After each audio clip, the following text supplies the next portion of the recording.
The number is 866-WE-BE-BIG. We appreciate all of you, as always, for being with us. We start a brand new day together as Blazing Silverman's walking around. Look at him with his chest all bowed out. He's daring somebody to mess with him. And he's fired up. He's kind of looking over at Greg a little bit. And we'll just see how that goes. You can always call him to the rug, Greg. I mean, that's kind of the meeting part. He's spot. sizing me up. Yeah.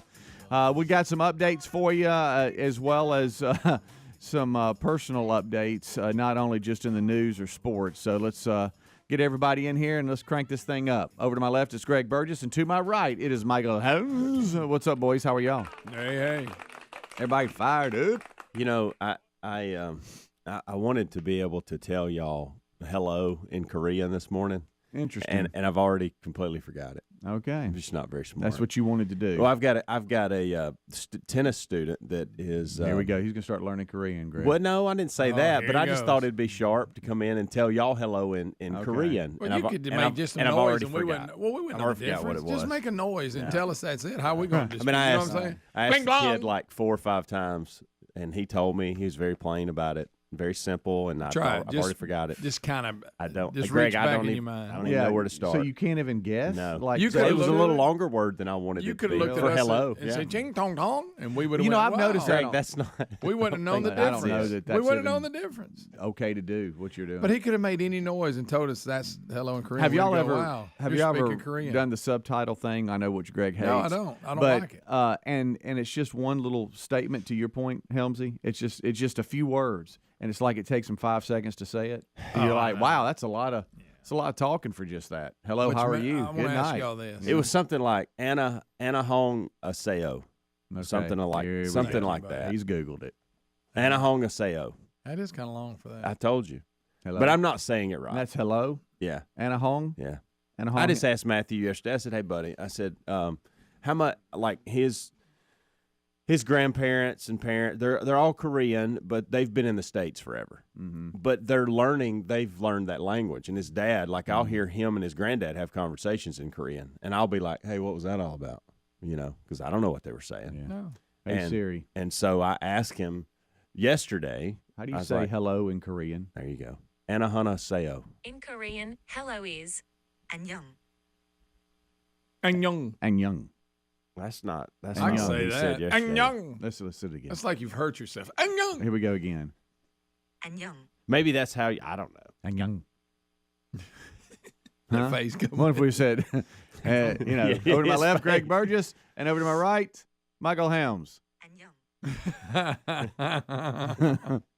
Hey, speaking of subtitles, let me ask y'all this. I got something I need to play for y'all too. You know how I love subtitles. All and about it. I think it's ridiculous. It ruins the movie. Mm-hmm. Why does and I've only watched like 3 episodes, so I'm a whisper. how come on the Game of Thrones, the dragon one, they'll be House of talking in Dragons. English, all of a sudden they go into that whatever dragon language they're in, and it starts doing subtitles in the middle of the conversation, then it goes back to English. Why even bother?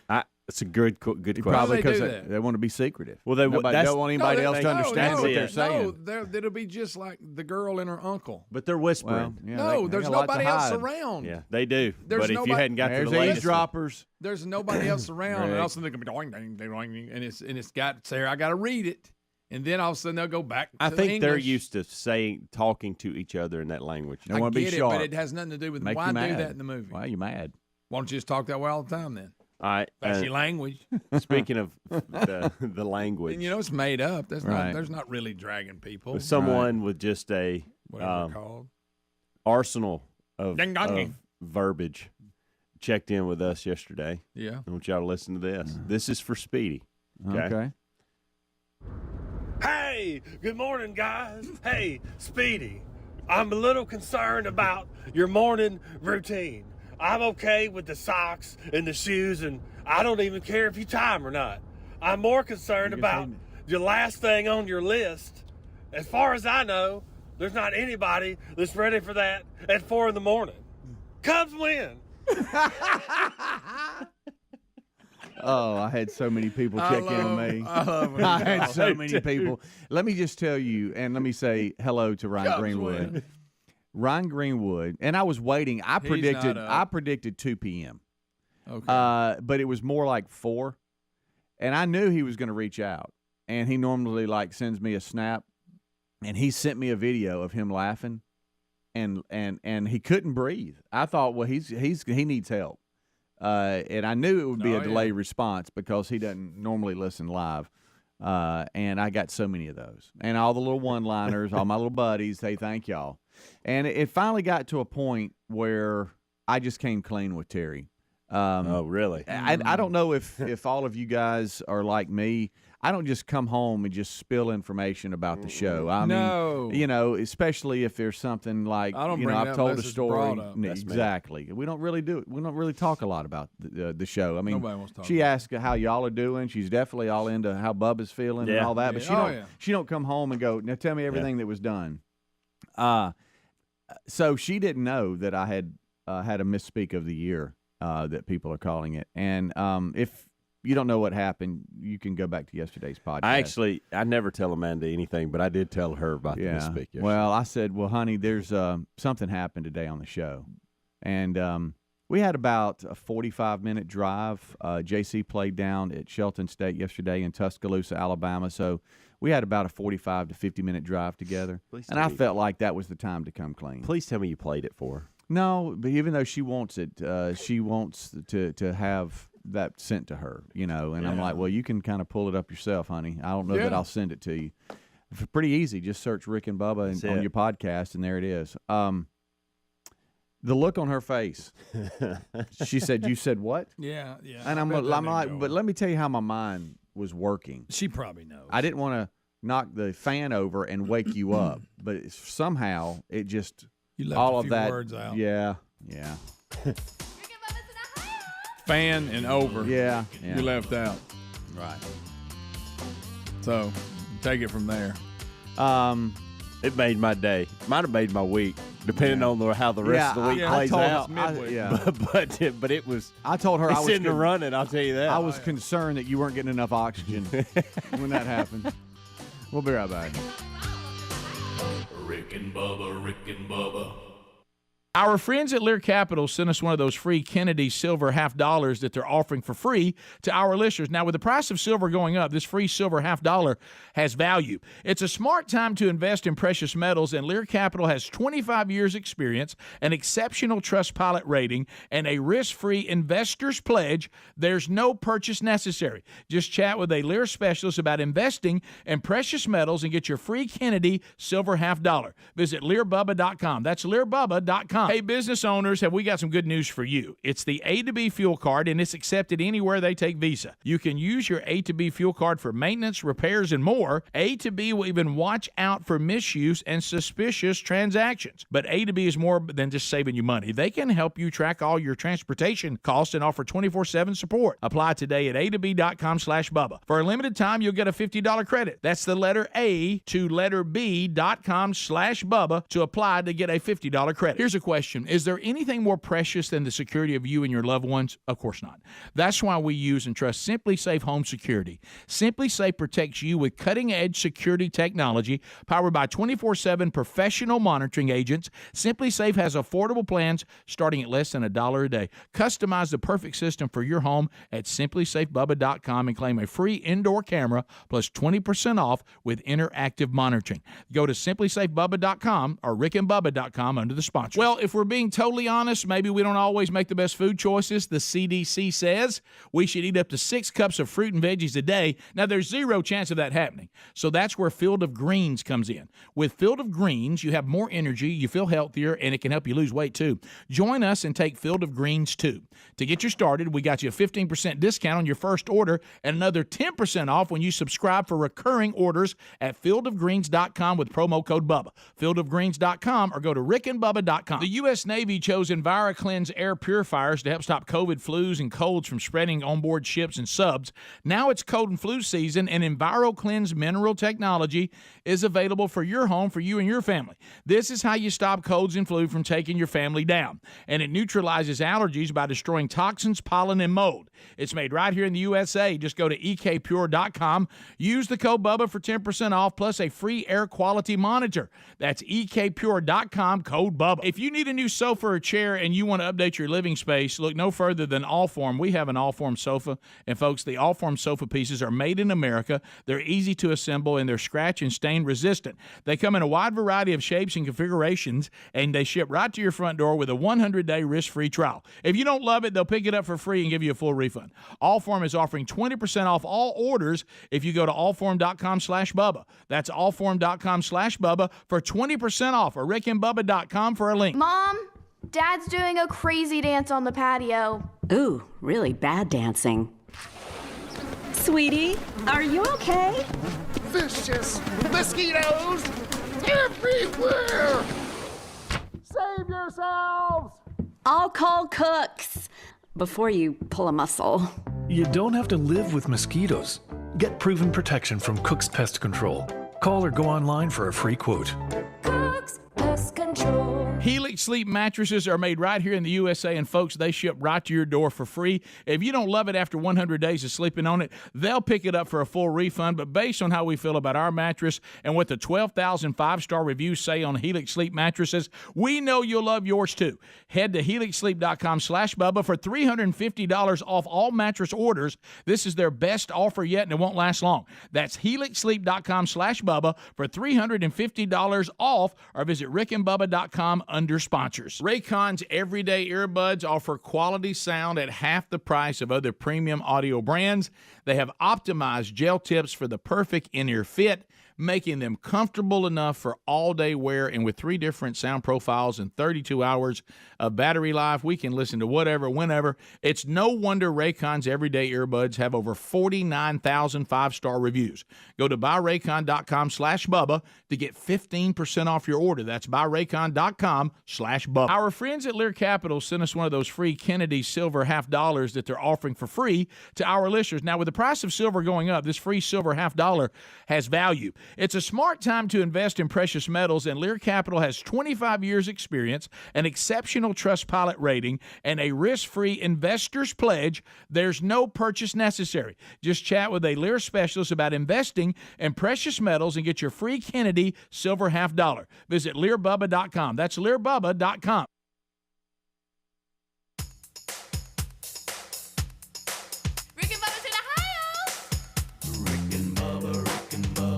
Pass the gravy, please. Rick and Bubba, Rick and Bubba. Ooh, it brings me to my knees. Rick and Bubba, Rick and Bubba. All right, 21 minutes past the hour. Thank you so much for tuning in to the kickoff hour. So we are rolling for another day. Rick, Bubba, Adler all join us right after top of the hour. Right now, Blazing Silverman, he's got things rolling. He's your intern today and screening you up at 866-WE-BE-BIG. If you want to join in the conversation, you will be screened today.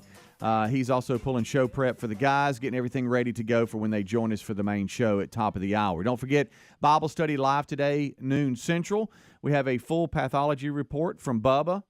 Just wonderful news. He'll update you there because it's officially, the full report, and doctor's visit was yesterday, and so he'll update you on that as all of you have been sending us well wishes, and your thoughts and your prayers, they have been felt.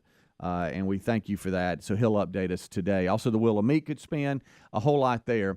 And we thank you for being with us. All right, so I have some audio I want to play before the end of the hour. I know we had the Braves clinching the NL East, the 5th straight last night in Miami. So there was celebration there. I wonder what that feels like. You said this just then, and I want to make. Did you say that's the 5th straight NL? Mm-hmm. That's awesome. Yeah, I didn't realize it was 5 in a row. Matter of fact, when they took their picture on the infield of the Miami Marlins, which how does that feel? Yeah, they were all holding up 5. Okay. Yeah, 5th straight. That? 5th straight. World Series champs back in it again. Yeah, and then we'll just get this out of the way. If the Braves are in it. We'll get this out of the way, okay? Because I know that this one up here thinks it's all silly. Aaron Judge hit 62. All right, and that's kind of the story, okay? Yeah. But I want to focus more on the home run catch and the fans. Yeah. Okay, because this one's going to crap all over the event. Well, we've had I mean, the fourth guy to do it, that's not bad. Greg, we've been playing baseball 100 years. Greg, here's what I will say. We've had a really I know it's football season, okay? Get that. But we're having a lot of special things going on in baseball right now. Pujols hit 700. Then his 704th passed Babe Ruth in RBIs. Yeah. Okay. The Sultan of SWAT, Greg, the Bambino. He passed him with RBIs. But not okay? the home runs. Then Aaron Judge has not happened in 120 years. Unbelievable. Nobody's hit 62 home runs in that league in 120 years. You're right. Only Of four course, guys have ever done it. and he did it last night. And we've talked about this. Roger Maris Jr. says that Aaron Judge should be the clean home run king. He's like he's actually hit the most without steroids. And I'll say this: I don't believe that, but I think he has a good argument. Yeah, I'll leave it at he that. does. That's like a good opinion. Because look That's how long it's been. Yeah. Since 20-something years. We 20 had three. years. We had three guys, and then we've had a 20-year drought. Yeah. So it may be a little bit to it. But where I'd like to focus, and we're going to have some pretty cool shots, different angles of the home run and all that kind of stuff. But the fan who caught Aaron Judge's record-breaking 60-second home run has already received over $2 million for it. Wow. He actually caught it in his glove. And you think, well, he's just a big fan or whatever. Well, it looked like, because this happened at Texas Rangers, okay? It looked like he had a Texas Rangers hat on, so I guess he's a Rangers fan. He is the VP of an investment company that manages about $2 billion worldwide. So he can keep the ball and not care. Don't think he's Or give really it back. hurting for anything, but you never know what will happen. His name is Corey. He caught the ball, but said he was not yet sure what he's going to do with it. The security there had to come get him and escort him to a safe place. He obviously don't need the money, so he's in a position he can trade it back to him for some cool gear and stuff. Yeah, and that might happen, but him being an investment group, he might think, well, it's a pretty good investment, too, to keep this puppy. Yeah. You just never know what will happen. But the other thing is, down the rail from him on the front row, you had a different tactic. Yes, which I think was pretty smart. It didn't pay off, but I think it's pretty smart. I agree. I don't know how high this railing was. I don't either. It was probably, and help me 10, here. 12 feet. Do you think it's maybe the height of a fence and a half? Maybe? I would say don't probably know. like jumping off the top of a basketball goal.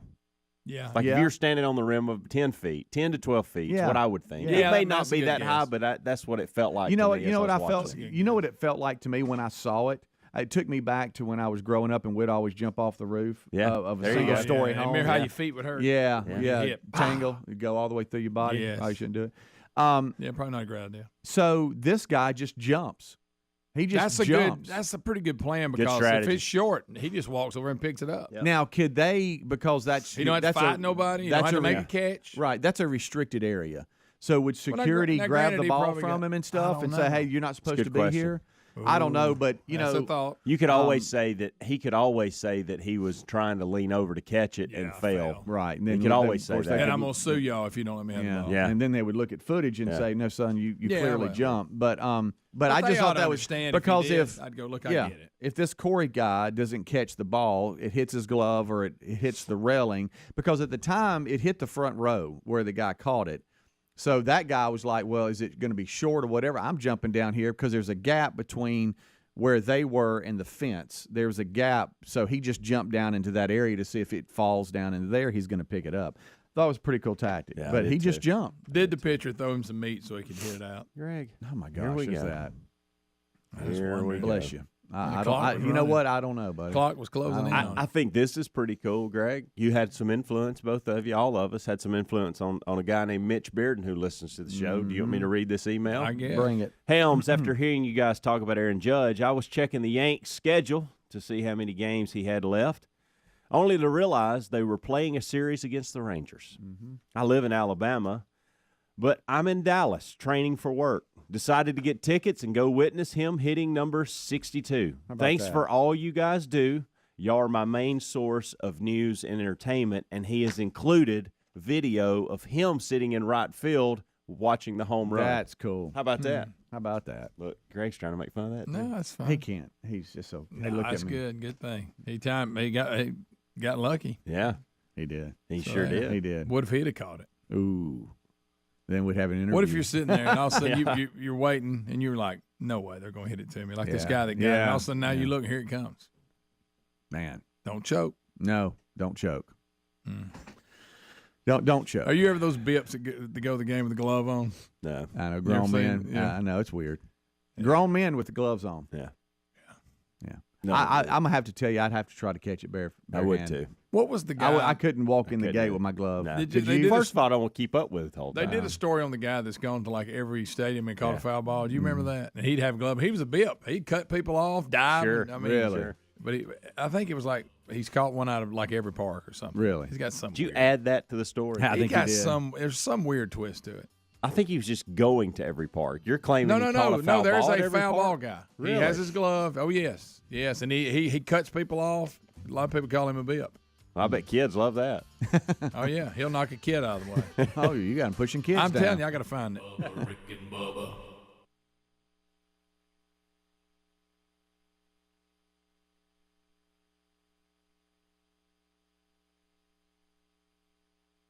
Hey, folks, our friends at TheraBreath have some good news. If you have bad breath, try TheraBreath Fresh Breath Oral Rinse.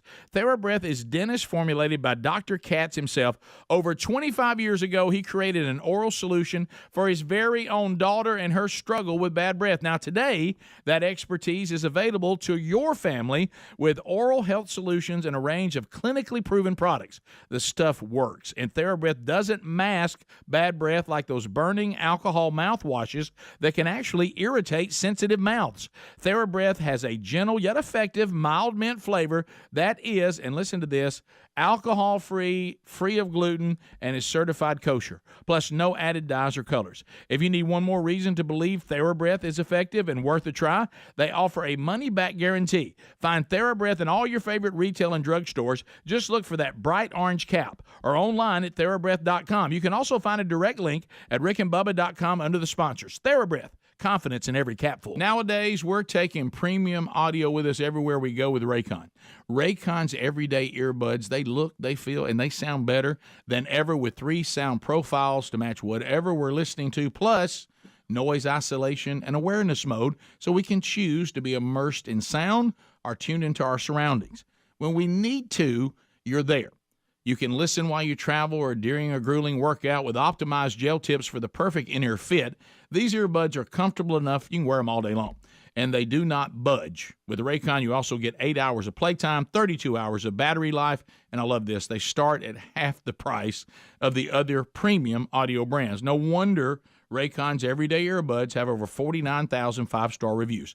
See for yourself what the hype is all about. Right now, you can go to buyraycon.com/Bubba. We'll get you 15% off your Raycon order. That's buyraycon.com/Bubba for 15% off. buyraycon.com/Bubba. Folks, we've been talking about Relief Factor on our show for quite some time now. Do we guarantee Relief Factor is going to lower or eliminate your occasional aches and pains? No, we never make a claim like that. But what I can tell you is that the majority of folks who ordered the 3-week quick start pack for only $19.95 go on to order more. Now, what we really like about Relief Factor is it's 100% drug-free. It's a supplement that's made up of ingredients that simply help your own body deal with its natural inflammatory response. For a lot of us, that's very important. Getting older, working outside in the warm weather, even exercising can cause frustrating aches and pains, or maybe it's the occasional back, shoulder, or hip pain that's bothering you. Relief Factor has helped us and so many of our friends, so when you think of it this way, is $1 a day too much to see if you can get out of some of that frustrating pain? To order this 3-week quick start pack for $19.95 plus shipping and handling, just go to ReliefFactor.com. That's ReliefFactor.com. Let's see if we can get you out of some of that pain. Also, you can go to rickandbubba.com. Look under the sponsors button for a link. Inflation is rising. COVID hurt the economy, and some say a recession may be coming. Remember what the last recession did in 2008 to your retirement? Yikes. I think we all do. A Federal Reserve survey broke some bad news dating back to the 50s. Whenever inflation and unemployment have hit today's levels, history suggests a recession may be near. Well, our friends at Lear Capital know that investing in physical gold and precious metals can be a brilliant strategy against what's possibly coming. Smart investors all over are investing in gold and precious metals, and they're doing it for 2 reasons. One is that gold can be a great hedge during a recession.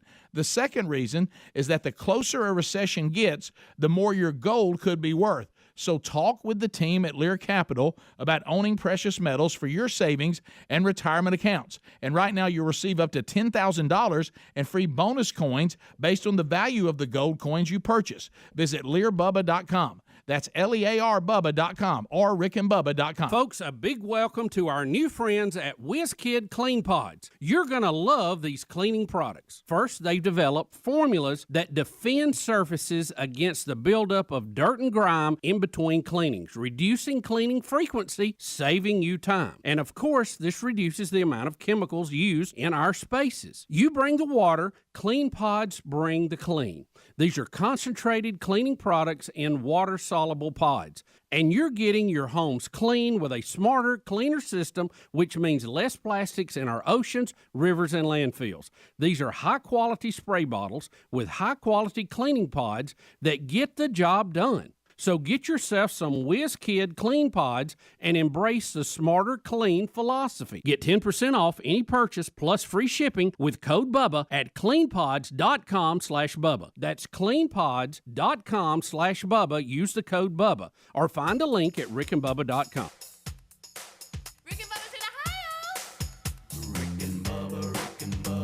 Pass the gravy, please. Rick and Bubba, Rick and Bubba. Ooh, it brings me to my knees. Rick and Bubba, Rick and Bubba. I can't start another. Rick and Bubba, Rick and Bubba. Day without 'em, brother. Rick and Bubba, Rick and Bubba. Ooh, there is no other. Rick and Bubba, Rick and Bubba. Waking on their blubber. Rick and Bubba. 25 minutes until top of the hour. Thank you so much for tuning in to the kickoff hour here on the Rick and Bubba Show. I am Speedy alongside Greg Burgess, Michael Helms with a Good Time Gang, and we thank you for being a part of the show.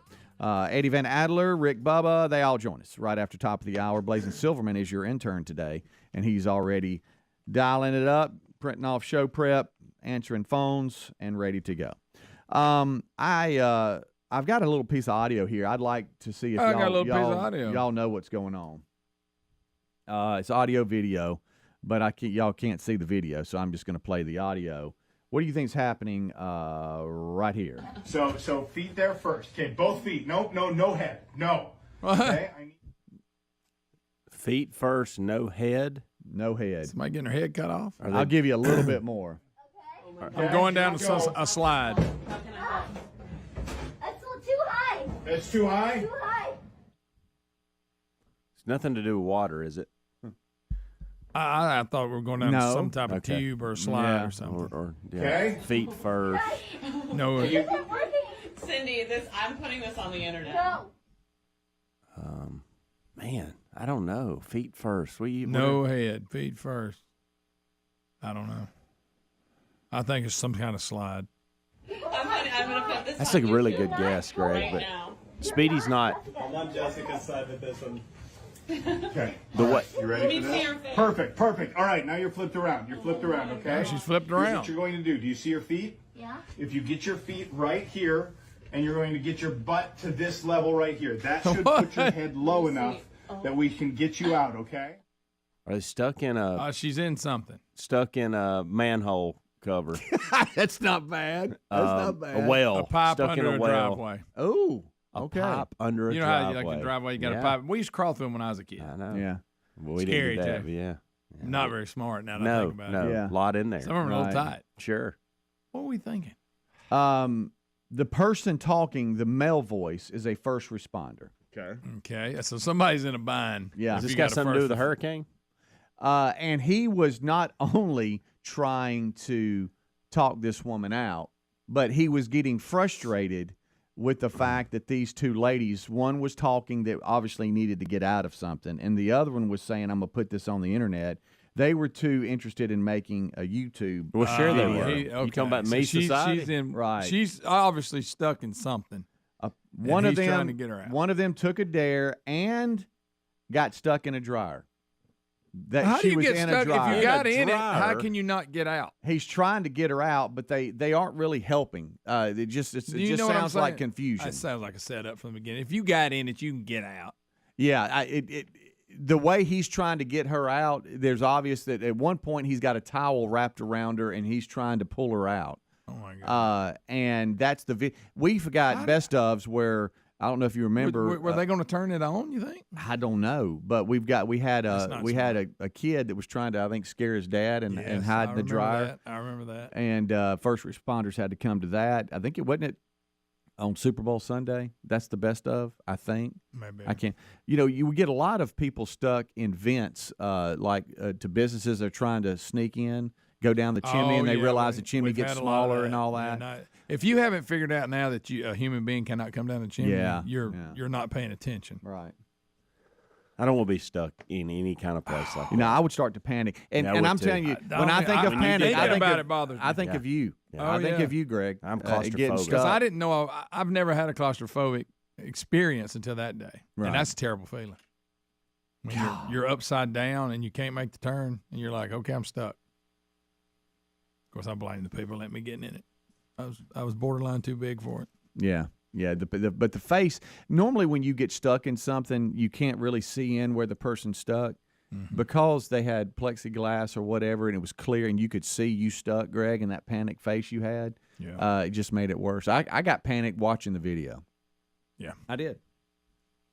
It's terrible. Speedy, somebody just sent me an email. They want me to make sure you got this. Oh, okay. And it's from a woman. Oh, gosh. She said, it's actually to both of us. Get over, Judge. No one cares. I think Greg has stolen this person's account and is sending it to you and I directly. Oh, my goodness. Right. No one cares that he has the AL home run record. It's just an excuse to justify the steroid era and to get us to care and give ratings to a dying sport. Why? What? He's 13 homers away from the record. Tell me, who has thrown the most yards in the NFL history? ? Now who's thrown the most for just the AFC? See, no one cares. I agree with that. That doesn't make Get any over, sense. Judge. I kind of agree with that. That's no comparison. I will say that's this: apples the and American oranges. League thing really doesn't affect me at all. I mean, he's fourth person to do it in 100-something years is what I go on. I mean, American League record. How do you? I think Michelle wanted to put Speedy in our place. Well, I know a lot of the baseball purists do make a big deal out of the steroid era. Now, we will agree that baseball and the rules and what was banned and what wasn't and all that is what it is. At that time, whatever. But, Maris Jr. saying he has the most for a clean player in all time. I would just simply say to Michelle, the steroid You era. have an argument there. Yeah. The steroid era. Good argument, good debate. You can have it. I don't really care where you fall. I don't spend too much time on it. Don't lose sleep over it. But to say no one cares about this no, that's not is a little ridiculous considering we were breaking in on every coverage out there, and the ratings were ridiculous in watching him hit 60. Was it the same, though, just for me? That's a little much, when Michelle. the guys were chasing the record that had never been broken? Right. Yeah. Was it as exciting? No. That was a really cool moment when McGuire and Sosa and them were head to head. Absolutely. Yeah, It that had everybody captivated because no one had ever done it in all the years. And you got two guys. I mean, you got one that broke it first, and I'll say then this, the other too. guy gets ahead of him. And I'm like I said, watch the 30 for 30 on it. It's To incredible. say it's a dying sport's a little much. There's a lot of people in the stands last night, and there will be throughout the playoffs. And evidently somebody thinks again, it's what people are willing to pay, but they claim the ball's worth $2 million right already. now, so somebody cares enough for Nothing's dying about that sport when a fan has already been offered $2 million for a baseball. But I will say this. I do – it's not the same as when, And I know that it's just human nature because we do this and everything, and I'm probably even guilty of it a lot. We always try to compare everything. We can't just celebrate something that happened. We always got to, can we just celebrate a really cool sports moment last night where Aaron Judge hits a home run? It's a really cool moment in Texas.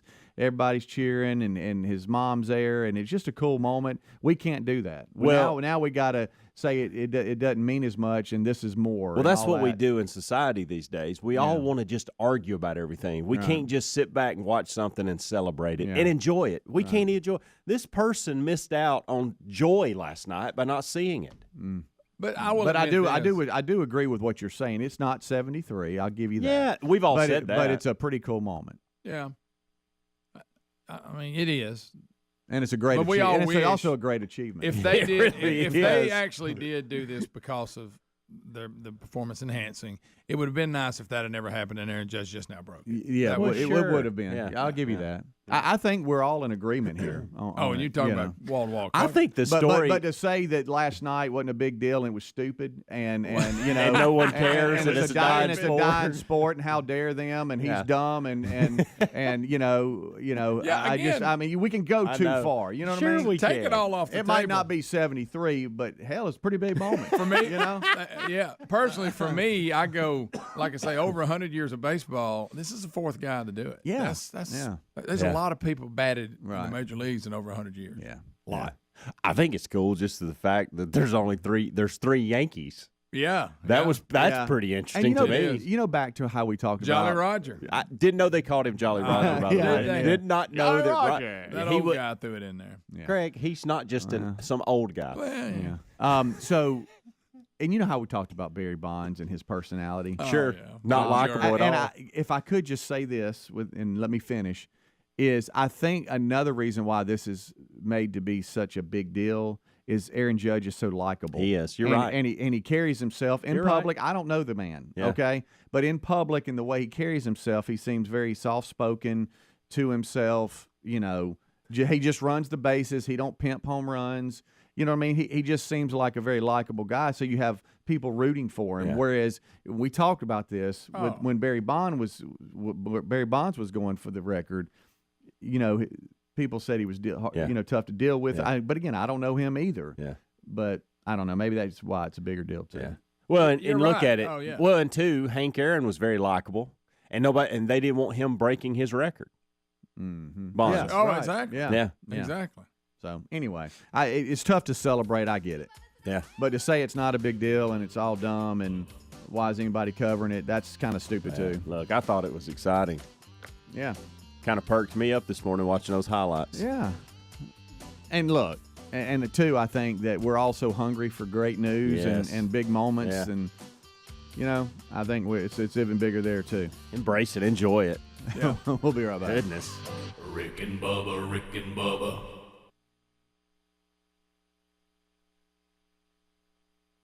Ad paid for by the Sentinel Group. Attention Marines, military personnel, families, and contractors who were stationed at Camp Lejeune. Were you present at Camp Lejeune between August 1953 and December of 1987? You may be entitled to significant compensation. For nearly 34 years, those in the Marine Corps' base Camp Lejeune were exposed to contaminated drinking water, resulting in devastating injuries, including several forms of cancer, adverse birth outcomes, Parkinson's disease, and more. North Carolina's procedural laws have prevented victims from getting the justice they deserve.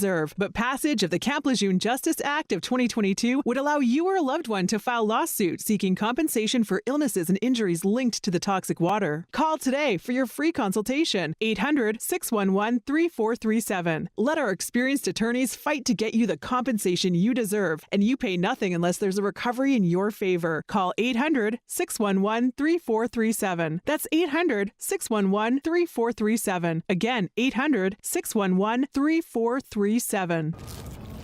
That looks delicious. Yeah, it's Taco Bell's double steak grilled cheese burrito. Don't know if you heard, but it has double steak, cheese grilled on top of it, and nacho cheese sauce inside. Ooh, let me have a bite. Nah, you're already cheesy enough with all your dad jokes. And I keep all my jokes in a dad-a-base. Leave me alone. I'm hungry. No, you're Dave. Hungry is a country. Taco Bell's double steak grilled cheese burrito is back. At participating U.S. Taco Bell locations for a limited time only. Contact local store for hours and participation which vary. Double the steak claim as compared to the steak quesadilla. Are you seeing the telomeres here? Come here, look at the scope. Dr. Ocasio's lab startup just discovered a gene therapy breakthrough. The cells have already doubled. He needs a fleet of research assistants before this breakthrough breaks them. We need lab techs, research assistants. Indeed can help him hire great people fast. I need Indeed. Indeed you do. We instantly connect you with quality candidates whose resumes on Indeed match your job description. Visit Indeed.com/credit and get $75 towards your first sponsored job. Terms and conditions apply.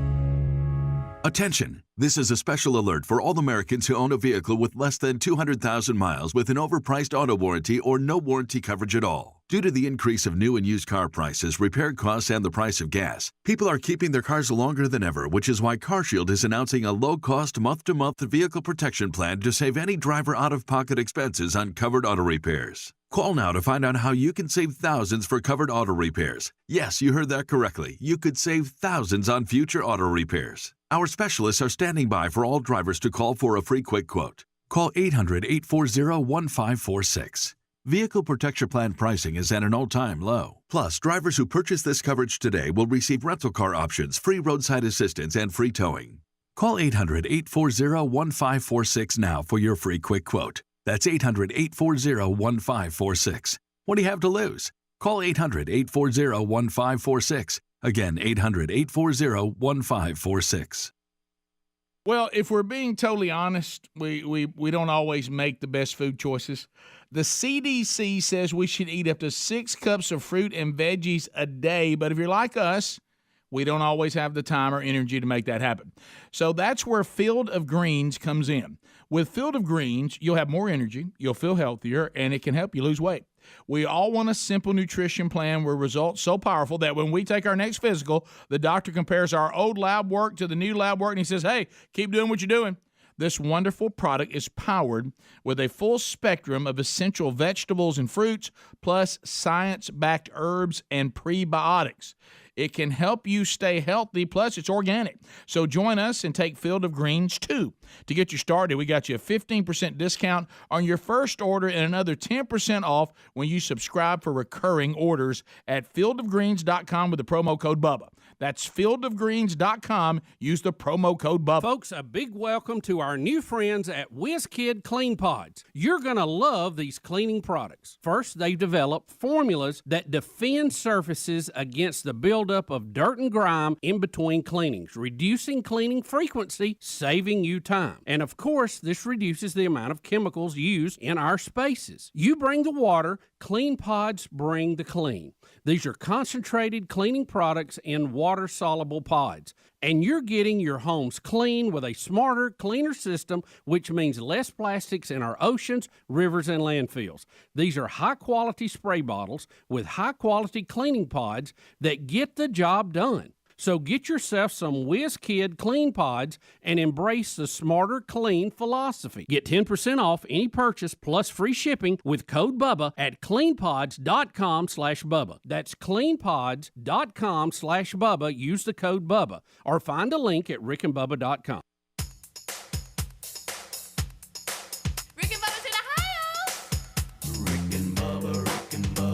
Pass the gravy, please. Rick and Bubba, Rick and Bubba. Ooh, it brings me to my knees. Rick and Bubba, I can't start another. Rick and Bubba, day without him, brother. Rick and Bubba, ooh, there is no other. Rick and Bubba. All right, we're back 9 minutes until top of the hour. This portion of the show is brought to you by our friends at learbubba.com.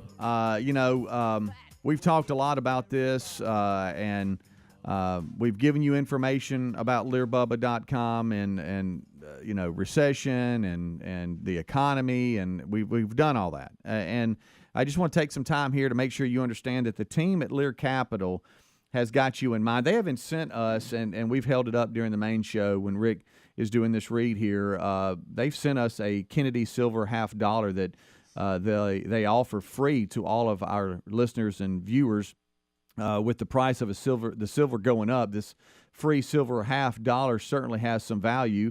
Now there's no purchase necessary at the Kennedy Silver $50, I should say, is yours free for doing something really smart, and that's talking with the folks at learbubba.com. Talk to a specialist about investing in gold and precious metals. That's it. Have a simple conversation. Get the silver $50 absolutely free. That's pretty smart. The price of gold is skyrocketing over to 50% as well. Silver went up big time too. So smart people earned huge profits by investing in gold and silver and precious metals, and you should too. Learbubba.com is the place to do it. Learbubba.com. Go there, visit learbubba.com for more information, or call 1-800-707-4575. That's 800-707-4575. Talk to a specialist today about investing in precious metals and get your free Kennedy silver $50. So check it out right now at learbubba.com or rickandbubba.com under the sponsors button.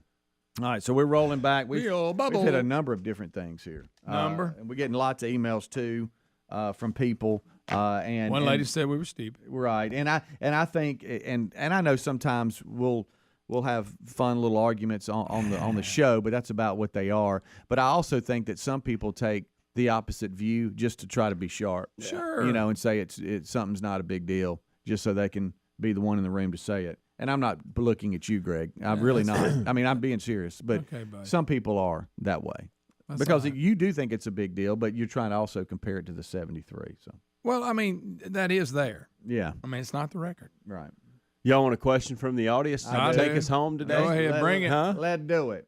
All right, we'll go through Unless some it's rapid confusing. fire. These won't be confusing. Okay, and I'm like going to quick. stick to the script on one of these. Are you really? One of them. Favorite ice cream topping? Go. The ice cream topping. Just one. Does whipped cream count? I'm sorry, but that doesn't count. I love to put that on ice cream. Just the top. Can I do the Hershey's chocolate? Absolutely. That makes more sense to me. But we have some Hershey's chocolate. Or it can in the be some refrigerator. sprinkles or Oreo. The chocolate sprinkles. Like chocolate morsels, chip? The chocolate chips. Okay. So you're going morsels. And then you're going whipped cream. syrup. Terry came. Okay. And then whipped cream. I love whipped cream. Terry on came ice in cream. clutch the other night because I don't know why I was just craving ice cream, and so got me some. You got a little Didn't have much left. Then I went to the refrigerator to get the chocolate syrup, Hershey's chocolate syrup, and I don't know which person did it, but why put something empty back in there? And so I get it, and it makes that weird sound. I'm like, no way, it's just spitting out chocolate. And I'm like, I can't believe it. And she said, "Oh, I've got some more. It's in the pantry." And I went in there, and it wasn't cold, but it was clutch. I know the answer to this next one. You don't think I filled it up? But I want to so just good. for Isn't it good? to It's make so sure good. we answer this for Tammy, who sent these questions Hey, in. Tammy. We're running through 'em. Tammy. If you had to choose beef or chicken for the rest of your life, which one would you choose? Ooh, that's a tough one. I love both of them. Oh, I do too. Well, I know you. I love lean chicken. I know you love chicken. I lean Golly, chicken. I love beef. I lean though. chicken on this one. Gosh almighty. I like a steak now. I do too. What Think am I going to do? I like roast beef. I feel like I could do Golly. more with chicken. I don't know why, but I feel like I could do more with chicken. Man, I guess I'm gonna go chicken because I'm trying to be healthy. So are we in But I'm agreement? gonna Everybody's sneak. chicken? Yeah, but I'm gonna sneak and cheat and eat. Right. Well, Greg, you can't do that. That's what I'm gonna do. That's not When part you of go the to rules. when you go to tacos, see, I like beef in my tacos. Yes. But I Terry always likes get chicken. I always get chicken in my tacos. I like hamburger meat. I always I'll get just chicken or cook it up. shrimp. Sometimes I go fish tacos. Ooh, I'm a little bit on the I never edge. go beef tacos. Oh, I love that one, Boy, that's especially good. at home if I'm making it myself. Yeah, come on. Now, do you like just regular, like just the Shredded chicken. You like the shredded? Love the I shredded like chicken. No, I don't like Love the shredded chicken. No. Don't I like like both of them, but I love the shredded. No. I don't like shredded. It's not my thing. I like just grilled chicken. Yeah, me too. You can fry it if you want to. Give me taters, Greg. That's what I'm There we go. I ain't eating that shredded mess. Greg and I used to do taters. Taters. Y'all did, didn't you? I want a taco now so bad. I do too. I'd like to have one myself. How about when you bite into it, it drips on the Oh, plate? it always does. Sure. Right on your shirt. Yeah. This is the I final like the one. ones with the flat bottom on the shelf. I like that. Oh yeah. That was a good invention. Fill it up. Is there one job that you would never do? One job that you would never do. Proctologist. This is probably that was quick. Maybe unfair to throw that one because that takes a thinking. That's a thinker. Just That's a a common thinking job. Well, problem. obviously, it's something to do with. I don't want to pump doo doo and stuff like that. Well, I was thinking about that. I was thinking Good money myself in in it. San Francisco Yeah. where they just let you use the bathroom Oh, if on you the had to go by and streets. scoop Somebody it. has to clean that up, and I don't. I'm wanna not do that. above doing that. I Something don't think about I human- can handle that. Like Yeah, I that's think what I'm I would saying. be It's sick. legitimate I think it'd make me business. sick. I know Same people that thing do with well in it. Sometimes I feel sorry for the lady here cleaning the bathroom. Oh, and she's yes. just standing there waiting, and I'm Yeah. like, you have no idea what's in there. Yeah, I do. I just went in there. I saw it. I know. Yeah, that'd be tough. Yeah. Tough day. I got to do Don't- whatever I got to do to feed my family. So there's that too. If that's just all there's available, I got to do Yeah. it. Like I say, it's a booming business. There's always going to be a need. There is. Any job. Now, don't think of dirty jobs. Think of Dirty like jobs? Just job other jobs that you like. that you wouldn't want to do. Yeah, I could never at this day and age be a police officer. Could That'd be not. tough. Couldn't do it. Could do it. I couldn't The way teach. I people couldn't act. teach in school. Yeah. Would never do that because the expectations are so different when it comes to You're kids. They couldn't handle. I'd be in prison. It is a special calling. It is. Most of those are in there, but not because, boy, they felt like they were just going to make some good money, but it's a calling. It is. It's a gift they have. Yeah. Yeah. Yeah, you go into both of those. Hopefully, you go into both of these with the knowledge that you're not going to make a whole lot of money. No, you got to love it. And listen, summers off doesn't mean the same as it used to, because now there's meetings, that they have, and heck, we start school August 3rd or 4th. Yeah, and some people, they don't get the summer off. Matter of fact, my next door neighbor, who's in administration in the high school, they're working through the summer, and I thought, oh, what a bummer. Yeah, so you still going into work? Matter of fact, I stuck my foot in my mouth. At least you ain't got to deal with all the students. True. One of the tennis coach for Braden's team at Vestavia, he's on the college counseling side, and so I didn't know. I thought they got summers off too. He's like, nah, I'll be there. Nah. He's like, I'll be there. I have a little more flexibility, but I'm going to be there. Yeah. I'm like, show wow, up. okay. So you got to go all summer. Interesting. We'll take a break. We'll come right back, and Rick and Bubba join us, as well as Adler. Main show starts next. Don't go anywhere. Rick and Bubba. Somebody asked me the other day, did I feel like the show had matured any? Oh, yeah. And I said, well, we're all in our 50s and late 40s, and with Helms the exception and Adler, I said, but, have we gone from being 5? Yes, but we're still only about 13. We haven't. Yeah. I don't think we're going to get above 14. Right, That's the best case. But look, anybody named that planet that had never been around boys. Right. You just don't name a planet that. I'm sorry, you don't. I don't care how you pronounce it, you don't name it that way and give people a shot at it. You don't. Especially if you're going to send a probe towards it. Bubba, let's all remember Cassini's. Yeah, Cassini. How about this cruising speed on the way to Saturn, Rick? 42,000 miles an hour. Man, that thing is that's hauling. kicking. That's moving. Flew between the rings of Saturn, went through the rings of Saturn, and probably the information it gathered in its last few minutes will be the best we've had. So as it went into the clouds in the atmosphere of Saturn. So what happened? It disintegrated and burned? It disintegrated, yeah. Its supply is about gone, and they had enough to send it on one final mission and get some pictures back, hopefully. So we'll know. It takes a little time to get a picture back from Saturn. Somewhere on the way right now. I would think so. Yeah. How long does that take? Gosh, probably an hour. I don't know. That's just a guess. I know Mars is about 20 minutes, so it may be 2 or 3 hours from Saturn. I don't know. That's a long haul. It is. When it takes a radio wave that long. It just dawned on me that you're comparing it to something you do know and how long it takes to get one back from Mars. I mean, you actually know that. Yeah. I'm more versed on that one. Right. Than NASCAR. Say NASCAR. Yeah. That explains that email I got from Eli Gold asking me to help out this week. Bubba, it's playoff time. We need you. That's so good. We're in Chicago track. A lot of room. Yeah, you what? Stop it. Okay, well. We're down to 2. Yeah, it's going to be a drag race. So that would be good. 500-mile 2-car race. Right. Oh yeah. Is Saturn one of your favorite planets? I think it's my favorite. Because of the rings. Yeah, it's all about the rings. Well, the rings are kind of probably what most of the planets had. That forms of moons and all that. It's kind of a look back. How it all came together. I think it's interesting. So I didn't know Saturn was your favorite. Yeah, I think so. Well, the rings. I'm kind of a Jupiter guy myself. Really? Yeah, a big red spot. It's big. I'm kind of big on Earth. Yeah. Mighty important. Speedy, what's yours? Uranus. I'm kidding. Right. What am I, 12? Yeah. If you got rings around it, you get that looked at. How about the? But especially if there's a tick bite involved. Right. But what I'm saying is the reason why I would, if I was going to live on any that we can actually see, I still like where we live better. Yeah, Rick. Yeah. Those others don't look very Now, fun. if I have to move to one, it's definitely, I would stay here. Right. I'll take that. I think it's one of Saturn's moons or Jupiter they think is most likely to have some form of life on it. You remember, I think it was Jupiter that they had the pictures of the ocean and the beach. Now, it's a methane ocean, so that's a whole other deal. Yeah, right. Yeah. It looks strangely like the Gulf of Mexico. Right, but I'd prefer to be out in the turquoise water, not methane. Yeah. You're built like we are, for sure. All right, Speedy, we're finally going to do it. What's that, buddy? You keep putting this story every time I go to the bathroom. I've seen it taped all over the hall out there. What's that? The story is bald men perceived as more attractive, dominant.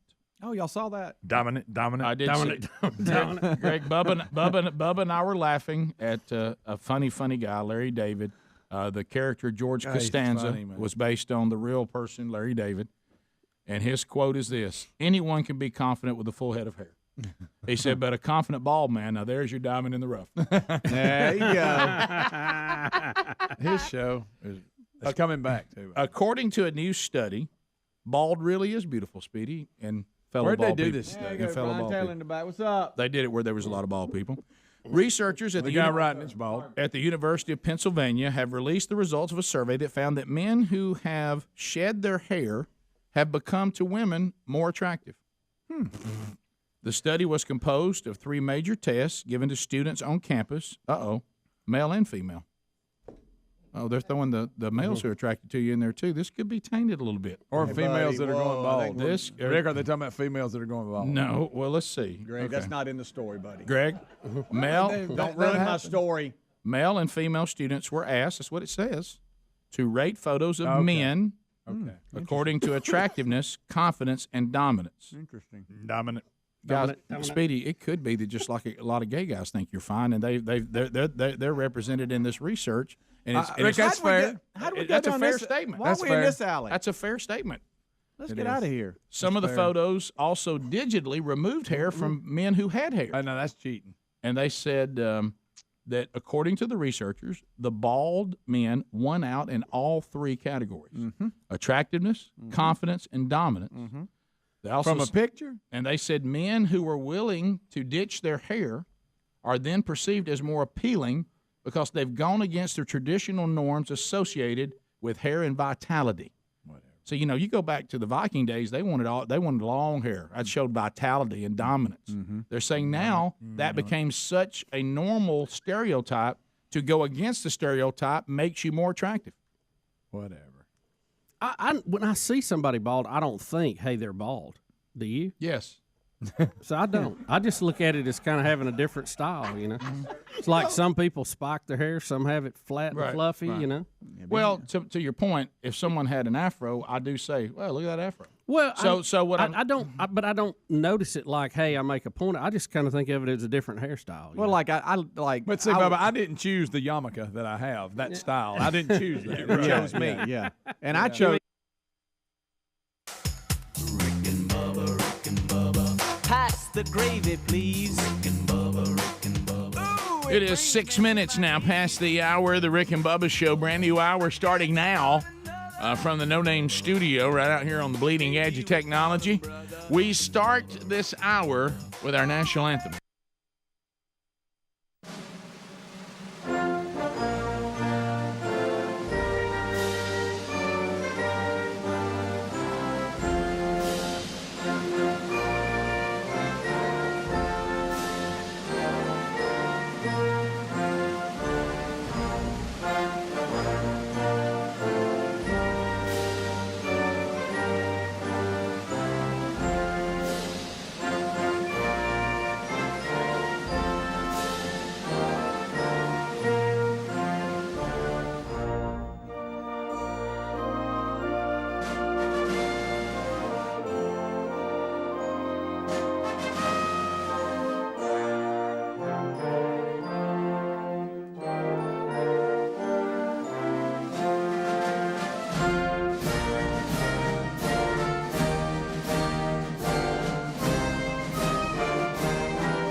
Thank you, George Clinton, Dr. Funkenstein.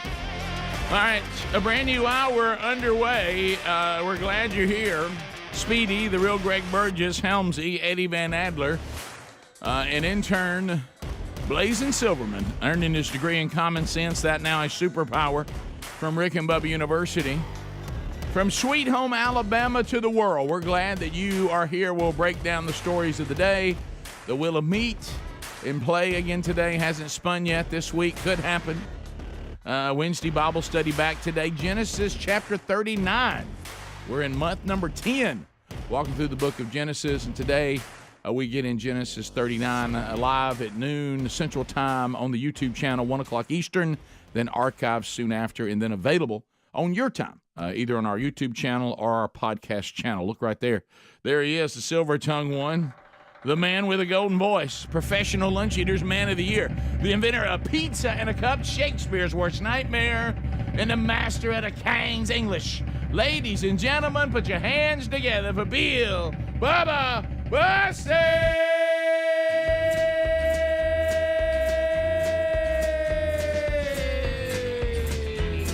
Howdy, Bubba. How about it, Rick Burgess? Friends, neighbors, associates everywhere.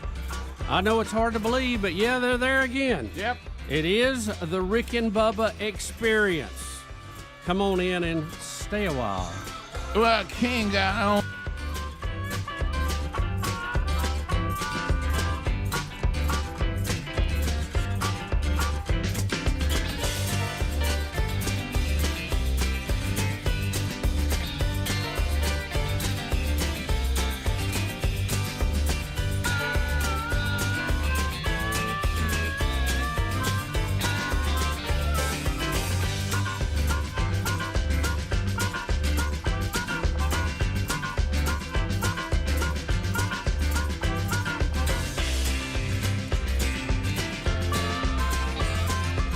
I want to love that way. Come on. Bubba, how do? I'm good, Rick. I'm very good. How are you, sir? Well, you got a little kick in your step today, don't you? Well, I tell you, it's a little cooler out there. It feels Everything good. a little clearer. Yeah, feels good. We'll run that down a little bit. We got a new lot of records breaking here in baseball, and the stories that go with that. I mean, the story of who catches the ball becomes almost as big as the event. I tell you, when them baseballs start getting worth that kind of money, that'll make you take me out to the ball game. Yeah.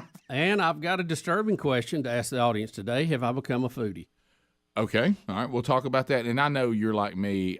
You know, I think I am one, but I sure don't like that title. I know. There's something about it. It just feels very, very. It feels like I'm going to go get a meal and go see the new movie Bros. Yeah, I know. It just doesn't feel right. I don't like that title. I understand what it means, and I think I am one, but I don't like that title. Yeah. So I like. What was that thing they used to call it when you and I first started the show, and you would see their sticker on a restaurant if they loved it. And it was a bunch of people went and ate at restaurants and loved it, and they were called something. Asperian. It was a lot better word than foodie. Yeah, and I like foodie. And it was basically I know what you're talking about. It was basically the same thing, but it was called because I don't want to be called a foodie. It's a Epicurean. Epicurean. Isn't that Is that it? Yeah. Now see, that's almost too hard for us. We need a word between those two, don't you think? Because I hate the word foodie.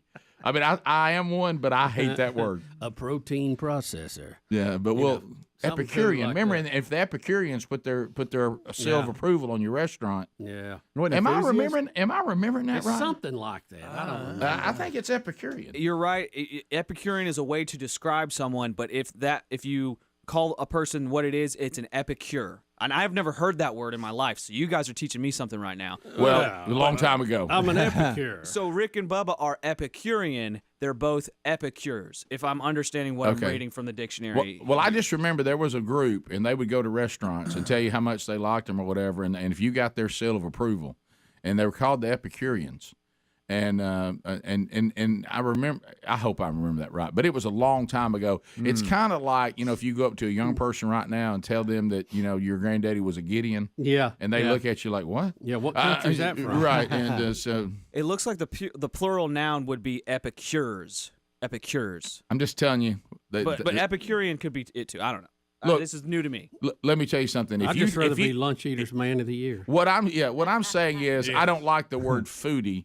I wish we had something that sounded a little more, that a man could actually be okay with a shirt with it on it, which means he loves great restaurants and he loves good food. Right.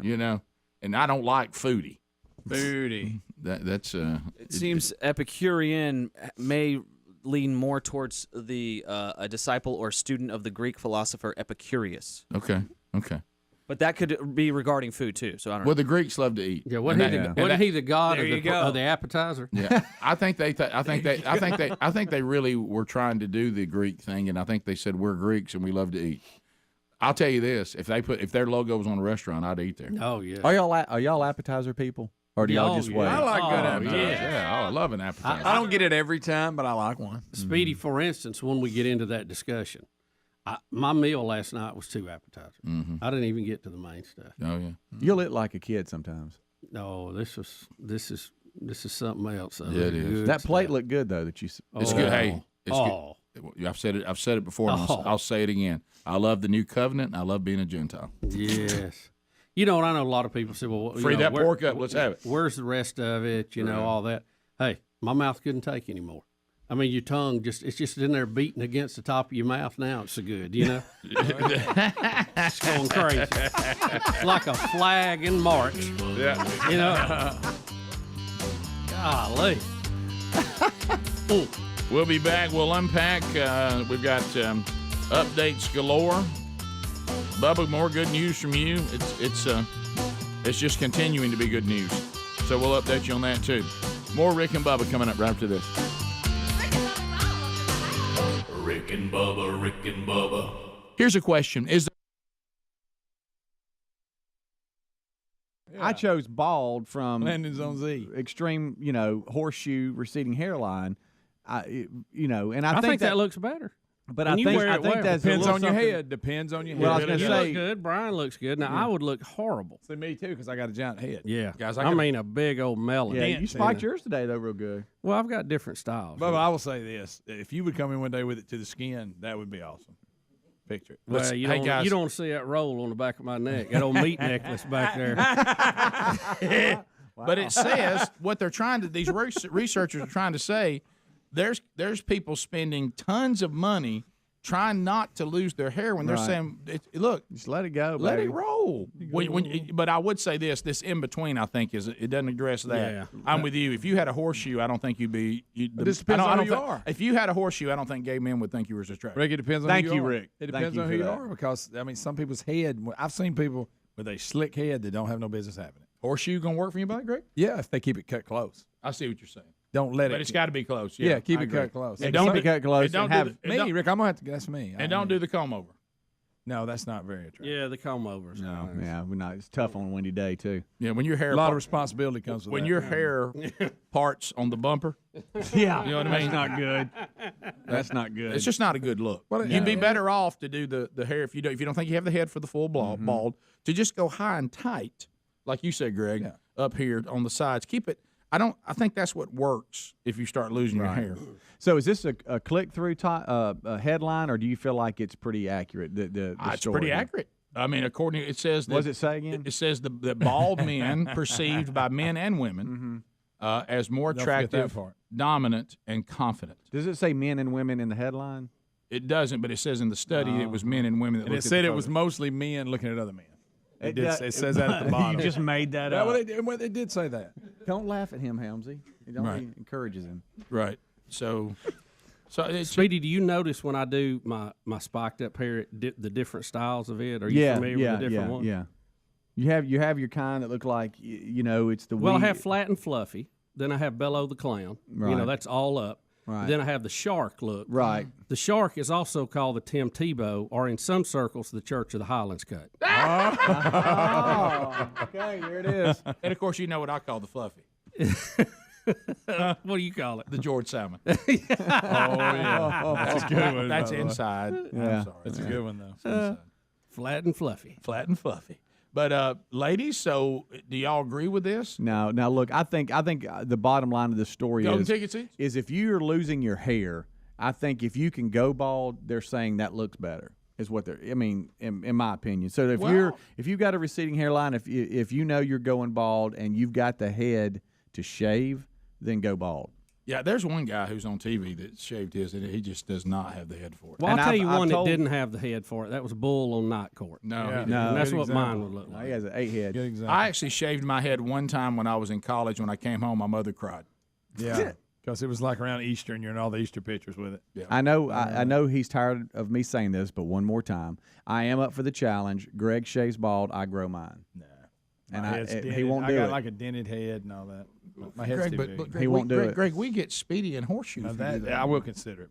Okay, I mean you. Well, I've told him this 10 times. He won't do it. Red Horseshoe. I think Ohio State would show up to play. I do too. Yeah. Please, I got to see it. Red. Howard Sprague. Okay, even though I grow it, can I still keep it kind of No, short? you have to let it grow out. You got to Long. look. Ben That Franklin. part of it?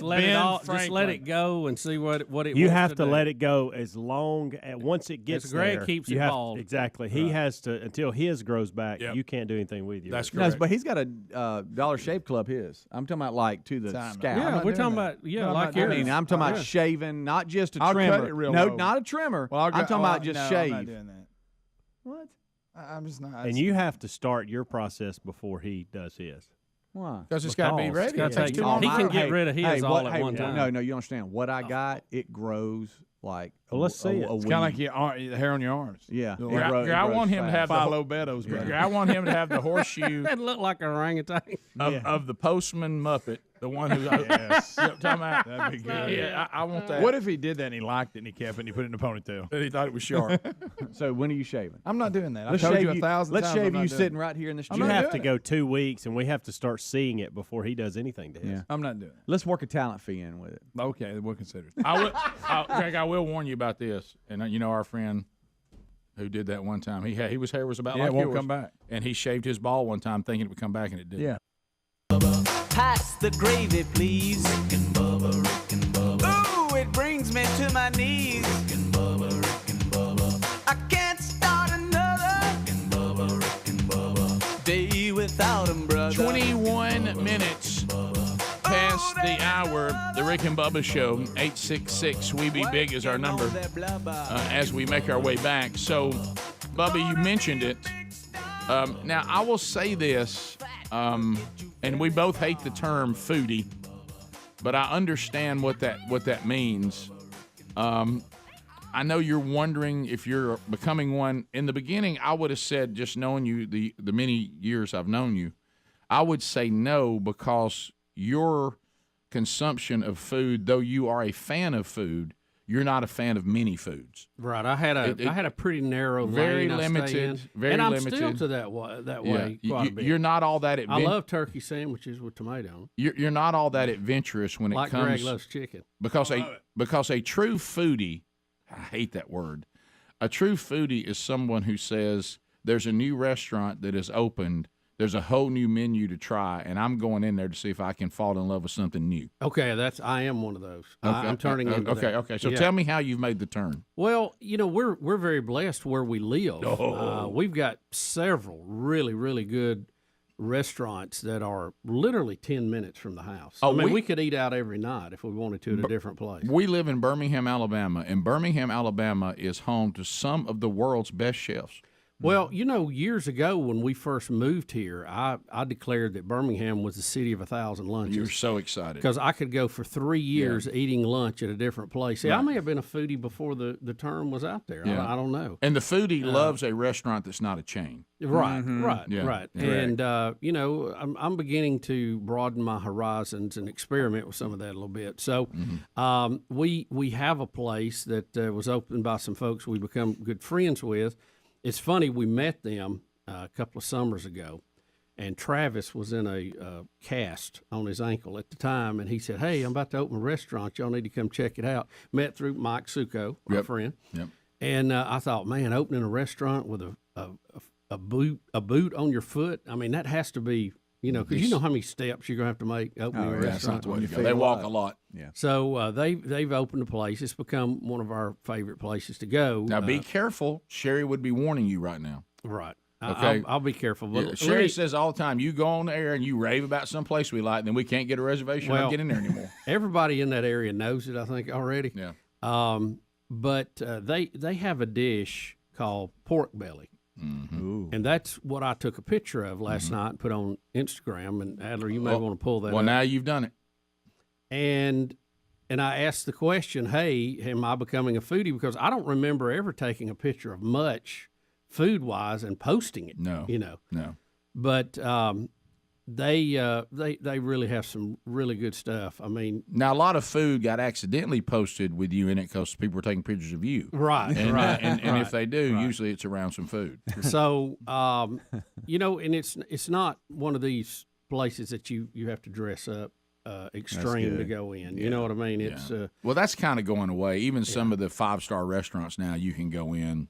A little more casual. A little more casual. Now. But this pork belly thing, everybody had told me, "Oh, you got to try pork belly. You got to try." I mean, it was just everybody was telling me that. So it is little pieces of pork belly, and they are on a bed of Gouda grits. Ooh. And Gouda grits. Greg, it is. I mean, it is unbelievable. Do you realize how close the word Gouda is to Gouda? I know it was a Gouda, and so. It's just unbelievable. And I know some of the people are always joking, hey, too much plate. Listen, you couldn't take it. I don't think my body could take it. It was just too much. So, Speedy, like what I was telling you last night, I eat tuna, I had a salad, and then I had pork belly. Well, those technically that's 2 appetizers and a salad. Oh, okay. And I had a salad with some stuff on it I normally don't eat, and I just went, I'm going to try it. And some of it's pretty good. Some of it's pretty good. Yeah. Did you run aground on some of it? Well, there's some. I mean, because when you go, some dried something. If you go into this world of being, which I hate the name, foodie, if you go into this world, it means you're going to try new dishes and you're going to try new things. Yeah, and I did. I did last night. Right. I mean, and I know that's not really your thing. When it I've comes never to been food. a fan of like raisins. Anything that's dried like that, and kind of. But there was some of that. But I think it was. It was something else in the salad, but it was good and it had walnuts in it, which I love. Good. So it was good, and we were out celebrating, and I always enjoy it. Rick, they got 2 or 3 dishes there that are just incredible. Oh yeah, but it was the same restaurant you normally go to. Yeah, we go to it quite a bit. Yeah. So I think would a foodie be somebody that ventures off and goes to different? I will. There's some other things on there, but. I mean, trying different menu items. So that's a start. That's a start. There's so many different things I've been trying. I haven't even got to the steak. Now, Betty did, and I took a bite or 2 of it. Damn. Oh, my gosh. Oh, Rick, melt in your mouth. Yeah. When you can cut your steak with a butter knife. Oh, so hungry right now. That kind of. Oh, what you talking about? Yeah. Okay. So Travis and Sarah do a great job. We enjoyed it, but I think I'm kind of becoming a foodie if we could come up with a different name for it. Yeah, the name is all wrong. It's so hard to get any grown man to say yes, I'm a foodie. Yeah, it just let's just start calling it something else. See if it'll catch. And the name, I'm going to say the name Oak House. There it is. Wow, there it was. You couldn't get through the It's segment. over now. Well, That'll do it. Could you say I'm food? thankful. Could you I'm just, thankful for them. They do a great job. Yeah. Could you just say just food a little connoisseur? family operation. Yeah. Well, good luck getting your family back in. Yeah, I know. Yeah, I got to eat there with you the night that we met the guys that came over from, from Steve Georgia. Camp and all of them. Yeah, that was fantastic. Really good restaurant. Of course, I'll never eat there again. But it's But look, Birmingham, we got plenty of them. Y'all spread out. Yeah, their potatoes. They do a thing, Speedy, with the potatoes. It's unbelievable. Really? Yeah, it's almost like a casserole type thing. Have you invested in it, or just never want to eat there again? Because I'm telling you, it's going to be covered up now. I have not invested, and I do want to eat there again. Okay, well, I know. I know. I've committed a terrible sin here. You have posted something and talked about it on the show. What do you? I mean, and I understand. I understand the excitement. I got that, and I used to do the same. I used to do the same. Well, thing. it was a happy day. I got out of my lane a little bit. Mm-hmm. Wow, but it's good. Yeah. You know what? I will continue my journey down the road of foodie. We got to come up with a better name. I know. Please, y'all help us out with that. And now Epicurean seems to that's too complicated. That's too far back the other way. So y'all didn't like what I just said. Food connoisseur? No. No. It needs to be. It's something that's hip but has some edge to it. Right. Because this foodie thing's attempting to be hip. It's just too feminine. Well, like, I mean, it's like on the Wheel of too, Meat. It's too cute. When you're talking about the steaks that people can get, right? You don't call them steaks; you call them proteins, animal proteins. There it is. Epicure, person who seeks particular pleasure in fine food and drink. Epicure. I'm afraid I am an epicure. That's what they were called, the Epicureans. I'm telling you. Yeah. And what you I mean, heard of that. There's some similar words here that he's got his arrow on that we could come up with if you wanted to. I like the word connoisseur is always good. I like that, but it seems like it needs to be more than just food connoisseur. Lovers of food, Don't titans of taste. Don't get me started on their dessert. We can have a whole segment on that. Did you have dessert? No, I didn't last night. I'm cutting back, trying to do a little better. Yeah. I applaud that. What have you had, though, that's really good? That's a whole, we'll talk about it another day. You're right. Yep. Let me cross that off the list. We're going there this weekend. The bottom You of better call ahead. We'll be right back. Rick and Bubba, Rick and Bubba.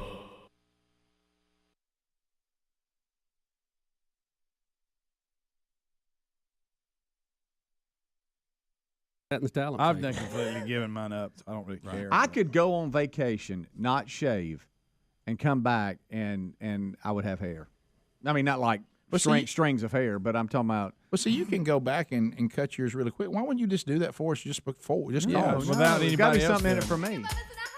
And that is Greg Bald. What if I went? Me and Ryan Greenwood. What if I went buzz cut? What if I went like buzz cut? No. I don't know, Rick. That'd be pretty good.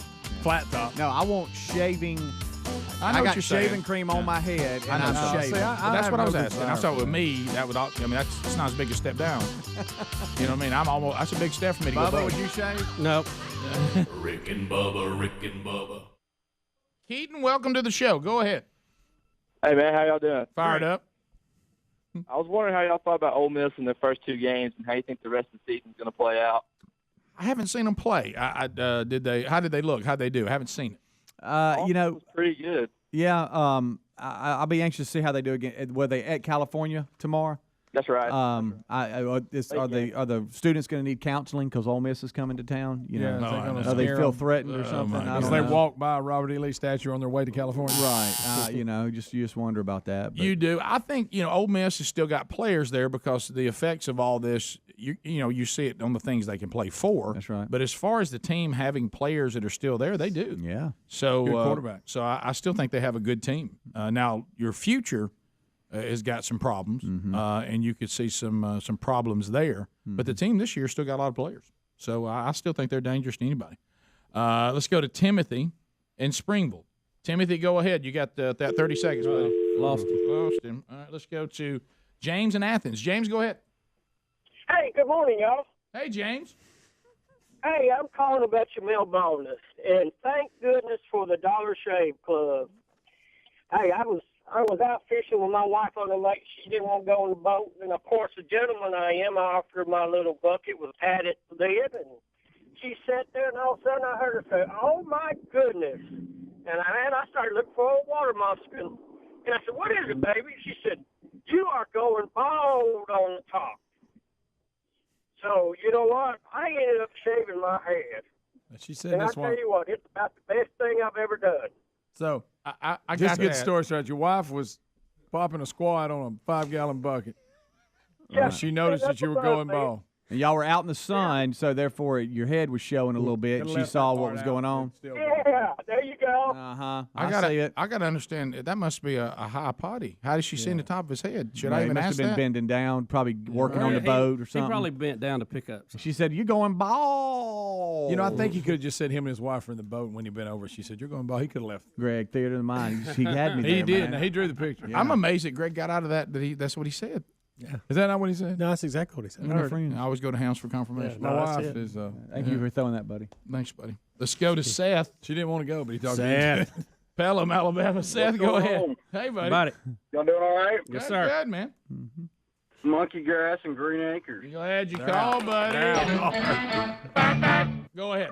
Hey, I was going to call. I was wondering if y'all were going to do the Rick and Bubba ghost stories this year.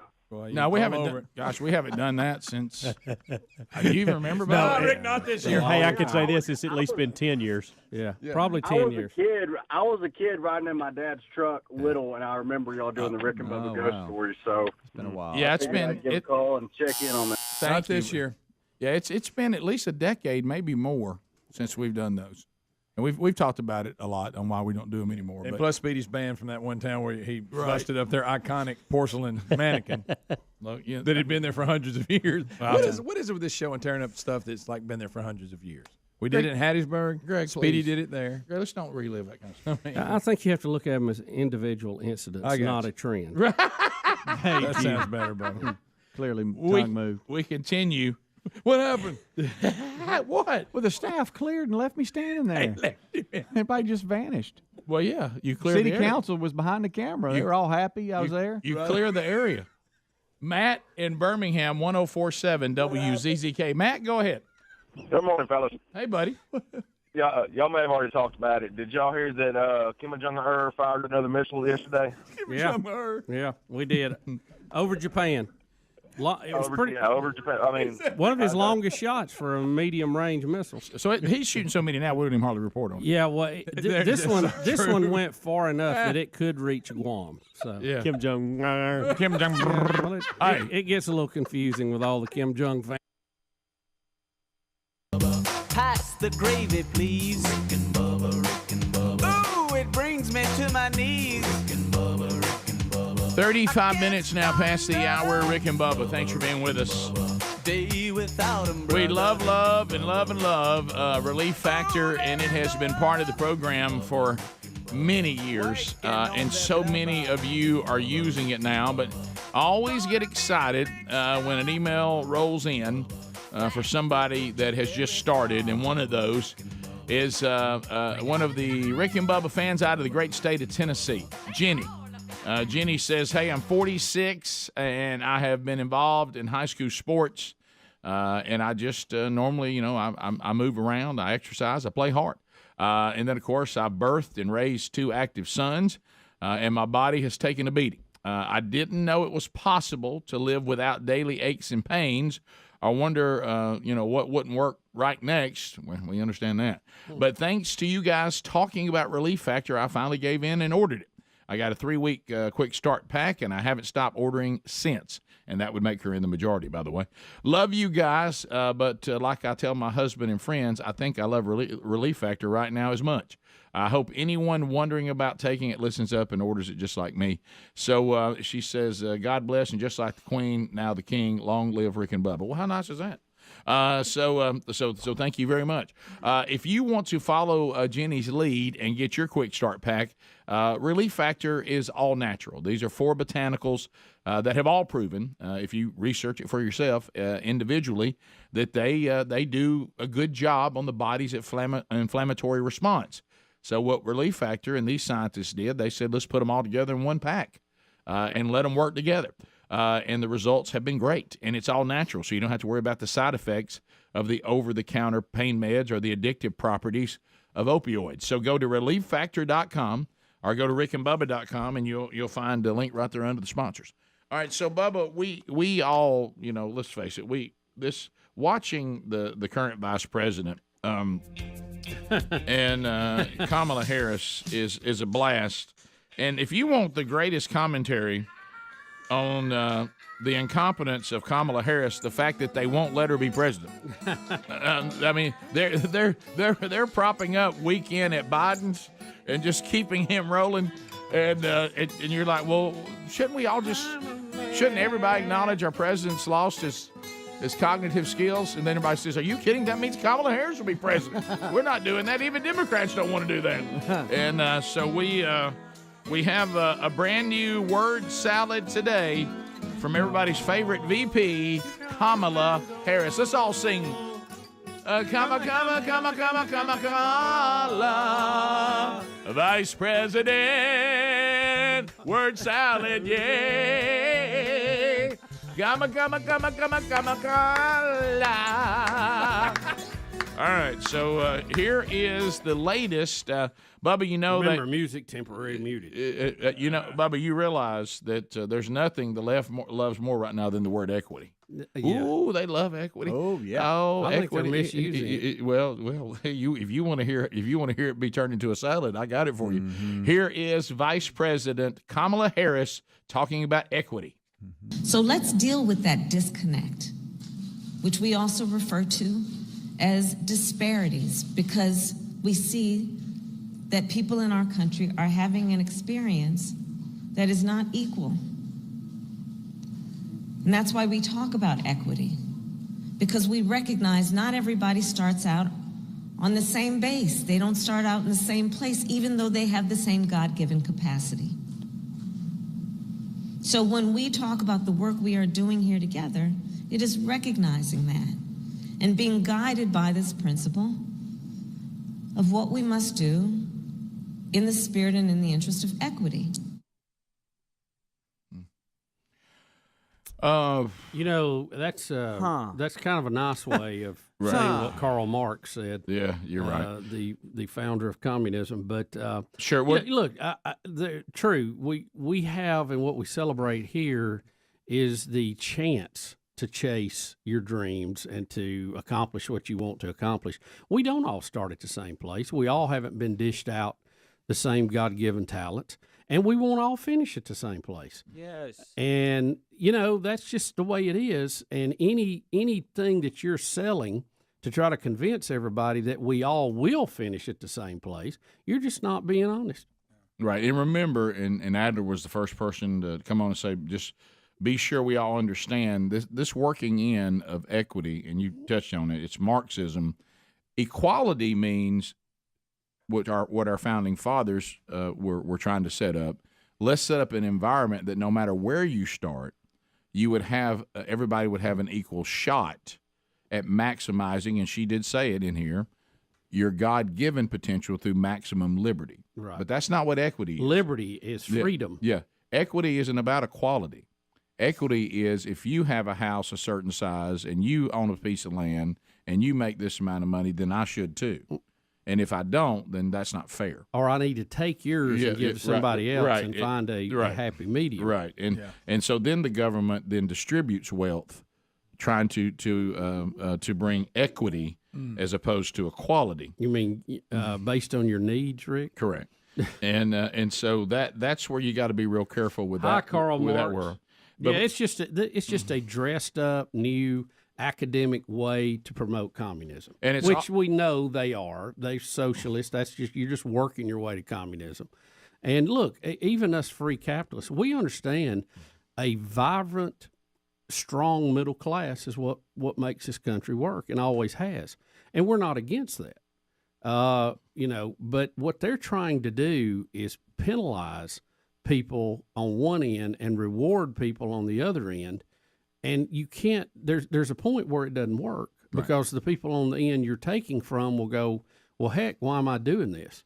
And then the people who are receiving the gift on the other end will go, I want more and more and more. So it's just a bad deal. Really, the government, they need to set the boundaries on these things and get out of the way and let the free market handle it. And, where we have most of these big screw-ups, Rick, is where the government tries to get in and set up artificial barriers and things in their mind to make it more fair, but it really doesn't work out that way. And we've seen that time and time again. Yeah, it'd be like me saying I should have – right now I want to be given a job and I want to be Elon Musk today because that's not fair, the money he has and I don't have. I want to be Bezos. And under equity, they believe that if you would just give me that, I would do just as well with it as they have. But the odds are I really wouldn't because they have gifts and talents that I don't have, but yet I need to maximize who I am through maximum liberty and taking and giving to someone, saying, well, somehow that was ill-gotten gains. If you just took what they had and gave it to somebody else, they'd do just as well with it. But that's just not true. No. And so. But here's the thing that should excite you. A few years ago, let's just flash back maybe a couple of decades. Walmart was the walking boss of everything. Sam Walton, there was no competition. Nobody thought there would ever be any competition for Walmart because they had cornered the market, okay? And we can even talk about who they took it from, the Sears and Roebucks of the world, okay? So let's just look down the timeline here. Jeff Bezos was a little scrawny guy trying to sell books in San Francisco on a corner, right? Okay, a little corner operation. Elon Musk was he was trying to do some computer programming and lived on a couch of a friend of his. They had to work and that's in recent history. Right. So some guy living on the couch of a friend right now, or a guy trying to sell books in some little office building on the corner, they could be these guys again because our country allows you to grow with that. And that's how it's supposed to work. Bezos saw and had an idea with the emerging of the internet. He started selling books. Amazon just sold books to begin with. They were not a product thing. And look what that monster's turned into. And look at Elon. He had a different idea. He wanted to do it a little different way. He got a government contract. He proved that his ideas would work. Elon Musk didn't know how to build rockets. He had no idea how to build a rocket, but he's learned and he's hired good people. And now look at what they're doing. I think, aren't they launching another crew this morning sometime? Yeah, but the Crew 5, is that this week? But what you're saying is the reason why the left hates self-made, successful minority people. They hate that because that refutes everything they're selling. Right. So they demonize those people because what that says, and you find out even in these two men that Bubba's mentioned, even though they're not minorities, if you would do some research, you would see it wasn't given to them. They started from a pretty difficult road too. But very basic beginning. They cannot stand for someone who did start in a rough road out of a bad part of town with a dysfunctional family and even worked through all the sins of our country involving bigotry as well.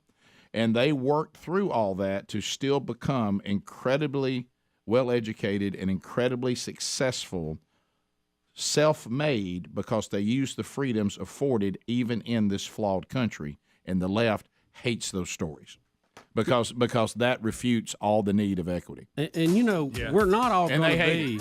That promotes equality. Yeah. But it doesn't promote equity. Yeah, equity is not reality. I will never play in the NBA.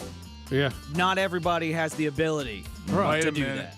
No. And look, even though we're talking about billionaires and millionaires, there's a lot of people can live a very happy, successful life between that and living under a bridge. Of course. Yeah. Like 300 million of them. Yeah. We'll be right back. Rick and Bubba.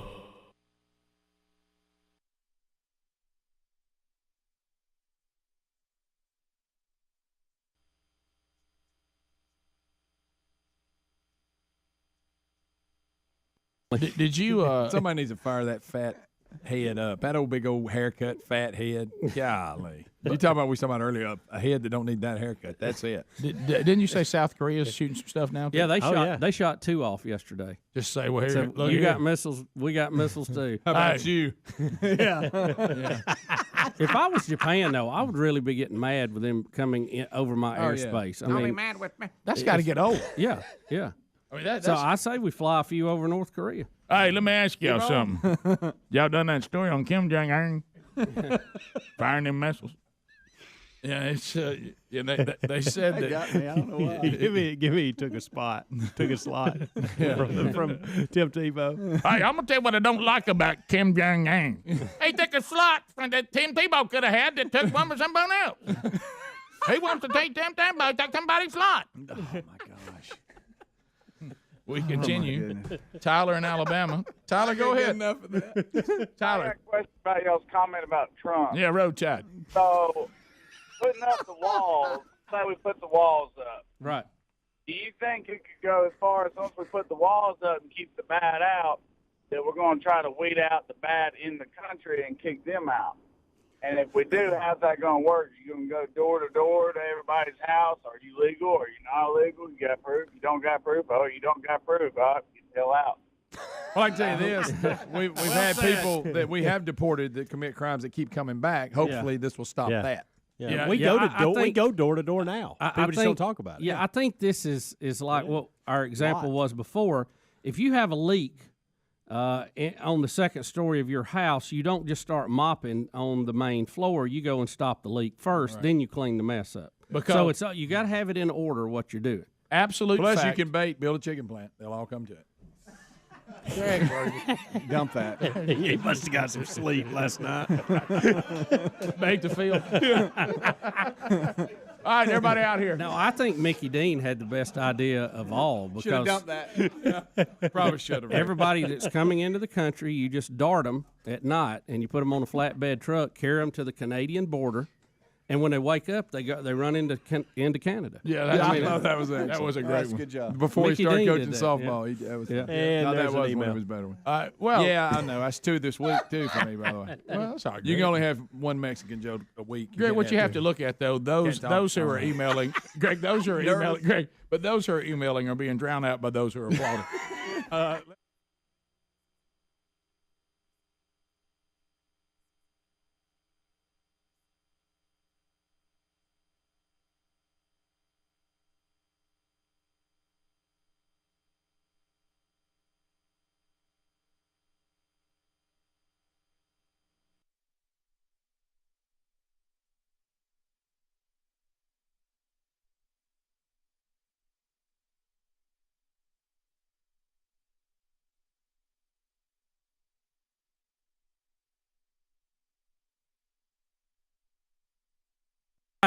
Shows old hard to handle bunch right here. That's right. Well, do we need to lock arms in support before we start today? was that last night? Tonight. It'll be tonight. Oh, it's right. Today's Thursday. Boy, that's going to be interesting. That'll go well. Green Bay fans will love that. Y'all can tell me tomorrow how it went. Yeah, it was funny. I saw the funny Dinesh D'Souza, who we've had on, who's a little card himself, and I saw that he put out, and I saw it on Twitter, and I retweeted it. He said, "Look, here's the idea. Here's an idea for Americans. How about this? Take the time away from the NFL and maybe read a good book. Maybe educate yourself. Maybe spend it on something maybe that is more beneficial right now while you're taking a break from the NFL. Fill that time with something that's more effective and maybe of more value. So we'll see. It's funny to watch all this going on because I was laughing, and I know we spent a lot of time on it yesterday, and we all tweeted out what I thought was a great statement. Because I understand on some of these topics, especially when you're dealing with anything that has a racial component to it, if you're Whitey talking about it, you don't get as much credibility, and I understand that. From some of the past history, I can understand where people would feel that way. Even though I still think truth is truth and logic is logic, but anyway, when someone Rick, what color is truth? What color is love? Right, it has no color, but still, I know, and human beings tend to think all of this is, of course. First of all, you've got to get down to the very few people that are even sincere about it. But anyway, most of it's just complete. Cut through all the facade.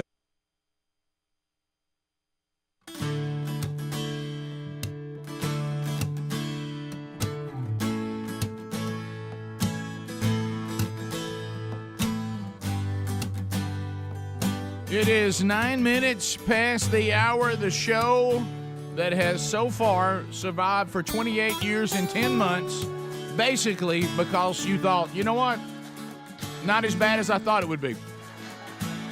We're all here, and so we just finished listening to the word salad from Vice President Kamala Harris, this word equity. And we begin to unpack the difference between that and equality, and the fact that the left hates people who are successful in spite of them. And there is a black pastor talking to his congregation. This is not going to go over very well. He is telling his congregation, which many churches sometimes are riddled with, getting the vote out and talking about why you should vote a certain way. Here, and he's really going to be in trouble because he's not following the script that has been handed to him by the all-loving, all-caring Democratic Party that has, pun intended, whitewashed their history quite well. But this pastor is going to tell his congregation why they need to vote the Democrats out in 2022. So here we go, and here he is in his own words. Our nation is gone mad. Yeah. I hope y'all like y'all's president. Because in a year's time, he screwed the whole nation up. You ain't got it. I told you, I don't care how many blind eyes open if I say something like that. Wasn't my blind eye. I'm out of here. He must be a Republican. You know, it took that man 1 year to screw the whole country up. A year. Don't be looking at me like, no, our nation's gone backwards. A year ago, you were paying $2 a gallon for gas. Yeah, let's take it where you can relate. And you're paying almost $4 now because of his decisions. Yeah, it's his decisions. 2 million people have crossed our borders from Mexico. Now he getting political. No, kingdom. And kingdom. Mm-hmm. Screwed it up. And these people coming in they don't get COVID tests. Uh-huh. And they aren't forced to get vaccinated. Uh-huh. That's right. And they put on airplanes. Read your paper. No, they ain't gonna put this in your paper. They don't report this. But they are flying people who cross the border illegally. Your government is flying them to cities across the United States and putting them up in hotels and paying for them with your money. Listen. Uh-huh.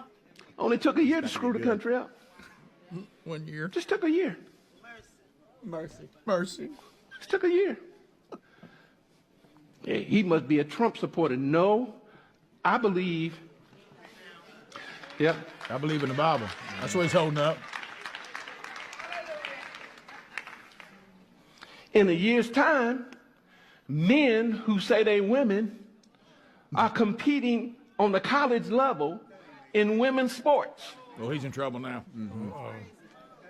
And depriving women who have been working all their lives to be the best woman in their sport, the ability to be that, because this man won't be a girl now. A year. Mercy. One. In 1 year. He's like, this didn't take long. Hey, it went bad in a year. Did you hear the one? Mercy. Hotel. But did you hear the? Who Hey, is that, by the did you way? hear in the hotels comment? I heard somebody in the back go $300 a night.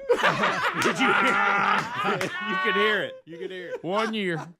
1 year. It does seem that logic has left the building, doesn't it? Yep, doesn't it? All right, Adler 5C. Oh, it's good stuff. So he's escorted us right into another mercy. This guy, he's in so much trouble.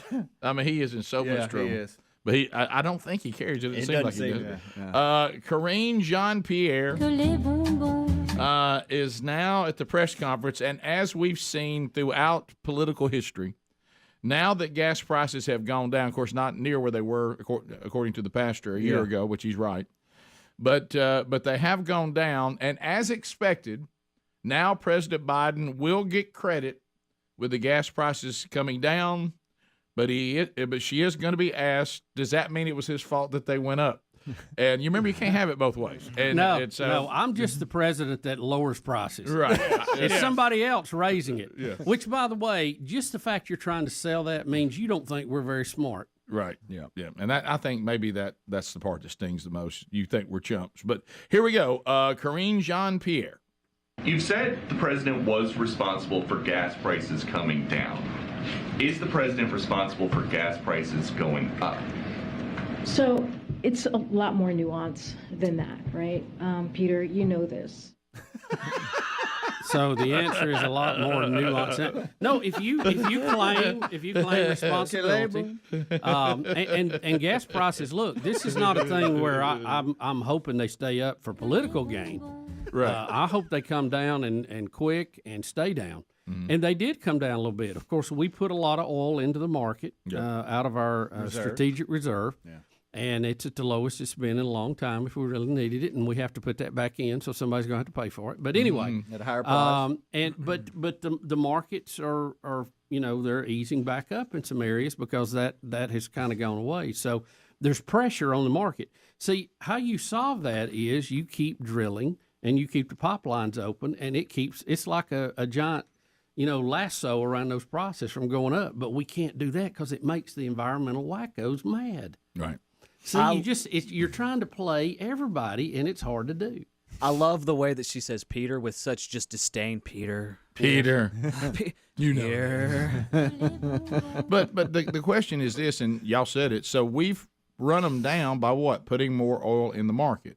So would that mean when the president took oil out of the market, that ran it up?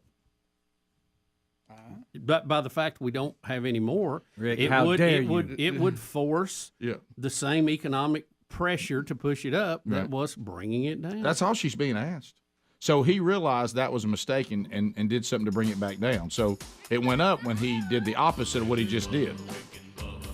And he pulled from our reserves, as Bubba just said, Yeah. and now we're going to have to fill the reserves Yeah. with a higher price. Well, we'll have to wait till it goes down to buy it back, which is another thing we need. Which is why we need to drill it ourselves, which is what we were doing under the Trump administration. Top of the hour. Not that hard, folks. We'll be right back. Rick and Bubba, Rick and Bubba. Patronizing propaganda and an attempt to destroy someone and gain power. But anyway, so the point was made by an African American man who's been an athlete, who's been in law enforcement, and talking about what's really going on here. And I really think he lays it out as about as clear and calm and straightforward as you possibly can. And then the funny thing I was watching now is, we were talking about how confusing the narrative is, and this young man says the same thing that we were talking about how when you've had great movements of change in this country, they always had a clear narrative. It was always communicated well, and they always pointed to a real problem and to the solution and why they were doing what they were doing. All right. In this case, we don't have that, and here's another reason why. It's getting worse now because now the NFL and some of the players and those supporting this have discovered that what we said yesterday, going against the flag and the national anthem, which, by the way, neither one of those things have color. They don't even have political views. No. Those two things have always in our country not been belong to one party, one movement, and one anything. This was one of the few things that everybody said, now, for this moment, we're all the same. Mm-hmm. And so they've realized that how offensive it is to veterans and families, how offensive it is to people who have a patriotic view of their country. And they realized that the flag and the national anthem was a huge mistake. So now they've just changed the original Colin Kaepernick narrative and decided he didn't say that. All right. So now they're saying, well, it's not about the flag. It's not about the national anthem. Okay, well, then hold a press conference and stand up during the national anthem and the flag. That would show us it's not about the flag. It's not about the national anthem. But the problem is y'all all started doing this because of Colin Kaepernick, and he told us clearly that he would not stand up for a country that mistreated African Americans and that they can have no justice. So I won't stand up for that country. That's what he said. Right. So the reason why he did it during the national anthem is because in his mind he said that flag and that anthem represents a country that I'm ashamed of. Yeah. That was the original narrative. So that's what everybody copied, but they've realized how bad that's being received. So now they're trying to say we're still going to kneel, but it's not about the flag. It's not about the anthem. Well, what's it about then? That's Trump. Well, it's Trump. It's Trump. Well, no, Trump didn't say anything until last Friday. Yeah. Okay, so I realize what y'all are in an situation, and you're trying to find. I don't a way know out of that they know they're in a That's the scary part. Hey, how about this? Well, then you're a fool. Yeah. Because as I said, you'll notice it next time you go to sign your contract. Well, as I said, and we said, the show said, and this guy we put out saying the same thing. This was a bad strategy. You've been given the platform, you've been given the voice. All you simply had to do, if you didn't want to offend people about the flag and offend people about the anthem, which are don't represent any of this, you go away from all this and you hold a press conference. You get in the communities where this is going on, and you start pointing to using your platform and your influence to make change. When the way you decided to do this, remember where this all started. Okay, it started with a female who has strong ties to the Nation of Islam who hates America. That's where it started. Yeah. And all of you that have copied that original mindset. Now you're trying to change it because you realize this is terrible PR, and you underestimated how many people in this country still found these symbols to be out of all this. You miscalculated it, and now you're trying to say even commentators on ESPN. Now look, we must make clear this has nothing to do with the flag or the national anthem. Yes, it does, because that's when you're doing it. Yeah. Of course it does. Yeah. I mean, and it either does or it doesn't. I mean, if you want to stand up and say you don't like the country that you live in, then say it. But then you're going to have to deal with the repercussions when you decide to, in a lot of people's eyes, disrespect a symbol that has also, like the guy in the video says, has flown over some bad things, but it's also provided a lot of great things, like becoming the leader of the free world as an African American. The flag gets both of those. Yep. Rick and Bubba. Well, Justin Timberlake just did that liner for us, years ago on the tour bus by calling one of our voicemails. Do you remember that? And so now the NFL, with all the problems, are saying that they're talking to Justin Timberlake and trying to finalize the deal for him to be the performer at halftime of this season's Super Bowl. Yeah, that's out running around today. I guess that's maybe a little bit of a test balloon before they finalize that. He gave us the term wardrobe malfunction, Rick, which is now part of the vernacular of our country. Yeah, now help me. No, because everything's running together. The only time that he has done the Super Bowl is in that incident, right? No, I think he did another one, didn't he? Didn't he do one where he was at a piano and doing, or was that the same one? Well, this is my question to you, and that was 2004, by the way, when that happened, the wardrobe malfunction. I don't confuse him as a solo artist, but in the boy band world, I do confuse all those boy bands. Okay, I can clear that one up. So when NSYNC. Right. So now, I'm with you. So far, so good. I saw him twice, by the way. Well, we all have things. He's proud of that, Rick. And there's nothing wrong with. I carried the kid. There's nothing wrong with there's nothing wrong with keeping some things private. You're right. But now they put on a real good show. But you and I went to a Super Bowl in Tampa. In Tampa. Yeah, we saw him there too. I forgot about that. Is that right? Yes. That wasn't one of the others? No, it was him, Aerosmith, Britney Spears, and NSYNC, because not Backstreet. No, because him and Britney were, supposed to be an item at that point. And that's what, made it even more intriguing, supposedly. So I do have that right. So it was a great halftime show, by the way. Much more entertaining. The football game was a little.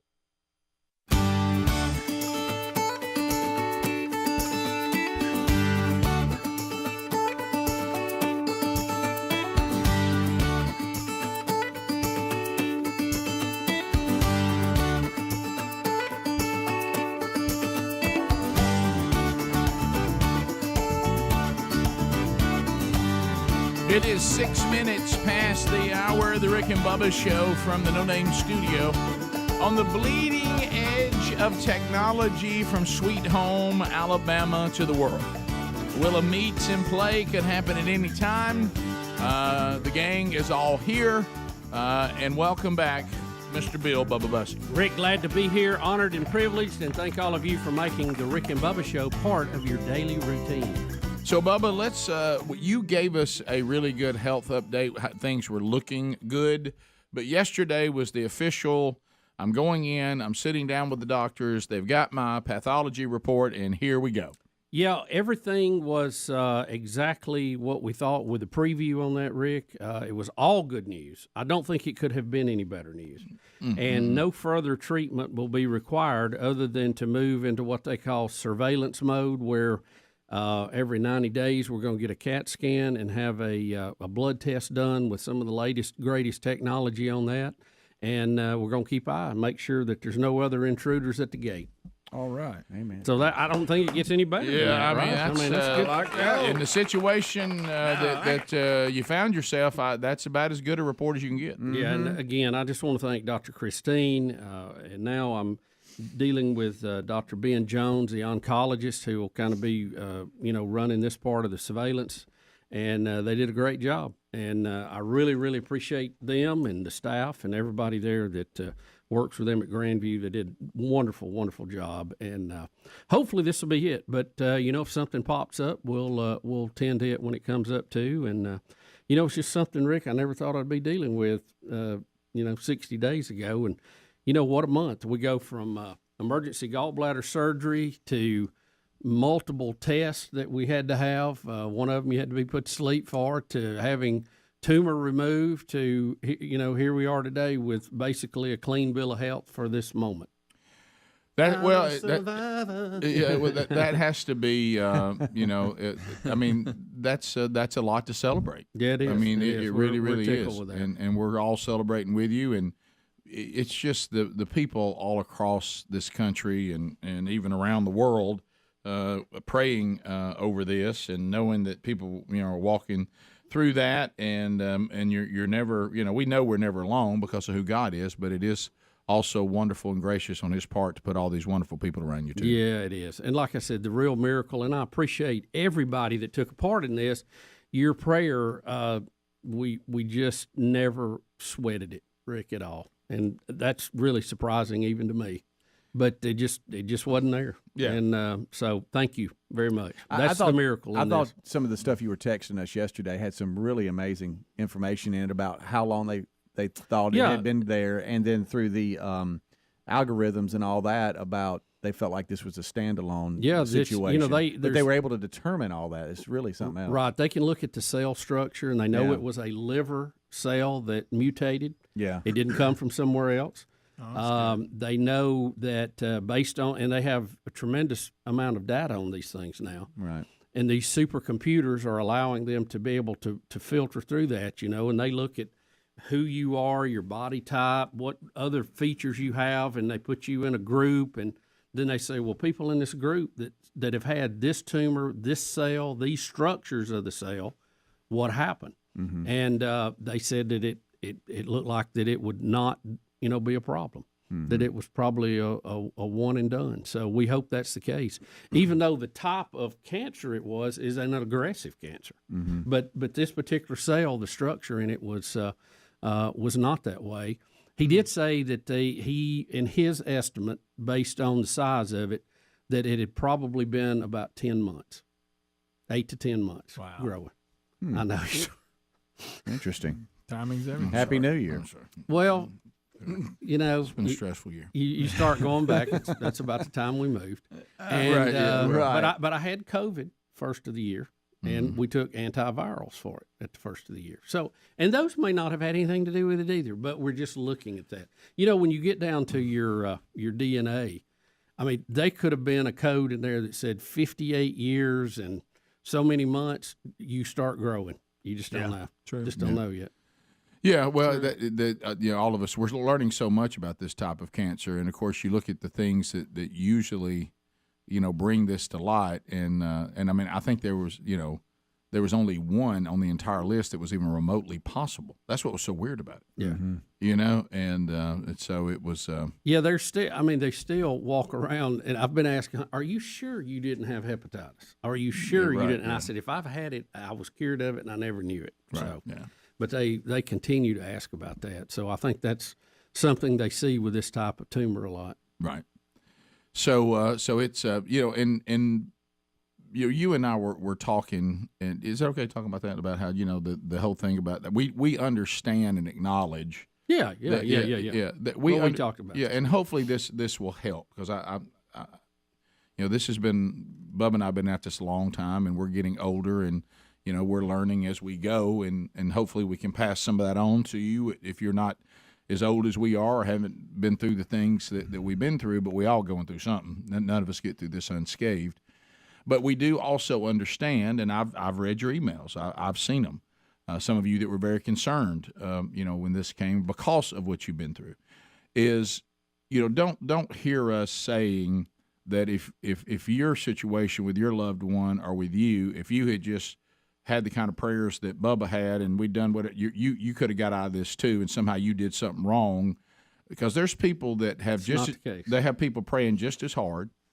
There's people just as devoted to the one and only living God as anybody on this show, and you were in this situation and you didn't get the news that Bubba got. And everything else was pretty much the same spiritually. Right. Mm-hmm. Well, you have to understand, and I hope you've learned this with us, because the show's been through a lot.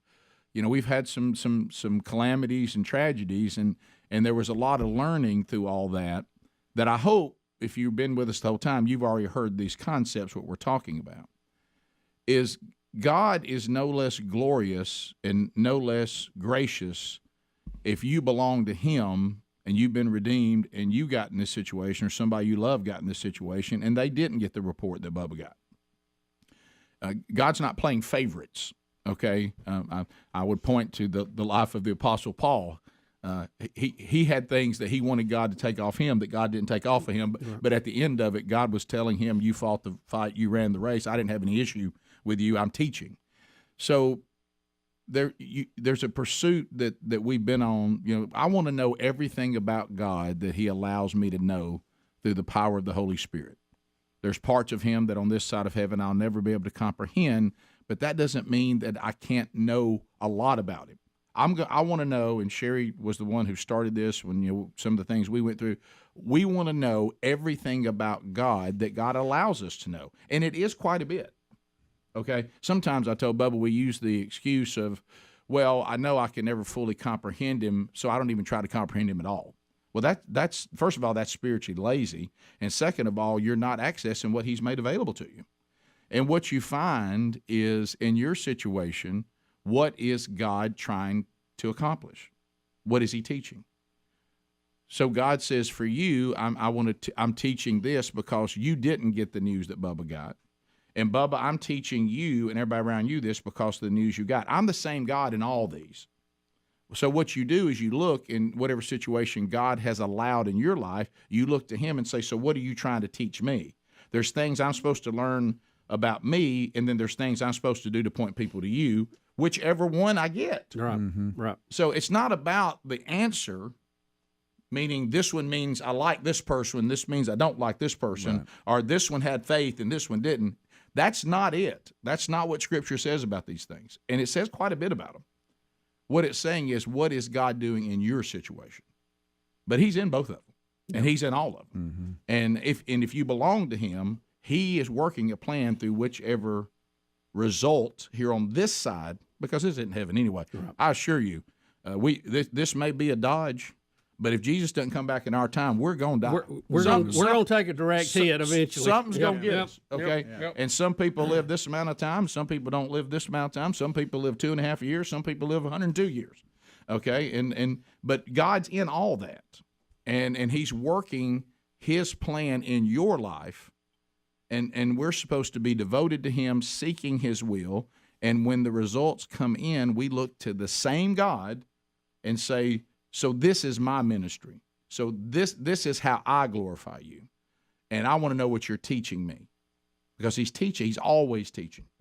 And what we need to do is, in our situations, whether you get good news or bad news, don't waste the good news and don't waste the bad news. Be looking to him to say, what are you teaching in the result that we got? So we're celebrating this result because we should.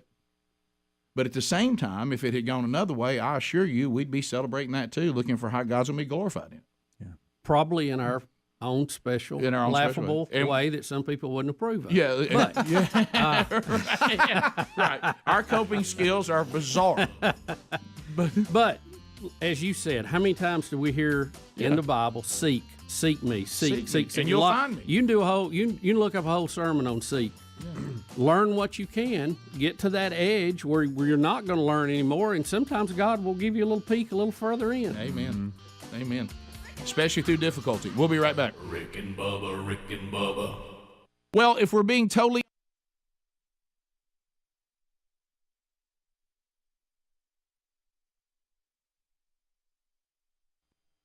a little slow. Well, that was a little defensive heavy there. Well, that was that year that what all of us think we know about the NFL was completely destroyed, saying that in the NFL you cannot win if you don't have a high-quality NFL quarterback. Yeah. And the Ravens said, no, that's really not true. Yeah. So as they gave Trent Dilfer a Super Bowl ring. Yeah, he was, what do they call it? They've got several terms for those type quarterbacks, a tender quarterback or he is a game manager, but there's another term I can't think of. But the Ravens' defense was just so overwhelming. Oh, yeah. No one could do anything with them, and they won the Super Bowl. And And it was not like you said. And it was also the time that we saw Jim Brown and Spike Lee. We were in line with him. Yeah, that was funny.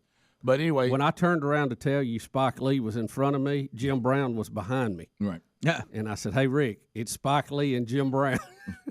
And of course, looking back, I'll regret the comment, "Hey Jim, nice hat." But anyway, it's also the last time I hitchhiked. Right. But anyway, and those things are not tied together. Jim did not get upset with us. No. But Tampa didn't exactly have the mass transit rolling like it should have been. No. After standing in line for a cab for a point that I felt like that we could not stand there any longer, we hitchhiked out. If I'm not mistaken, in the back of a truck. I was just about to say, did we not go to our hotel in the back of somebody's truck? Yes, we did. Okay. From the Super Bowl. All right. So anyway, that gets you. I don't recommend hitchhiking, especially if you're out of town. But in that particular situation, I felt like we were okay. If you want to go from highfalutin, I'm at the Super Bowl, to remembering who you really are, leave the Super Bowl and get a ride back to your hotel in the back of a pickup truck. It was a blue Chevy Love. As people are jumping in limos and you get in the back of Larry Wayne's truck from Tampa. But anyway, so we, I want to be sure I have that right. So we saw Aerosmith, Britney Spears, and not Backstreet Boys, but it was NSYNC? Yes. All right, so then Justin Timberlake has been part of Super Bowl halftimes. For a while. This will be his first time to do it solo. Yeah, it's been 13 years since 2004. That's what they're saying. So but does that mean he was just part of it, like these things we're talking about? He's never done it by himself. Well, I think now they try to combo them anyway, so you hardly ever see a solo. Understood. All right, so that may or may not. It looks like it's going to work out. Now, by the time we get to the Super Bowl, what will be the state of the NFL? Then only the Lord knows. Look, let's be honest. The NFL may not be able to afford Justin Timberlake by the time they get to the Super Bowl. So we don't know where that's going, but I think right now, and we were just hearing that it's a very. I'll go this far. I've almost left the Speedy. This is going to land in your camp. I'm slowly leaving the anger, and I'm getting into the discomfort of no one knows what to do. You know what I mean? It's now. You got secondhand embarrassment for the NFL. I'm now starting to get that secondhand embarrassment, meaning y'all are all really awkward right now because you're babbling, you're mumbling. Yeah. This is awkward, isn't it, guys? Mm-hmm. How about this? Welcome to my world, buddy. Do what we asked you to do and just go, hey, not the best way to go about this particular topic. We're going to hit reset. Everybody's going to stand and hear our press conference. They won't back up. They won't say what they did's wrong. Their only out is, hey, we've made our point. Let's move on. Now, my favorite is another awkward moment, as we said a minute ago, and I heard this in multiple places yesterday and over the days, is they're trying, which is maybe the most awkward, is to say this has nothing to do with the anthem or the flag while protesting during the anthem and the flag. Yeah. Now, guys, that would be like me not tuning into the NFL and canceling my subscription to ESPN and the NFL package and saying it has nothing to do with the NFL. Right. This is this may Don't be really wash. This current attempt may be the most uncomfortable. Mm-hmm. So it's very awkward. It's difficult to watch. It is. Where is the Super Bowl? Is it in Minneapolis this time at the Vikings' new stadium? Yeah, is that this year? Yeah, because Vikings going to be there. I'm sorry about that. That was my horn. They said that on the first read. Let me tell you, if the Vikings were headed to the Super Bowl, that will be when the NFL will collapse again. All right, so I mentioned yesterday about this, and I didn't realize this. Speedy said that I wonder if this isn't going on more with this generation, some of these conspiracy theories. And I told you I have a son that I blame Bubba and Greg and for the fact that he's big time. He'll just say things that I'm like, what did you just say? And so all of a sudden he comes in again last night, just like after I talked about it yesterday. Heard you talked about me on the show. I said I did. I said I mentioned I heard.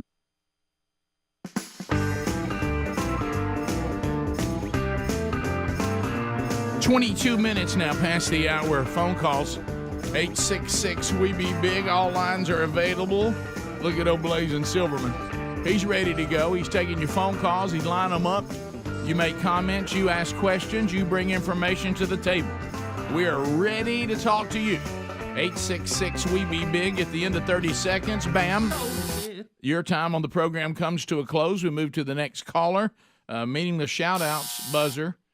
Shameless plug, buzzer.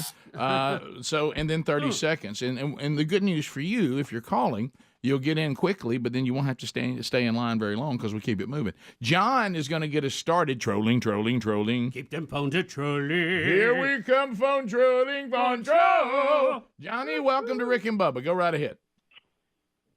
Hey, good morning, guys. Friday, y'all had a caller talking about the armadillo cake scene from the movie Steel Magnolia. Correct. And she dropped a big old A-bomb on the radio. She did. You know, she pulled a Greg Burgess. She did. And I was wondering, once a quarter. What is the worst case of some caller just going off the rails and swearing on the air y'all ever had? Well, callers actually have not caused as much trouble as we have accidentally. Doing misspeaks. Yeah, we've had worse, misspeaks that have gone really, really bad. I do remember that Ann Coulter, of course, that's a guest. I remember she dropped one time that was a doozy. I'm going to have to say Brett Butler. I'm going to have to say James Gregory. James Gregory. Yeah. So these are not callers. Ted Nugent was a big one. Oh, well. Yeah. All right, so really not callers as much as guest and host. Yeah. Who's a female comedian? What was her name? Brett Butler. Brett. She dropped a dandy. Yeah. Sure you know, those are not really misspeaks, though. They said what they wanted to say. Yeah, they've been misspeaks. Well, our misspeaks have been the worst. They thought they were. They forgot they were on the air. Yeah. In two of those cases. He was asking what's the worst cuss word a caller's ever said. Yeah, Ann Coulter was pretty rough. Kyle Busch, but it didn't get on air. Who was the Will other Power? Will Power. That's what he called Speedy something. Oh, I remember that. Yeah. He did. Same thing Ann Coulter said. You're right. I accidentally. Wow. It was. You're right. If it would have got through, the most offensive would have been Kyle Busch's. Yes. Not even close. Yeah, Not even close. I accidentally played that Trevor Noah clip in front of the little girl that was in the Golden Ticket studio. did. That was You bad. did. You That was did. last week. You did. That was really terrible. She was sitting right here. Ryan in Montgomery. Crying. I-92 WLWI. Ryan, go ahead. I hope y'all can hear me, but last week, Speedy made me spit my drink out on my shirt, and I had to go back home when he was talking about he wanted to draw on that thing. Y'all know what I'm talking about? Oh, yeah, sure. Oh, So yeah. many. Oh, yeah. It's a little prompter thing. I want to draw on one of those. I think by just if you do a count, I think Speedy may be leading. In Oh, that. yeah. Well, he did one, it's not he even close. did one yesterday. I know. In the kickoff fight. It's not even close. Yeah, it was a dandy. I don't know what you Ryan did reach out to misphrased that. I guess. Yeah. Right? Let's go. Ryan sent me one laughing, Rick. Yeah, a video. was just him yesterday. I laughing. predicted 2 p.m. It was around 4. Yeah. And He was I thought late. he was going to need help. Yeah, I knew he was in trouble yesterday. Yeah. I think my personal worst one was at the Gadsden Mall. Oh, for sure. Oh, yes, sir. Yeah. Yeah, that was. We were and all it- looking at the door. Yeah, I remember. I think I laughed so hard I thought I was going to pass out. Yeah, that was what I 'Cause love. you can't believe that it came out of your mouth, Well, it was one of the so to speak. I can't remember the last time I had a ding dong. Yeah, There's that one. There's all those. Don't miss that one. Your tick scare was pretty funny. Tick too. scare. Tick scare, and the airliner that went down, and you Yeah. talked Yeah, about the cockpit issue. Yeah. That was pretty. That was pretty. But Speedy is leading. He is Oh, our oh, leader. it's not he's even double close. digits on Yeah. everybody. I need to be stuck. He's Aaron Judge of Misspeaks. That's funny. That's good. Todd in Birmingham. Todd, 30 seconds. Todd. Yeah, Todd Risky. Tell it, Todd. Mhm. Was a big build up. Hey. Family. I've got several things.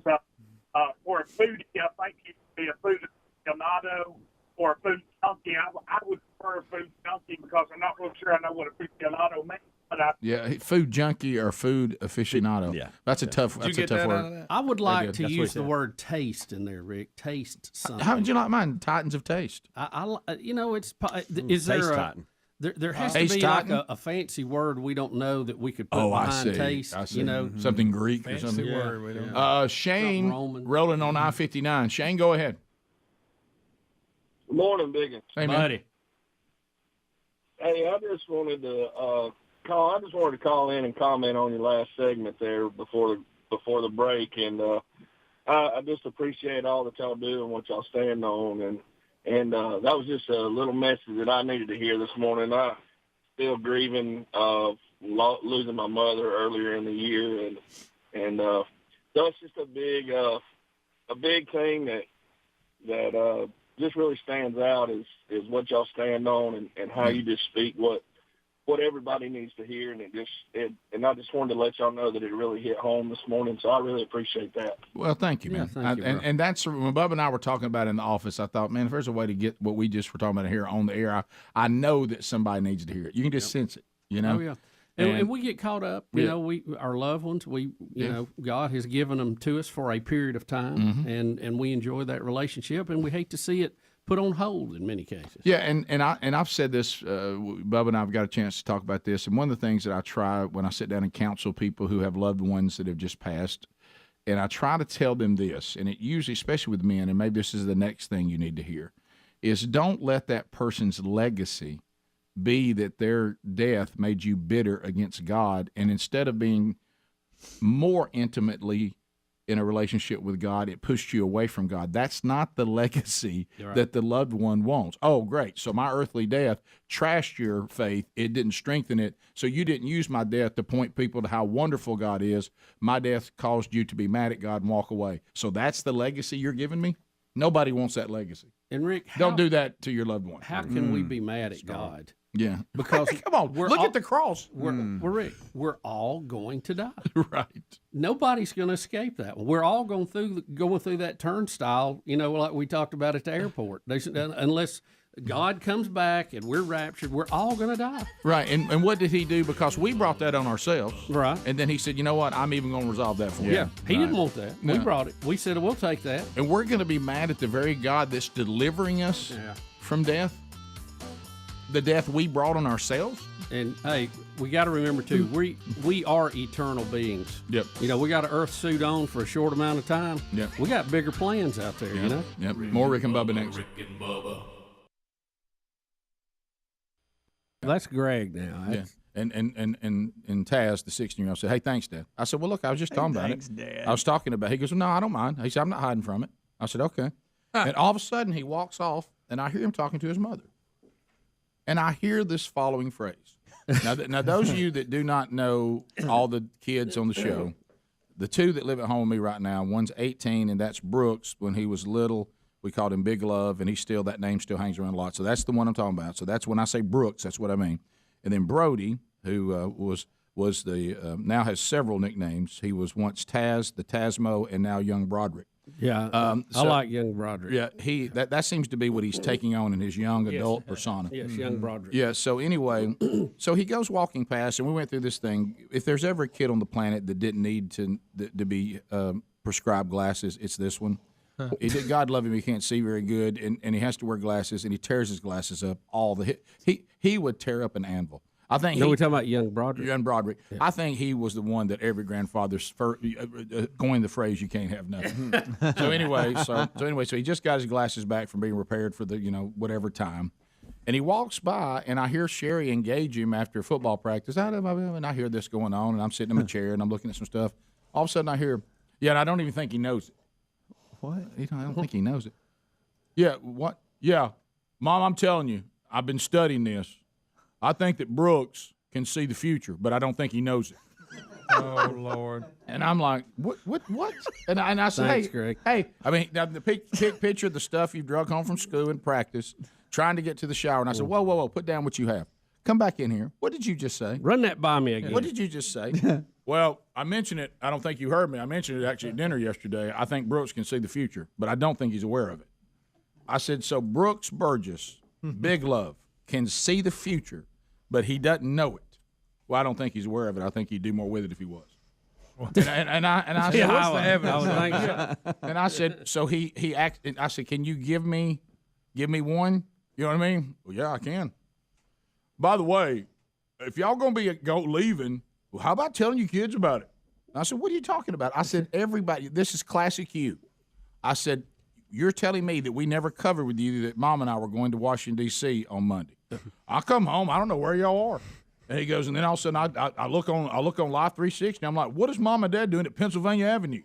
My gosh, that's Washington, D.C. I said, we told y'all about that. I left you text about it. Here's what you do.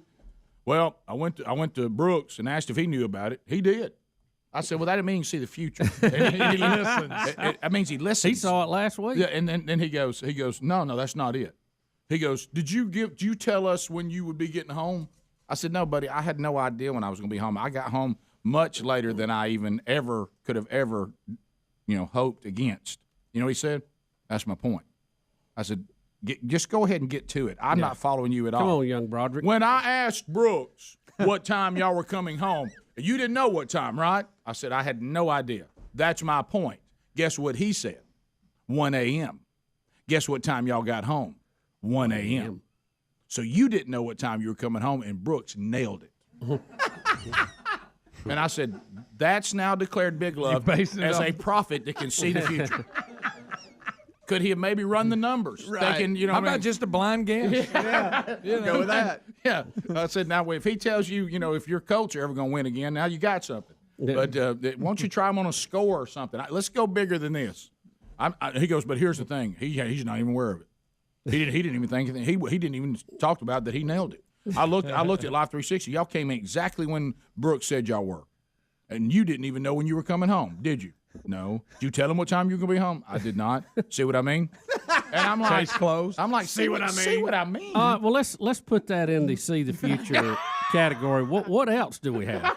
Yeah, I need a few more examples. Yeah, let's go with that. That's one. Well, that's what I said. All right, now there's one. Did you have one before that? Because this one seemed like it really resonated with you. Well, there's a number of things he does that you really need to pay attention to. Oh. And I said, okay. I said, well, how about this? You have my attention.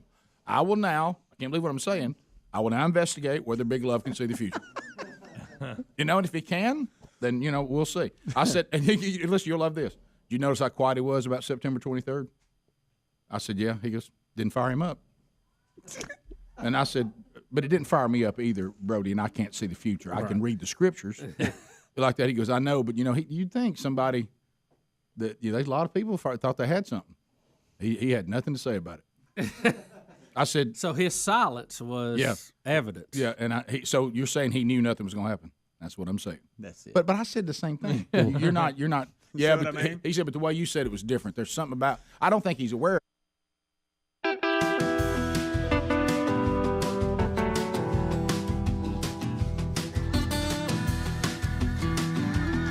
It is 35 minutes past the hour. Rick and Bubba Show. Thank you for being with us. Dun, dun, dun, dun, dun.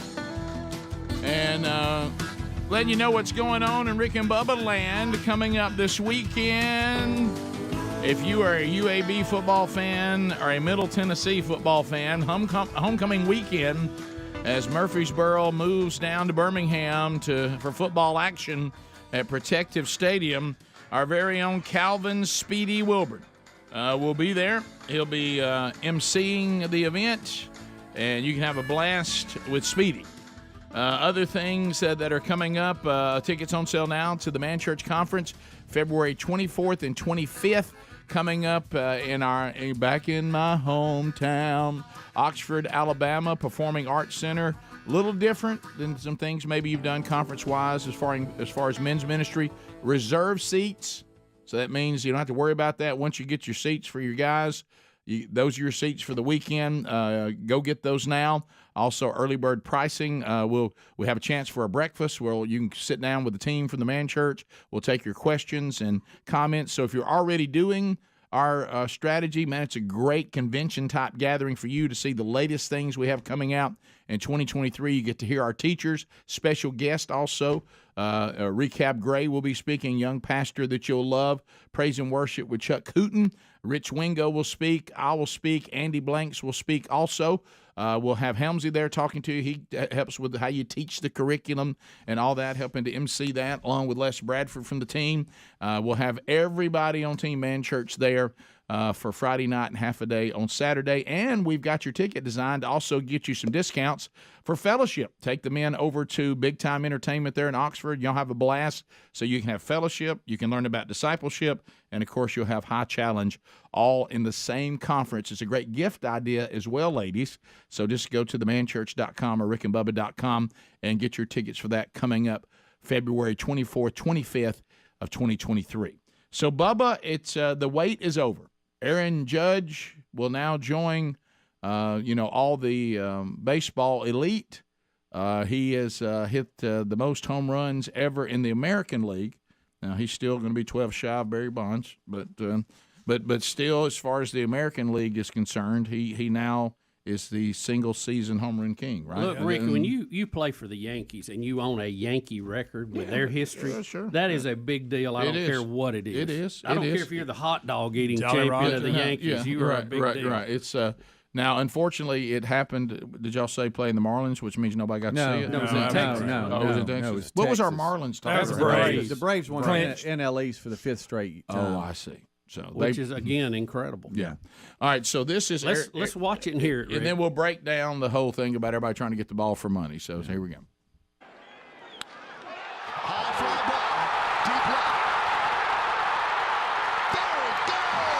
Thank God. He's done it. He has done it. 62. Aaron Judge is the American League single-season home run leader. The AL King. Case closed.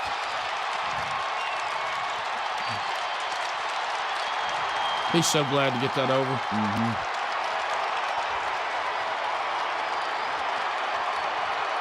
Yeah. Big man. Now remember, they're on the road. He's getting quite a round of applause. Yeah. And they wanted to do it at Yankee Stadium so bad, but you just can't make it happen. And the pitcher right now is thinking, well, I'm going to be a trivia question. Oh, yeah. There it is. What did he hit? Was it a fastball? I wasn't watching that close.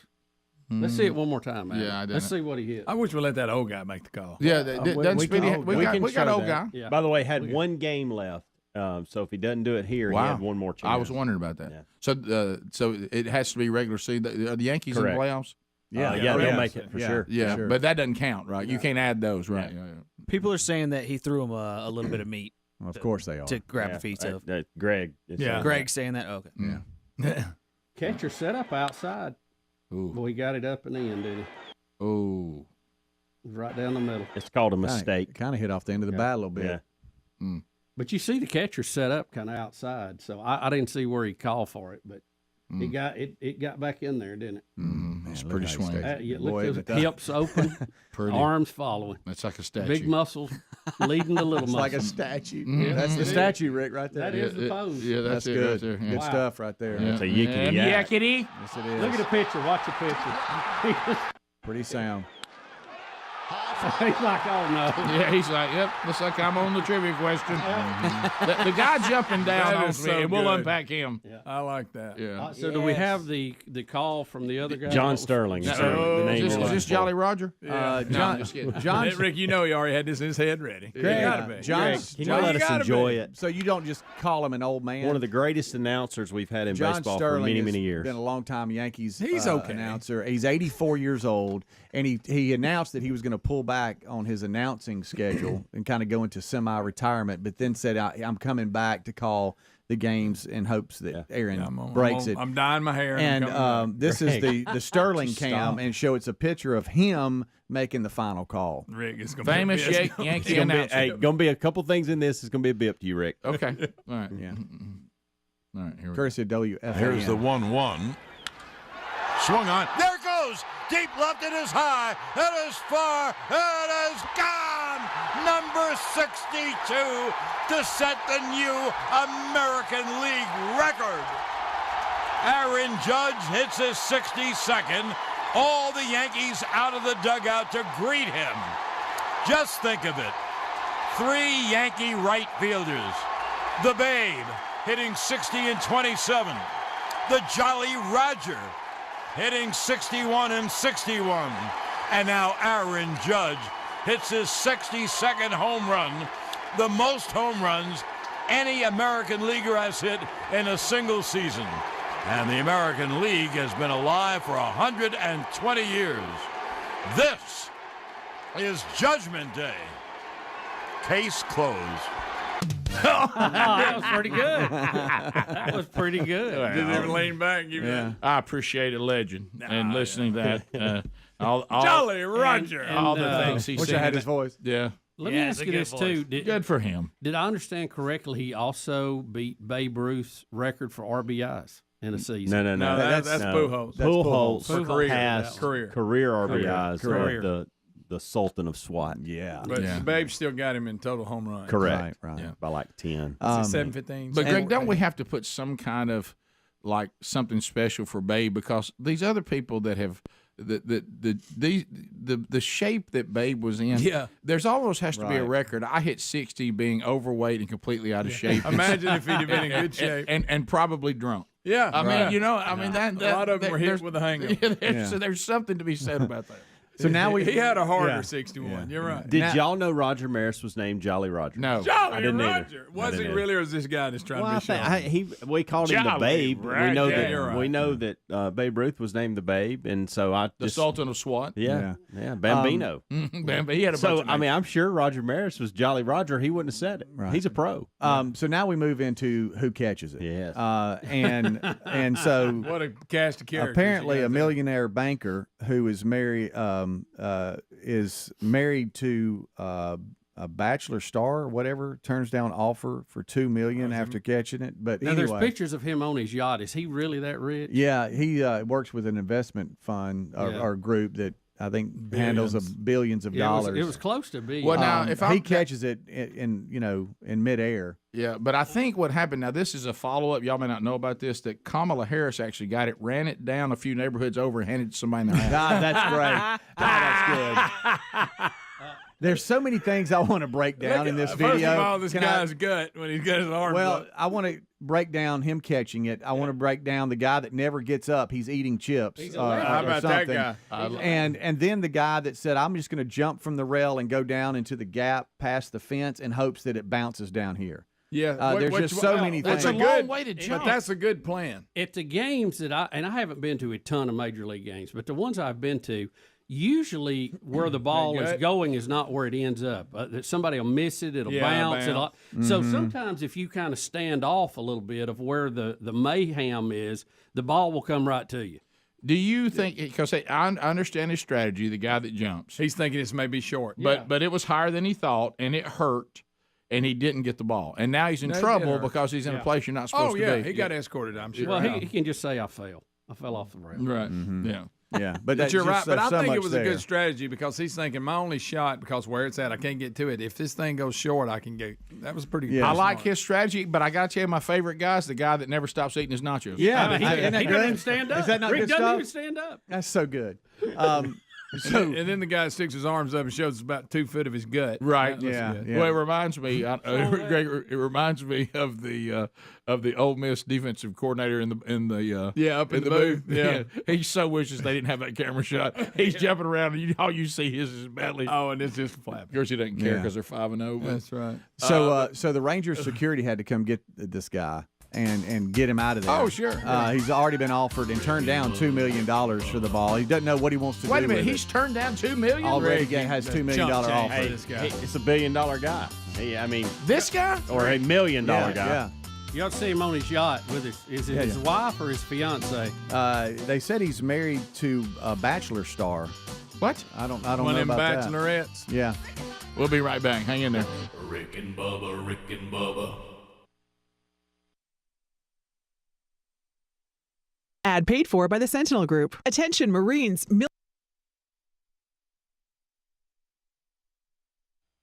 See, you're trying to make a prediction based on the scriptures. You're acknowledging that you know something. He said, I think he has some gift, and he's not even aware of it. Has he give you the score of a football game or Right, maybe an right. That's what election or? Well, I got news for you. If you don't think I have a list of questions for Big Love today, you're out of your mind. Add where Rick Pitino is going to be next. We're going to test this. Yeah, like has he ever carried an umbrella out of the house on a sunny day and opened it up and you think, what's that crazy guy doing about then it started raining? Right. No, that's a good one. Good call. Yeah. Another one, you'll love this one. Hey, you know, sometimes the dog runs off, sometimes it doesn't. Right. Brooks nails it every time when he's going to run off. What? Are you kidding me? I said so we can see the future, but it's really useless information. Is that it? It's nothing monumental. It's back to Greg saying he knows a lot about things that nobody cares about. I'm like, hey, Brody, love your mind, love this. You realize if there's ever a human being that walks through life more concerned about the future, it's Brooks. You know what I mean? Right. I mean, less concerned about the future than Brooks. He goes, that's my point. That's why he's being used. He don't make no big deal. They don't care. He didn't care. He doesn't know it. Yeah, I said, okay, well, we're going to have to put into bigger tests than this. And then, of course, I think he starts suggesting, I don't know that you can force it. He goes, if you do those, put that kind of stuff on him. He said, it just comes when it comes. He said, just pay attention. Okay. He just wants you to sit back and observe. Right. Not get involved. Yeah. But there's no if he gets ready for bed, he mysteriously knows nighttime's coming. Yeah, well, things like that. My favorite part is when I made the mistake of actually bringing it up. Hey, Bigelow, what's going on? Huh? Yeah, Dad. You think you can see the future? He goes, huh? His face, huh? I said, I understand you nailed what time we were coming home. Yeah. Where'd you come up at 1 a.m.? I don't know. Look, I look over and Brody's looking. Put his hands out. See what I mean? Need I say more?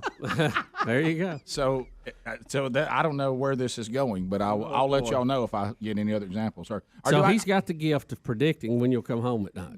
Right now, that's all we can document. Yeah. And apparently, he knows the habits of a dog that's been with us for 8 years. You know what I mean? Or something like that. Hey, he nails it every time. So does he say ahead of time when the dog's going to run off or where it went to when it runs off? Well, this is what you'll love. He goes, guess who's the only person when the dog goes out at night now puts him on a leash? I said, well, he could be putting him on a leash because the dog has run off. And I'm too lazy to do it. I don't want to hassle with the leash. It's almost like he knows what's going to happen. Yeah, I can predict when the dog's going to act a fool sometime. He goes, but he doesn't do it every time, does he? No? He goes, start paying attention when Brooks puts the leash on. It's not every night. And I'm like, where are you going with this? I mean, this is. So he's studying his brother. So if all a conspiracy theorist guy needs is to think that somebody close to him's got something being studied. Has he had too much contact this week? I think so. I'm afraid that young Broderick could be another example of why football should be eradicated from the face of the earth. See what I mean? I said, that's my favorite. Hey, at practice today, did you take a big hit? Anything like that? No, I didn't. As a matter of fact, Brooks told me not to worry about it. Rick and Bubba, Rick and Bubba. Rick and Bubba Show.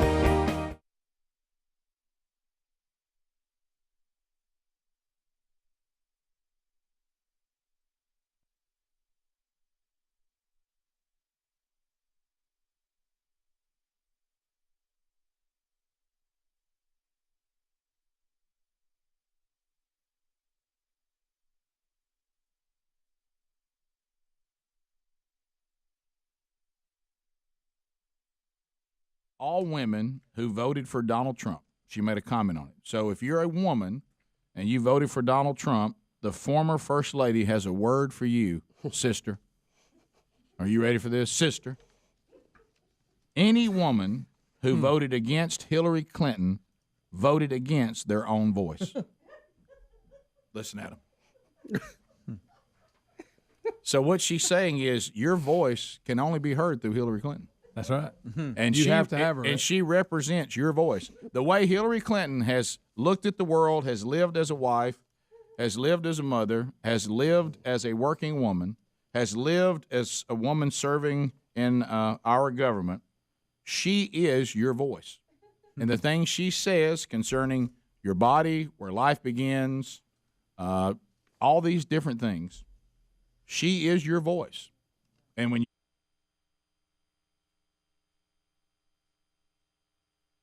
9 minutes to the top of the hour. Rick and Bubba's show. We're back. Phone calls. We'll get to those here shortly. You got comments. Blazing Silverman takes those for you at 866-WE-BE-BIG. CleanPods.com/Bubba. Bubba, we laid it out. We've been telling you there's a better way to clean. It's going to save you a lot of money. And at the same time, it doesn't use some of the harsh chemicals of the old cleaning products of old. You know how frustrating it is. I mean, you go get you a spray bottle, and Bub, when you go there, you're paying for what? Water? Yeah, you're paying for the bottle. You're paying for the sprayer. You're paying for the water that's mixing it, the label, all that. Why pay for that every single time you need to refill? Yeah, here's what happens. Does that even make sense? Yeah, it's a new way to do it. Go to cleanpods.com/Bubba. We'll get you 10% off. We'll get you free shipping. Pick the bundles you need. When I say bundles, you'll see these pods. Here's one for the bathroom. Here's one for floors. Here's one countertops. You glass, whatever you're looking for. And then they send you 5 spray bottles when your order comes in with the bundle. And then all you do is take out of the packet what kind of clean you want to do, drop it into the bottle that's now yours, fill it up with water, shake it up, and go. It really, we're talking about, Bubba, about $2 for a full bottle of cleaning solution. And I bet you're not beating that with all the things that Bubba just mentioned. And they also are high-quality spray bottles, so they also last longer. It's an all-American company in Dalton, Georgia, and they're trying to, change the landscape in the industry when it comes to cleaning and how we do it. And you can, and look, a lot of you are emailing us. You're loving it. If you'd like to try it, go right now. We'll get you free shipping and 10% off if you go to cleanpods.com/Bubba or go to rickandbubba.com, and you'll find it there under the sponsors button. Bubba, before we get to some phone calls at 866-WE-BE-BIG, the big game coming up this weekend, there's a lot of biggies in college football. But what makes the Texas A&M Alabama game big is you've got A&M beat Bama last year. You've got Jimbo Fisher and the ongoing feud with Saban. Right. And then you've got Bryce Young may or may not play. So that really brings a lot of drama to this one. And now to add to the conspiracies, a video has been released from Alabama's practice yesterday. And you see receivers catching the ball, but the people editing the video will not allow us to see who's throwing it. And it has set people, look, all you got is just receivers going out and catching. And they wisely, as Saban told the reporter, you want me just to tell Jimbo what we're going to do and how we're going to go about it? You want me to just go ahead and call him and tell him? So, see, it's just nothing but receivers catching, but you have no idea who's throwing it. And people are starting to wonder, is this Bryce Young trying to throw and they don't want to see how he's doing? Is it whoever that other kid is that's backing him up? It could just be a coach. The comment under the comment under the tweet, or y'all need to take some time and read it. Really? People having fun with who it could be. Right. They're bringing back quarterbacks from the past, Well, I tell you, he's probably throwing them. He's out. He's probably Saban. Oh, yeah, probably so. I mean, if you think Saban is going to just let you know who his quarterback is, I mean, it don't really matter because the only team that has a harder time scoring than A&M is Auburn. Auburn and A&M, are they playing each other this year? Probably 0-0. Ain't neither one of them a threat to score. Road Tide. I wouldn't. I wouldn't waste little Bryce Young against A&M, and you ain't going to have to score many points to beat them. They can't score. Road Tide. So anyway, do you see any reason, really, all kidding aside, based on how inept A&M's offense has been, do you see any reason you would put Bryce Young in any kind of danger? Because your defense is so good, A&M doesn't have a very good offense. You can win the game without having to score a lot of points. Do you think that's even important? And your backup and the package that he runs is pretty doggone good. Yeah, we're got great running back. Right. We're acting like they have no weapons at that point. Look, they're fine. They're going to win by 3. Any need to put Bryce Young out there? Even if he could play, you just hold him out. Yeah. And if you need him, use him. If you don't, look, you hold him. No way you start him. No, I wouldn't. No, you hold him out this week. Tennessee's got the week off. That's who you play next on the 15th.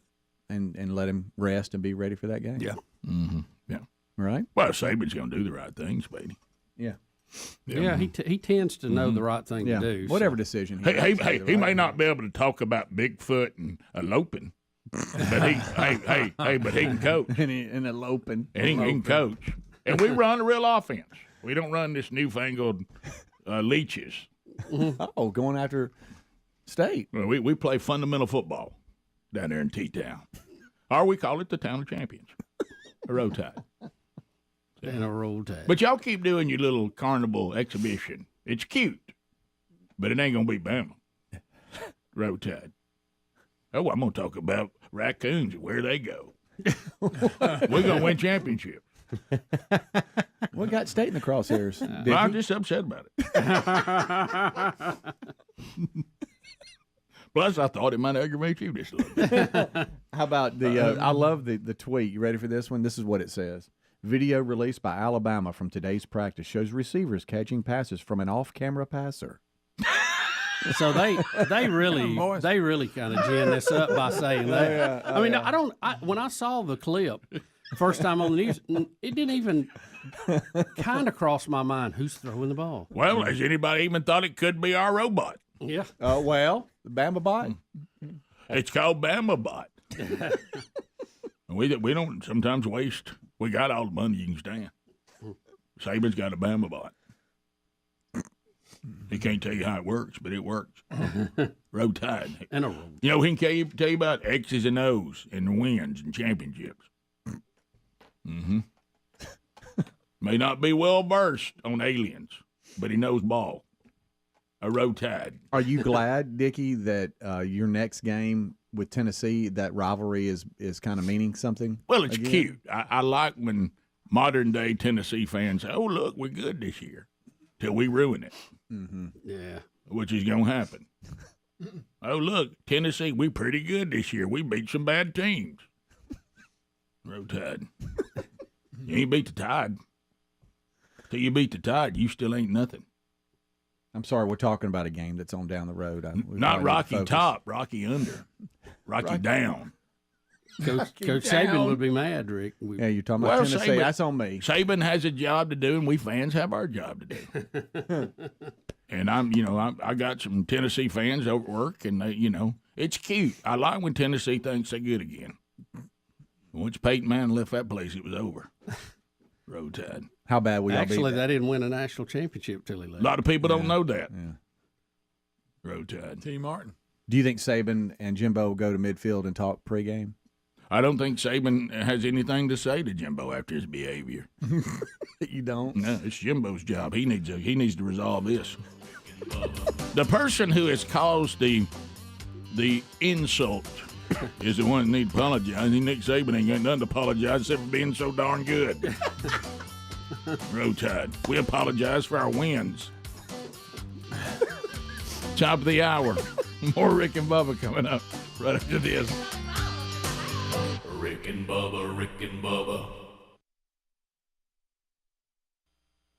Did not vote for her, you lost your voice. Look, these women are laughing so hard they can't even breathe. Oh, I know. There it well, is, Rick, I mean, what she's saying to them basically is you're not smart enough to let me tell you what to do. Right. Now, how ridiculous is that? Don't forget, this is a woman who's married to a man who, when trying to get the nomination, told us how terrible Hillary Clinton was. But now, since this is a comment against Donald Trump, but what is so hilarious about it is it's actually a positive comment for Hillary Clinton, as if this is the woman we should all emulate. Well, that she is our voice. I'm gonna make a prediction for you too that will send chills up some of your spine. Michelle Obama is out on a speaking tour now that is nothing but a test balloon for her running for office. I got to ask Big Love about that today. No, boy, don't you? See what's that's happening. See what he Get sees on in that that one, Rick. No, I think you're right. That is you're right. That's a thought. She's also testing some of the little points she wants to make. I'm going to take your point and go a step further, and we talked about it, but I want to go back and bring it up again because I don't know if we talked about it on the air. I think we did. If Hillary Clinton did not have such standing in the Democratic Party and was told, get on the bench for 8 years, and then you get to be president, and you're going to be historic like Barack Obama was historic, you're going to be historic and be the first female president, but you're going to have to stand down right now, which they did, and she thought this was her moment of glory, and the Democrats didn't have enough courage to say to her, you're a bad candidate and we're going to lose if you run. Either they were delusional or they were just afraid of her. She didn't get the presidency because of herself. Okay? She's just a bad candidate. And most Democrats will admit that now that have any credibility. So remember saying this. I will go, Bubba, to your point further. We may not be in this shape right now, good or bad, however you see the Trump administration. Some people think it's bad. Some people think it's good. I believe if Michelle Obama had run instead of Hillary Clinton, she would have won. Very possible. Very possible. So if she comes back around, it could be a whole different game. Because you got to admit there's some irony in this scenario that would see Michelle running because her husband could not. The fact that one of the first people to successfully do this was George Wallace. Right. You're right. That there's a lot of irony in that. There is. That's very funny. But if you think about it, in the world we're living in now, you could not speak out against Barack Obama. Why? Because he was African American. And if you did, then you were racist. No matter what you said about his policies, you might not be a big central government guy, but that you're a racist. You may not like the way he was handling foreign relations with Muslim countries. You're a racist. You don't really have any principles. You're just a racist. Well, imagine if you could take the minority status and female status and put it all in one candidate. Suddenly the Bernie people are coming back to you. They may come running home. So it's a dangerous thing if you don't like their worldview. Now, You've seen Bernie speak lately.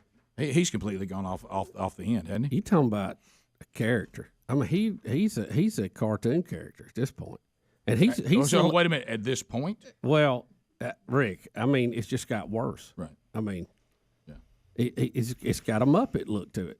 May I now bring up something uncomfortable? Yes, please do. All right. We all know that. By the way, I just want to say this one more time. For the women in our audience and in our studio right now watching the show, any woman who voted against Hillary Clinton voted against their own voice. Hillary Clinton was your voice. Now, what about people who are, transgender or binary neutral or all that stuff? How do they fall into this? Are they left out of that statement? Is this a closed-minded statement from the former First Lady to use the gender woman? Yeah, what about people transitioning to female? Who's their voice? Or vice versa?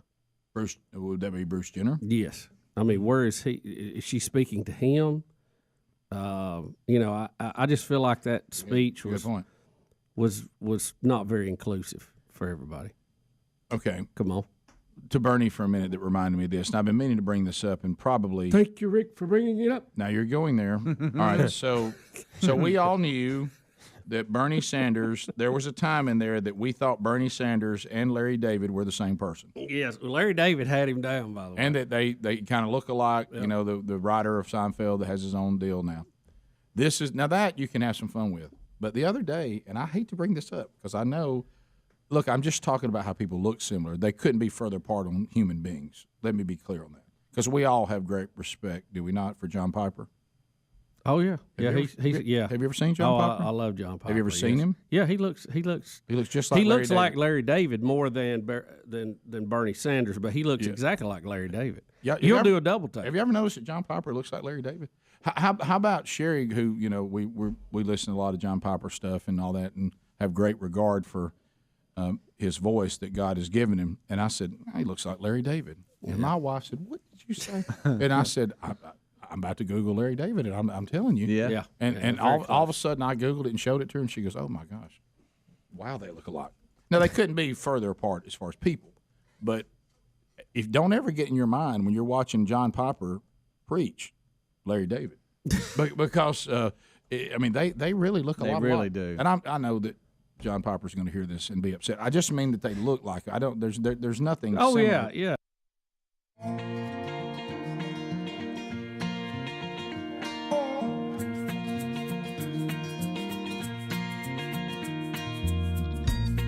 Thank you, Johnny Donovan. 6 minutes past the hour from the No Name Studio on the bleeding edge of technology from Sweet Home, Alabama to the world.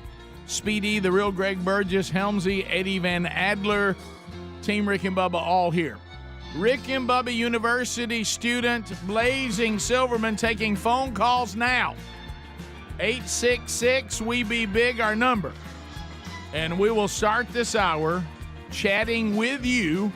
You make comments, you ask questions, you bring information to the table, and you'll kind of program this hour. What direction do you want to go? We're giving you the show. Just take it. Just handing it to you. So handle it with care.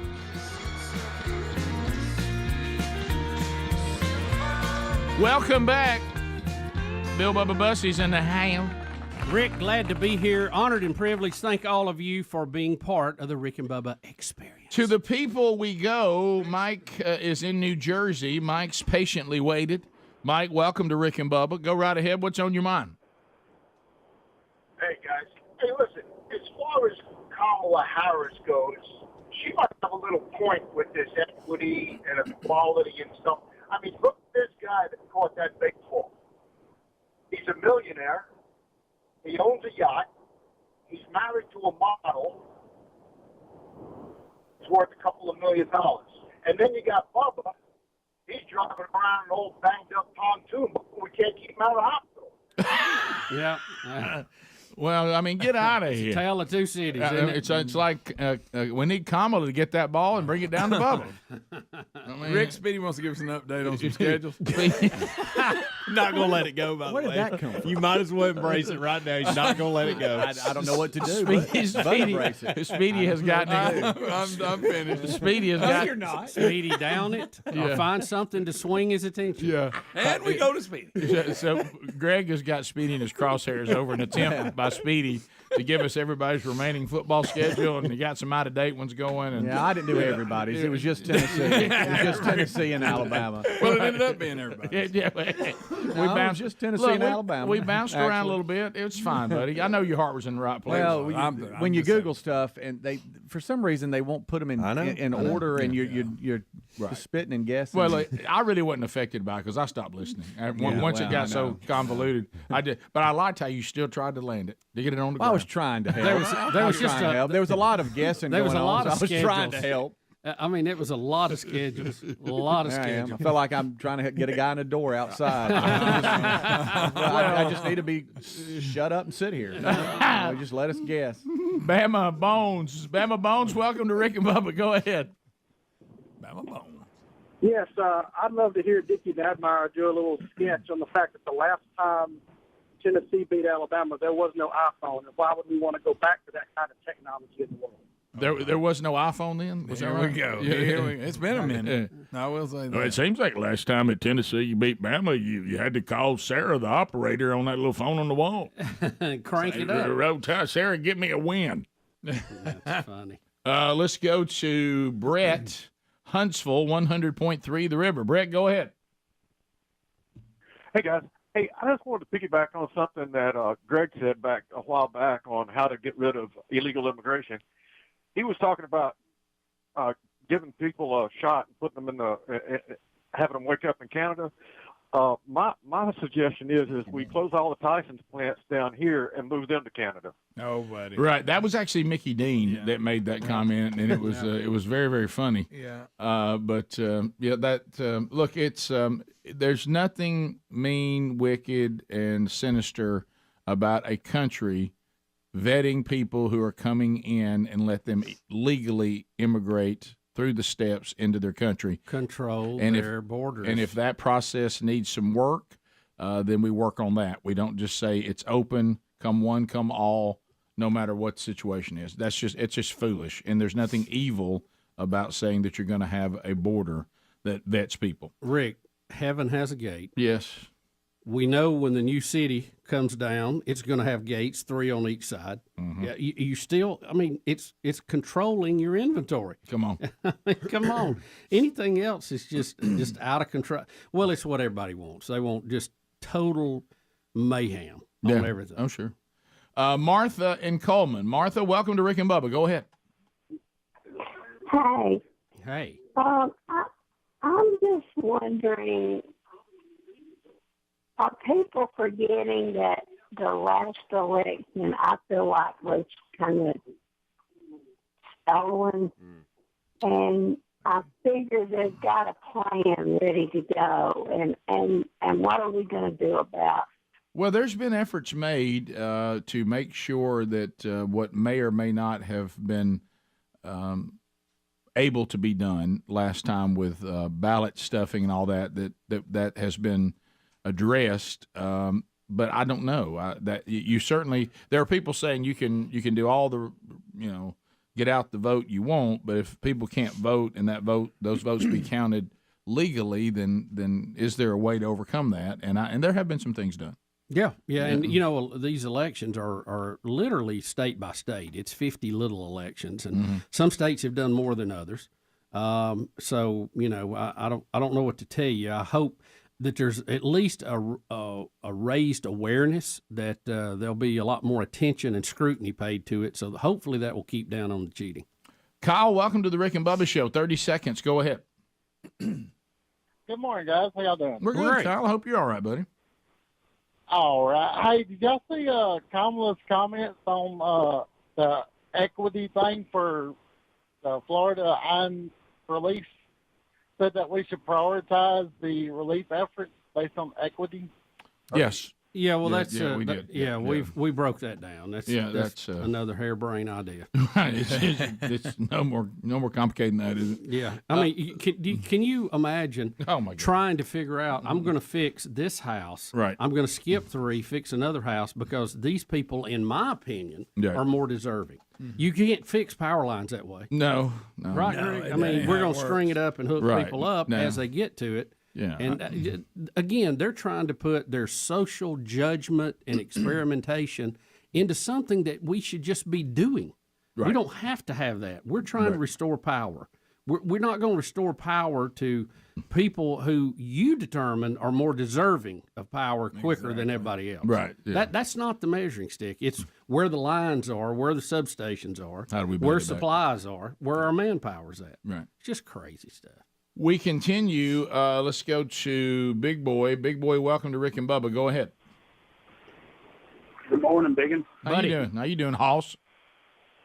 Good. Happy birthday, Rick, belated. Thank you.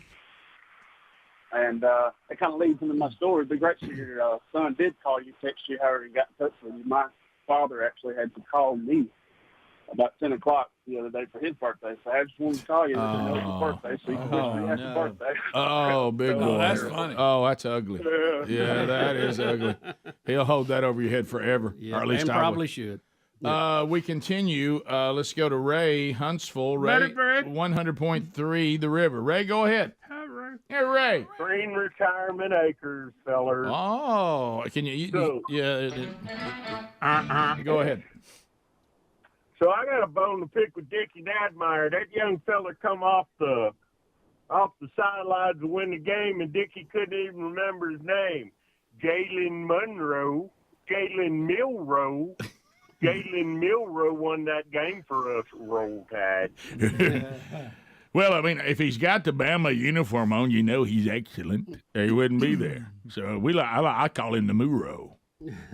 And he got the mojo on the Bama Joe. Roll Tide.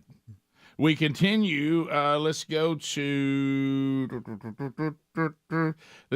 Dublin, where Matt be standing by. Matt, welcome to Rick and Bubba. Go ahead. Hey, what's up, guys? How y'all doing? We're doing good, Matt. I hope you're all right.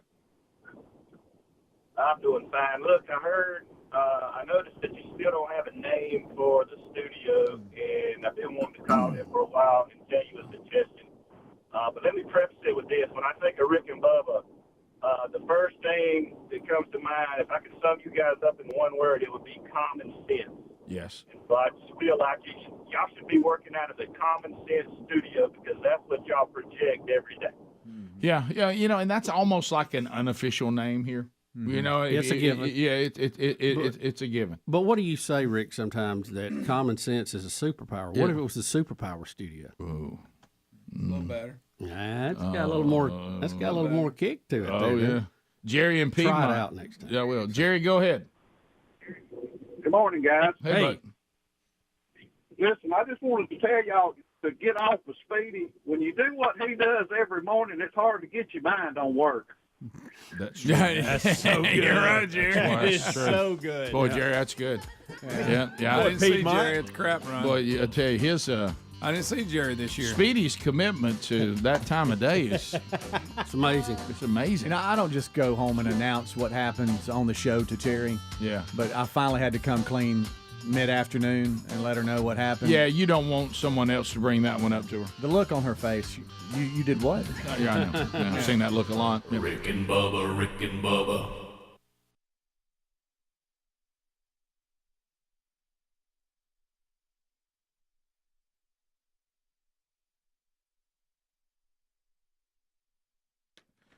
Bubba, you got back after, spending some time in the hospital. We're excited about the great news. But, one of the things that was cool when you got back, right there in your office waiting on you was T-shirts from True Classic. Hey, I'm telling you, you and I with our shape, sometimes T-shirts don't work for us. And let's face it, men in general, a lot of T-shirts are made not for men. These are made to fit us right. Yeah, Rick, I think they're using like most of these T-shirt folks, some idyllic cut from like 1950. We don't look that way anymore. Right. And but let me tell you, I love how soft these things are. They are incredibly soft. Yeah, I'm going to tell you, I had gotten to the point, honestly, that T-shirts just didn't work for me. And we got these True Classics, and I'm telling you, they look and they feel great. I'm now wearing them, like with a pair of jeans. It's got the tighter fit in the chest and the sleeves, and, that way, the upper torso, which a lot of times doesn't need as much room, let's just call it. And then, of course, they're, as you said, they're soft. They're at a great price. And then they also go down beyond our waist. I mean, I've got one of those. I got a lot of torso to bring to the table, and they fit me outstanding. And they're going to fit you too, guys. Do you hear us, plumbers? Yeah. Let's face it. The T-shirts of the past don't look good on every body type. These do. We've got an exclusive deal for you, the listeners. Bubba and I are loving the classic T-shirts from True Classics. Go to their website, trueclassic.com, and use the code Rick and Bubba. 25% off at trueclassic.com, and get and put in the code Rick and Bubba. Get 25% off the most comfortable, well-fitting T-shirts that you have ever worn from trueclassic.com. We go to Wanda. Hello, Wanda. Welcome to the program. 30 seconds. Go ahead. Yes. Hey, Wanda. I was calling on, y'all were talking about Michelle Obama saying people who voted for Trump lost your voice. And lost our voice. Yep. You tell her mine's loud and clear. No, not Wanda, not according to Michelle Obama. Because I don't care about Michelle Obama. She ugly and her breath stinks. Wow. We have a lot to talk about going forward, and I've got some stuff here, and I don't know, is Adler is taking a vacation day tomorrow. Do y'all know what he's going to do? Yes, he told me, Rick. Yeah, I do. Are we allowed to talk about that? You talking about his little interest he has? His little obsession. Is this all fair? You're good? Okay, I didn't He's all about this, my friend. Not that it was going to stop us. I just thought it was kind of me. This right after your family thought you really wasn't where you were all weekend. So first of all, your family didn't think you really were with Donald Trump. You weren't, but just a second when he said out, little man, out, cricket man, hey fella, out. And what a great picture you took. Yeah, terrible picture. Worst picture I've Adler, ever taken of my life. Funny? I was not trying to be funny. I panicked, but I was next to the president, and I panicked. I will say this: that does look photoshopped. Because he's looking completely the other way, and you got a look on your face like something from Dr. Seuss' book. That you mentioned look. You know how they all look. Yeah, sure. You're like a who. You mentioned. Thank you, Greg. You mentioned that in the documentary about the president, and really we didn't talk about it enough. You actually combed your hair to look like a Trump. Donald Trump Jr. Yeah, a child, one of his children. Can we pull the picture up? It did not. It didn't win me any points with the president. No, it did not. He took one look at me, didn't care for me. As we mentioned the other day, Mr. Trump saw Bubba, open arms, embraced him. Mm-hmm. He saw me and he said, "That's okay. Take a step back, please, sir." Take a step back there. I give some people that vibe. That's just the vibe I put out to some people. So I noticed at least yesterday. you got a good picture with it. I watched you yesterday, and I could tell you were preparing Skad Row for you not being here, and I thought, okay. And you said, hey, I've got a vacation day. Oh, by the way, speaking of Photoshop, people are like photoshopping things into my arms because I held my arms really weirdly too. That is Charmin. just like it. So they're putting Charmin. Yeah, that's a good one. So your parents thought that was Photoshop. Yes, it does look like it. It does. The Charmin is, but you aren't. Right. So when they said smile, you really went. God, they didn't say smile. It was a Secret Service guy. I mean, like everyone's very they don't serious. count it down. And I panicked. No, No, I think he did. He did. Rick, 3, 2. It's almost like he's trying to talk to him. I really enjoyed sitting there. He did a slightly off face, I think. Guys, why that face? Slightly I off. have. I actually have because the Secret Service guy popped off 2 pictures really quick. Rick and Bubba's in Ohio. Rick and Bubba. Pass the gravy, please. Rick and Bubba. Ooh, it brings me to my 22 minutes now. Past the hour, the Rick and Bubba Show. Thank you for being with us. And we'll get to more phone calls as the show continues. Bubba, the old Ruskies, the Russians and the Ukrainian situation, let's just be honest, it's been going on so long now. Do you find yourself forgetting that it's still going? Well, I'm still amazed. I'm still amazed Yeah. that the Ukrainians have held off the Russians. Right. Yeah, now Putin's getting more desperate. He's talking about a nuclear strike. He's moving around some of his missiles. Right. He's launched his submarine that has the Poseidon weapon on it, which I don't know if you've seen that. Yeah. It's a nuclear weapon that basically is a dirty bomb, and that they would set off when the tide's coming into your shore just to basically make your shoreline uninhabitable for a long time. Well, that's and that's the kind of things they're throwing around right now. Dirty books. Well, they Dirty Beach. They now, through the things that are going on, have you seen these grim pictures of the Russian torture chamber? Oh yeah, that they found. Oh yeah, people were buried alive. They just liberated a Ukrainian town where the Russians were, and the torture chamber they found. And there's a picture of it here. I'm looking at.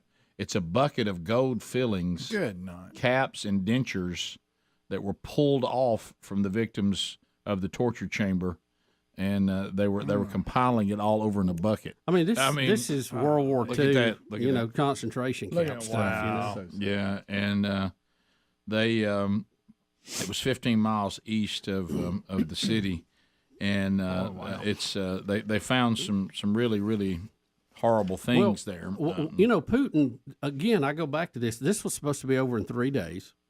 They kind of missed that. That has not happened. The Russians have lost a massive amount of soldiers and equipment in this. Right. And Putin is, he's not letting up. He's actually upping the ante a little bit. So, did you see David Petraeus, who used to be the Secretary of Defense, I guess it was? What a terrible name if you're going to be Secretary of Defense. He got in trouble. But he said he was asked, what if Putin uses a tactical nuclear weapon? What if he goes in with a smaller one and blows up a Ukrainian town where they're stocking military supplies? And he said that the U.S. response to that would be, we would launch several tactical nukes and destroy every Russian soldier and every piece of Russian equipment outside the Russian border. In other words, if you're outside Russia, we're going to destroy you. Wow. And all at one time. Really? That's quite a statement. Not a feat. How does he know that? Well, he used to be the That's guy what I mean. that did But the how would he planning know on it. this administration would do that? Well, I think the planning is in place no matter who the boss is. Yeah, that's what I'm getting at. They talk, the president's just the Christmas help. The rest of them staying. Right. This might be him saying it, Rick. You want to hear him say it?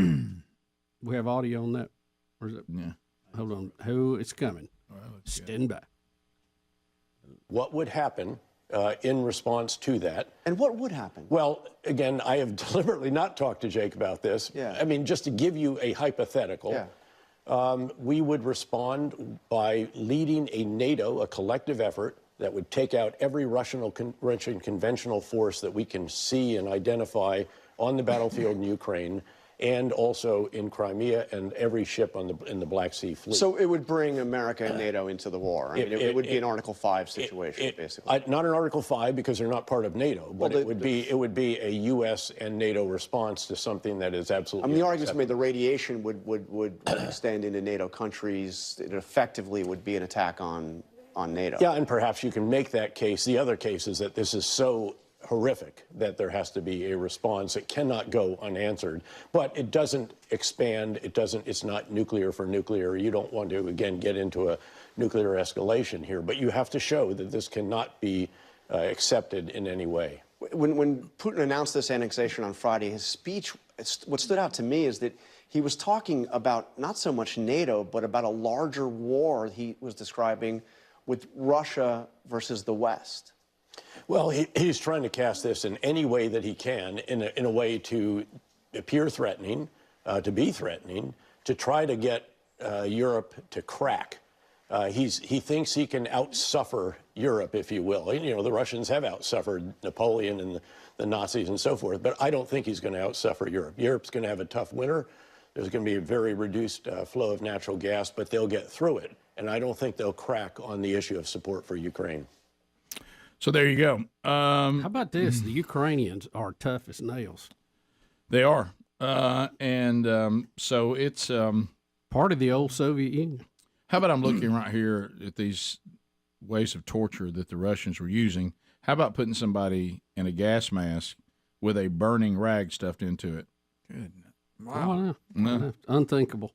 I thought we'd moved on from this. You know? Well, goodness. What about the bucket full of all the different gold fillings and everything, and caps and everything else? It's well, it's war crimes.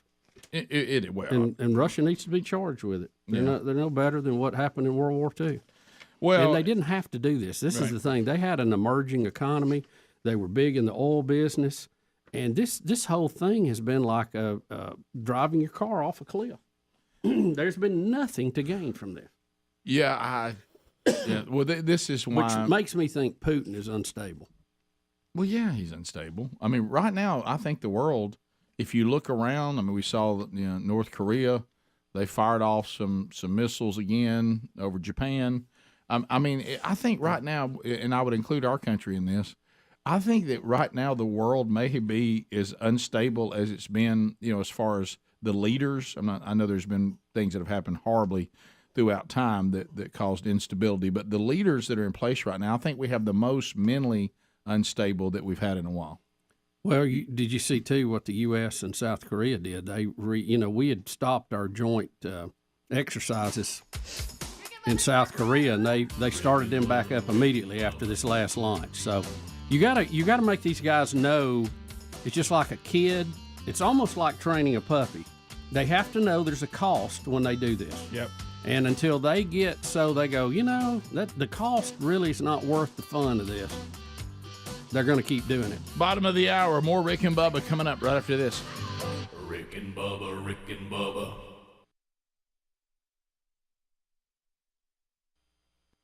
And then he said, "Cram it, clown." In the second one, and I haven't even really shown anybody this, but in the second one, I'm actually smiling. But it's all he moved, the camera was moving. Look at my face here, I'm smiling, but it's so blurry. Oh, my gosh! That really happened Come too. on. I didn't even tell you all that. All right, here you go. Your first time present with the leader of the free world. Adler, get ready. And for the people on the radio, they're making a stupid face when they say, give us your best look. It's the leader of the free world. All right, so we've done slightly off face so many times here. You're in a habit. I panicked. I think you did a slightly off, and by the way, the timing just wasn't. Look, can I tell you what? If you want to turn this, do a 2-point turnaround in this match. Start claiming that you were trying to be funny. You did a slightly off face with the leader of the free world. Yeah. You can take this thing and turn it into a positive. Sure. Okay. On purpose. I like when he claims he panicked. I did, y'all. I'm like I didn't. I was first I was going to smile, but then I'm like, this is crazy. I can't believe I'm standing next to the president. It was truly like y'all saw my face on my wedding day. It was just the entire time I'm just taking it in, trying to remember every little moment and every little mini thing. So overwhelmed. And it ended up for bad pictures both days. So that's great. All right, so let's two most important days of your life. Sure. You got bad pictures. Yeah. All right. Great. So you now that you are married, you and your wife will be taking a trip together. You're leaving tomorrow. Will not be here. Correct. And you're going where? We are going to. It's called Overland Expo. Rick. And it is it is in Asheville, North Carolina, and it is basically an off-road RV expo. So off-road RV. Yeah, you like Asheville, North Carolina, I've noticed. My grandparents actually live there, so You that's going to gonna visit work them? out too. We are going to be staying there. The Biltmore. It's at the Biltmore, actually. Oh, really? The expo Okay. is at the Downtown Biltmore. in Asheville, every beautiful time up I've there. been there, it's very woodsy. Yeah, I've been there too.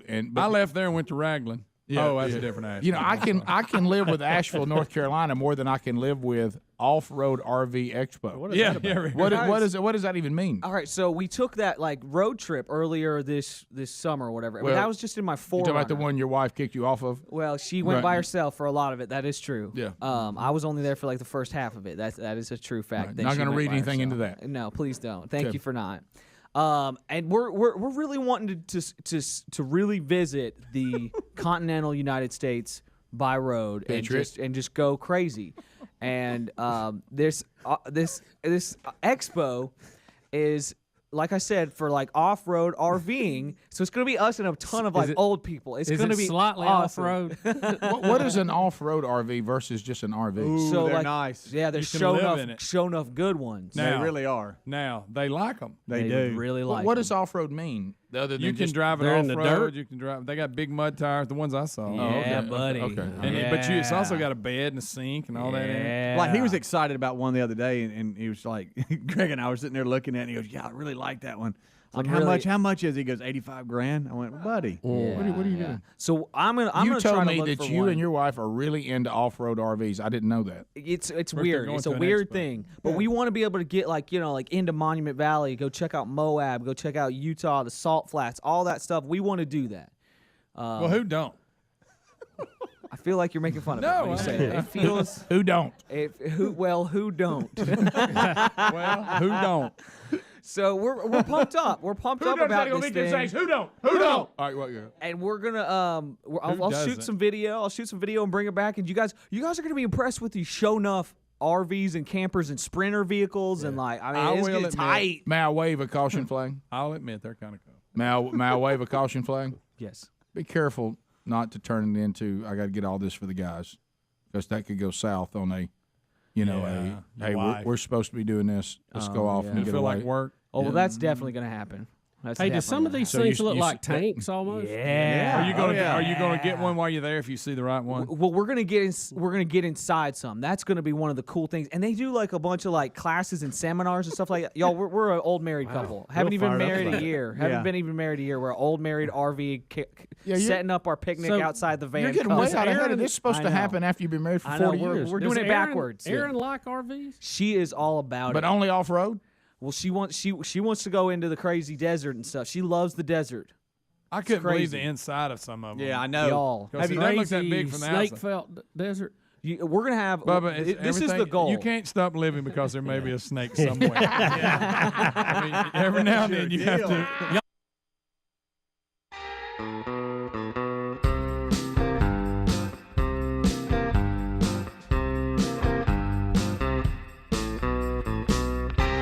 35 minutes past the hour. Rick and Bubba Show, 866 We Be Big. Thank you for being with us as the Rick and Bubba Show continues to roll on. We'll get more of your phone calls coming up here in a little bit.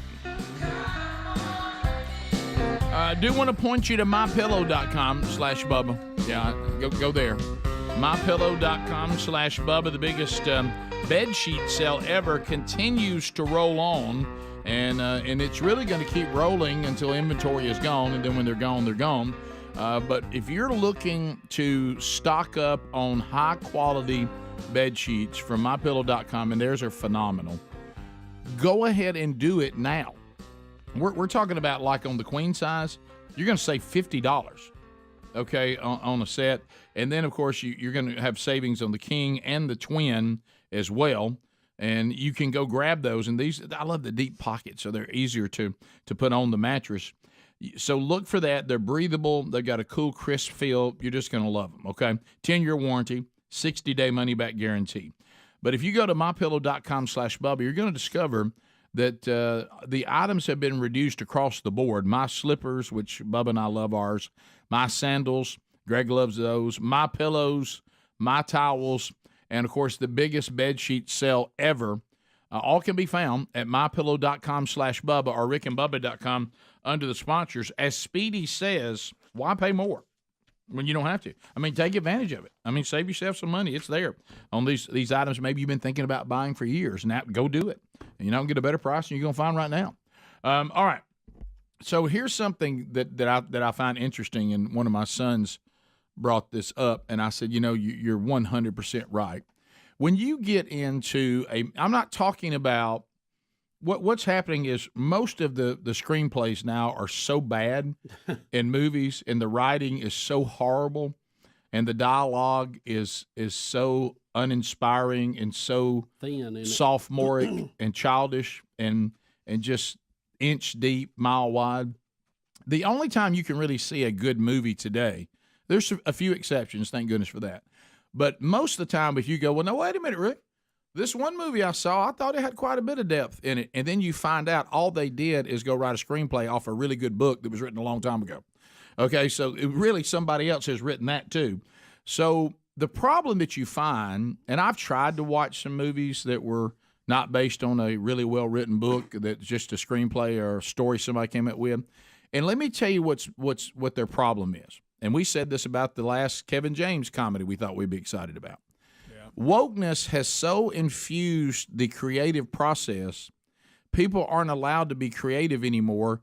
They have to try to make sure they've checked all their boxes, that every agenda out there that could possibly be upset has been coddled. Right. So, and it gets absurd because the wokeness has become so absurd that some of the things they try to check the box on, you're like, well, why are we even talking about this? Yeah. Well, none has more potential than being a movie that nobody's going to be able to be critical of than this Bros thing.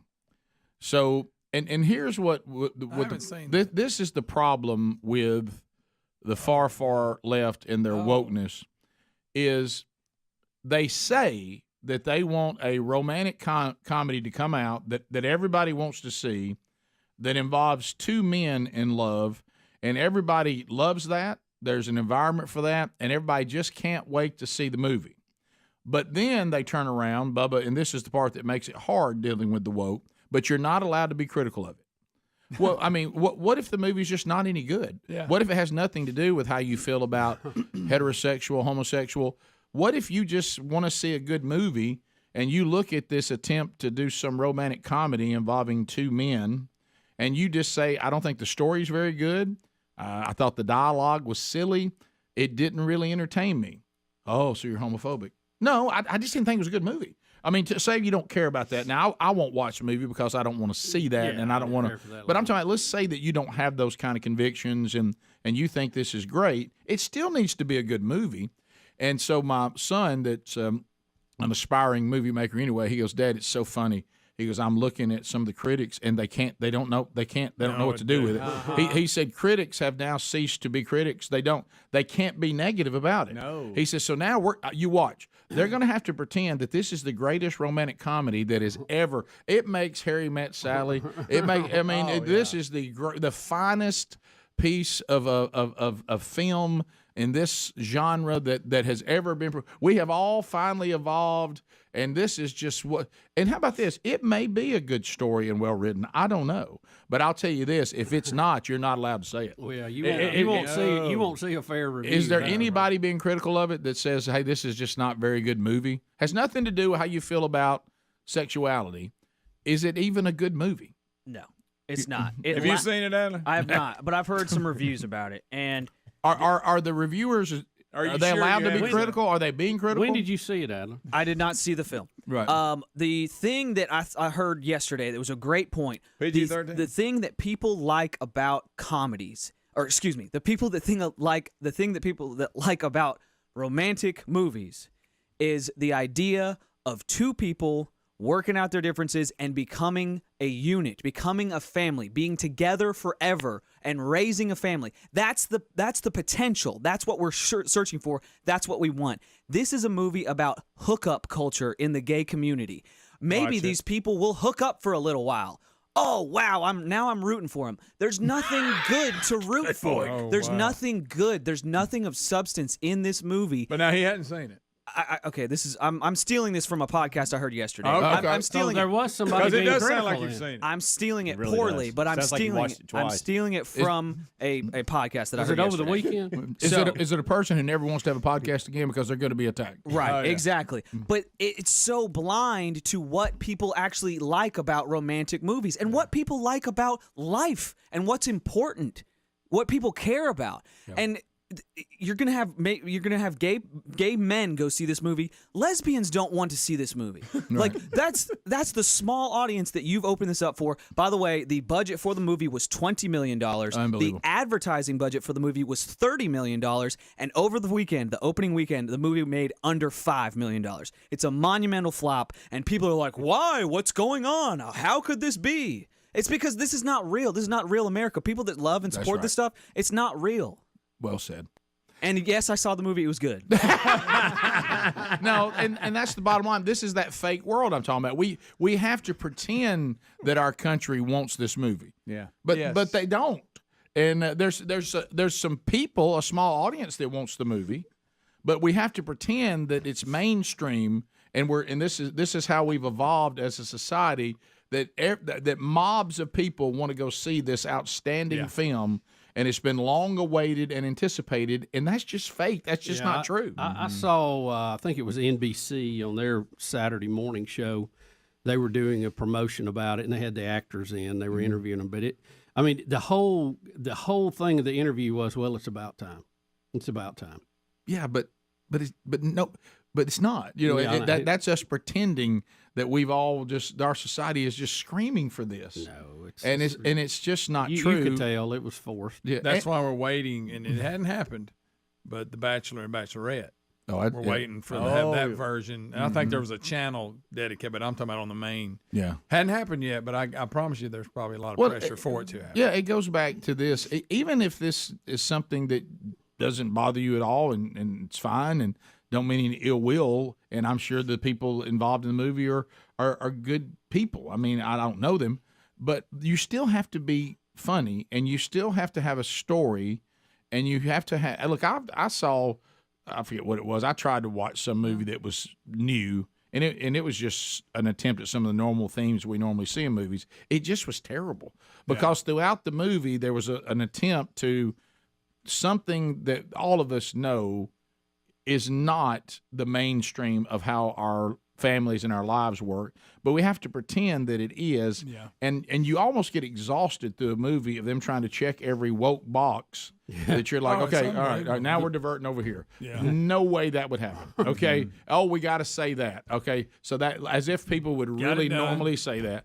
And you get there's no great writing in modern movies, and there's that, and it's going to kill. It's why comedians. It's why you're starting to see the Bill Maher's of the world and people that are trying not to go down this road because they realize if we stay on this road, comedy will cease to exist. Oh yeah, it will be gone. Yeah, but so, I think back to can Bill, you imagine trying to be funny in a movie like this without upsetting anyone? No. But you told us off air about Bill's breakdown of wokeness and how it started and it was doing good at the beginning, but they don't know when to stop, and they've gotten so far, to the left that everything's woke, and well, they it's don't pretend. know how to, they don't know how to stop. It's pretend. It's like we're living in a childlike world where people are pretending that our society is a way that it just isn't. Yeah.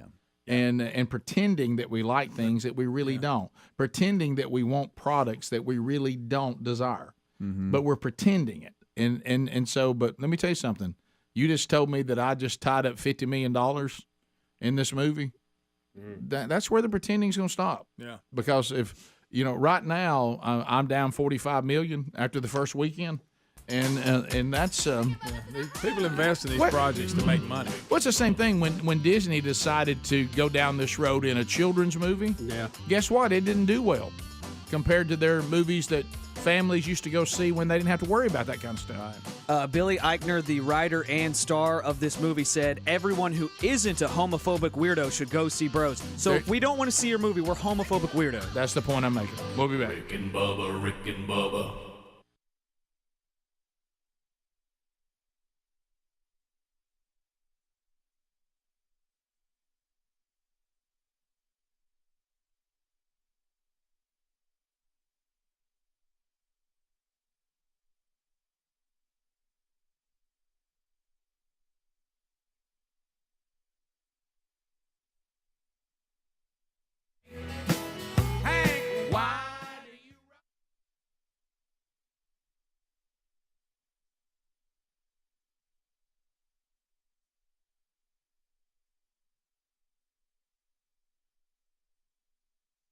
They smelled that it reeked of alcohol. They came to the conclusion that 23-year-old Christopher Fox was likely intoxicated because they found an empty 12-pack of beer and another 12-pack with several beers missing. To no one's surprise, he did not pass the sobriety test there on location, blowing a .147. He was then taken to jail. Okay, it all sounds pretty normal right now. Sad, but normal. Well, it only gets worse. his girlfriend, Brandy Ray Cohen, mother of 2, decided she would go pick up her boyfriend once he had posted bail, I guess, or whatever. Yeah, the jail actually called her to come get him. Well, when they talked to her on the phone, she sounded like maybe she'd been tipping back a few, so they told her, please do not drive down here. You, too, sound intoxicated. But she said, hey, I can come get him. I can drive. And she gets in her pickup, rolls to pick him up, where she's then arrested for DUI and also had 2 kids in the vehicle with her. Girl. So my boyfriend's drunk, and I'm going to go get him. I'm drunk, too. Now we're both, they are together now, both down at the old police hall. So I can hear Jeff Foxworthy now. You might be a redneck if your boyfriend is in jail for DUI, and when you go to pick him up, they arrest you for the same exact thing. And 2 kids in the car, sadly. That she decided, she did make sure she didn't leave the kids. So put them in the vehicle, but unfortunately, while intoxicated, going to get her intoxicated boyfriend. She's 29, he's 23.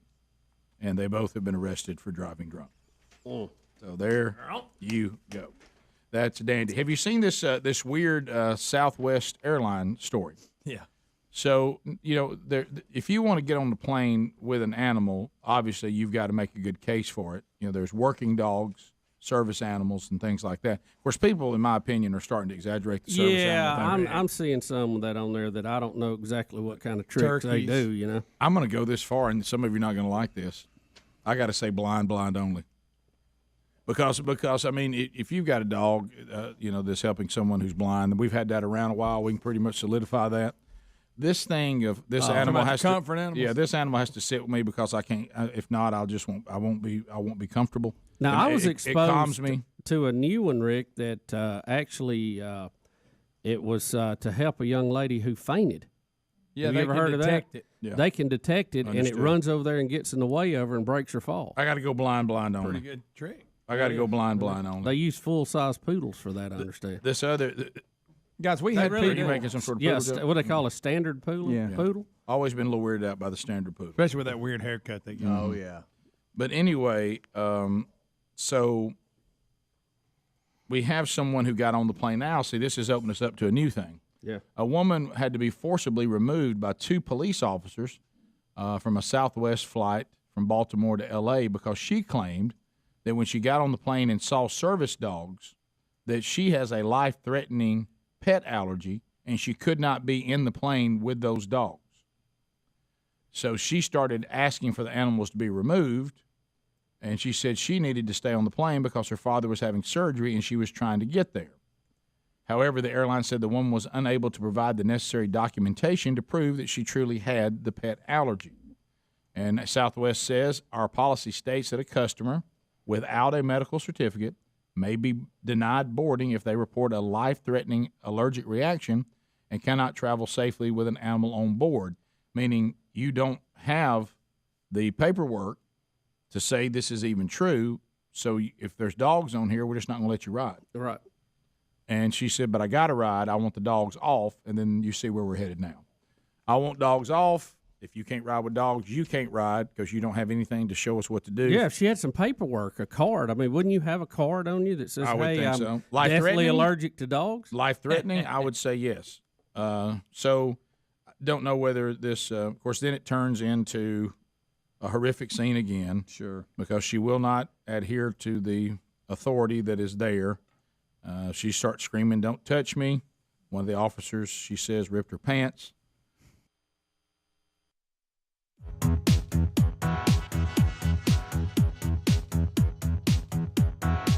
Nine minutes to the top of the hour, the Rick and Bubba Show moving forward.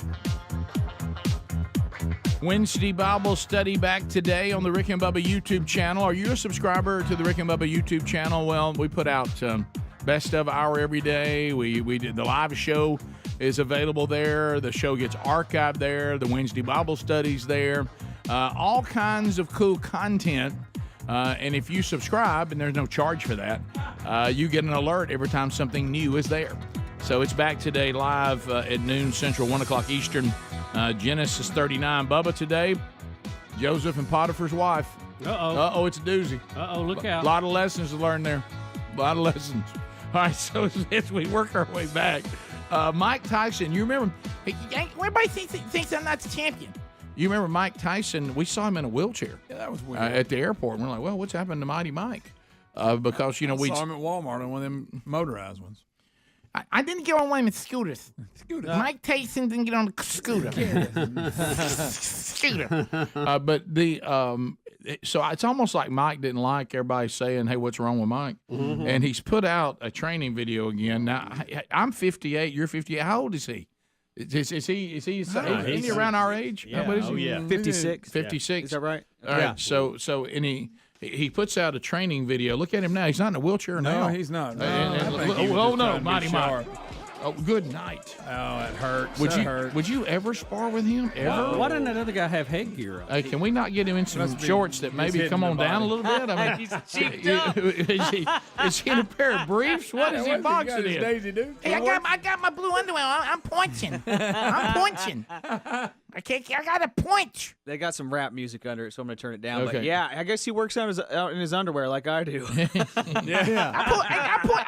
a champion. But Here's what's so weird about us. We all notice different things. I never would have noticed. I didn't either. What? How could you not know? Because I'm watching him swing. I was watching all the swinging. It was so unreal. What about how he Look. Oh, good gracious. Oh, my. He's not hitting that guy in the head, but he's acting like, he stops before he hits him. Yeah, in the but head. would you want to be in that situation? No, heck no way. I say stop it. I mean, kill- he could I wear my kill you. briefs so you can see my legs. I wish we had one of them chest protectors around here. My legs are We'd, that's like, hit each other powerful. and Yeah. stuff. I'm a marauder. We need a chest protector. I have everything. I've got boxing gloves if you've got the chest protector. I got gloves, pads. I don't have a chest protector, but man, we need one. We do. I'm not taking any chest punch. Point. That's so good. No. Bubba, You're out. That's You're the best cardio you can do. What if you got You into and Bryant boxing? Young are going to skip this week. Y'all, his footwork looks impeccable. It really does. It's impeccable. So that's the thing about him. Hey, Adler, did you say my footwork is impeccable? It's impeccable. He's a marauder. I'm a punching marauder. Well, why was he in a wheelchair? Look at him now. Well, I think What we- was the- I Maybe he was what- hurt, Greg. What was A it? wheelchair? Well, I think we I- talked I- about that and said why he was in a wheelchair. We I did. can't remember. Point. We've all forgot. I thought you said he God. almost We're a bunch died. of Why was losers. he in the wheelchair? I told you. Speedy told you. I didn't Right say after it. he gave you the football schedule. That's good. Do you not have the story, Rick? Do y'all have the story? I do, yes. at him. Yes, I do. But does it say I'd why like he was to in know the what Mike Tyson thought about Aaron Judge hitting 62. It's from American League, but Barry Bonds, 73. Barry Bonds, 73. That's my man, Barry. so, That's how I feel. That's so good. That's how I feel about it. Said that It says he's been suffering with sciatic flare-ups. Okay. Yes. In his back Sciatic. recently. It was So my- if it's a bad day, I guess he'd be in the wheelchair. Good Well, day, the he's out there wheelchair- working out. The wheelchair was. You ever had to struggle with the sciatic? He said he's in splendid health, though, Rick. You ever had a splendid sciatic health? He said that it just flared up. He looks like. It's exceptional. My Okay. sciatic situation Okay. is accessible. Can't breathe. I'm shooting over him. Gosh, why do I feel like Mike Tyson would come here and punch me right in the face? All right, Adler, I'm I'll sending punch over Rick in the face. him talking about it. I want to see if Rick can copy him. Where's Greta, I think this is Greta from Newsmax had interviewed him. Does this come from you? And it's going to come from him. It's August 26th of this year. About my sciatic? And I think he explains why he sometimes. Is this when I talked to Greta about my sciatic? I'm a punching marauder. He is a marauder. Yeah, he is. he He is. is. I'll punch cancer out of Bubba's liver. You were in a wheelchair. What was that all about? Oh, I have sciatica every now and then. It flares Sciatica. up, and when it flares up, I can't even talk. Okay, Mike. Now you're going too far. Is that the only Sciatic health doesn't problem take you away have your right now? voice. Hopefully that's the only thing you have, and you don't need. Savage. I hope you don't have sciatica right now, but otherwise you're in good health. You're in good health. All right. All right. Good. So I know you're down in Florida. You've moved there with your family. Things are pretty good. Is that fair to say? Your life's good. Oh, everybody in my house is truly blessed, and we're all very grateful for whatever we We're have. very grateful for whatever he has. Yeah, I was gonna say, Rick, it's gonna have to be more of a It's raspy no voice. rougher than I thought. He got so rougher. And Helmsy, That I Greta's a think looker. one of his daughters Burgess. plays tennis. She does, by the way. Not bad. A friend of ours said that Yeah. he looked up at some tennis match in Yeah. Las Vegas or something, and there sat Mike Tyson watching his daughter. Is she a marauder? My daughter, when she more gets raspy, more raspy. my daughter gets sitting around. I'm gonna sit over the Helmets Tennis School. That's it. Keep working on. More raspy. More raspy. It's correct. Now you sound like Kevin Durham. No, I just love teeth. You call. Good night. That's tough to do. The meter's too. Those too two quick. things don't work You gotta together. I gotta get down there. Raspy. It's that tough. Speedy, give us a time. Where does he need to go again? You gotta get out here. Oh my gosh, the man of 1,000 voices has spoken. Give us a Tyson there, impressionist. Please. Oh, bless you. Sciatica. There you go, Bubba. Got Why don't sciatica. you do King Richard and he do Mike Tyson? Huh? Yeah. Well, where are we? I'm asking King Richard about that. You're- About Mike's tennis. watching his You're daughter. Mike's watching his daughter play tennis, and King Richard happens to be there. Hey, King Richard is Mike Tyson's my daughter out there. She's a tennis marauder. I tell you what, Mike. Your daughter's got great footwork. But she's just gotta swing a little harder. She needs to swing like I punch. That's right, Mike. And if you want her Swing to like come a live punch. with, she can come live with me for about 2 months, and we'll get her going. Good night. It's King Richard. It's amazing. It's King Richard. King Richard. The man of 1,000 voices has landed on King Richard. I mean, that's It just so happened everybody he tries to do sounds like King Richard, but Well, it that- actually applies. Because he's got one Well, going, and he he builds up. landed. You got to build him from there. He Greg. landed on it. Mike, I was thinking about a facial tattoo. Where did you get yours? Well, You know, there's a touch of water boy in that. There's a little bit of Bobby Boucher in there. There's a touch of that. All right, top of the hour. If you're checking out and leaving us, well, thanks a lot. Hey, thanks. Hey, appreciate it. There's all kinds of ways you can get the whole show. Okay, no problem. Go to rickandbubba.com, find that. Thanks for being with us. We'll come back. If you do have more Rick and Bubba, Adler's had a piece of footage he's been trying to show us for 3 days now. We're going to take a look at it. Rick and Bubba, Rick and Bubba. As Might have been the dog. It could have been. As the officers were struggling with her, and they yelled at her to walk, and one's heard saying, "Hey, lady, just get off the plane.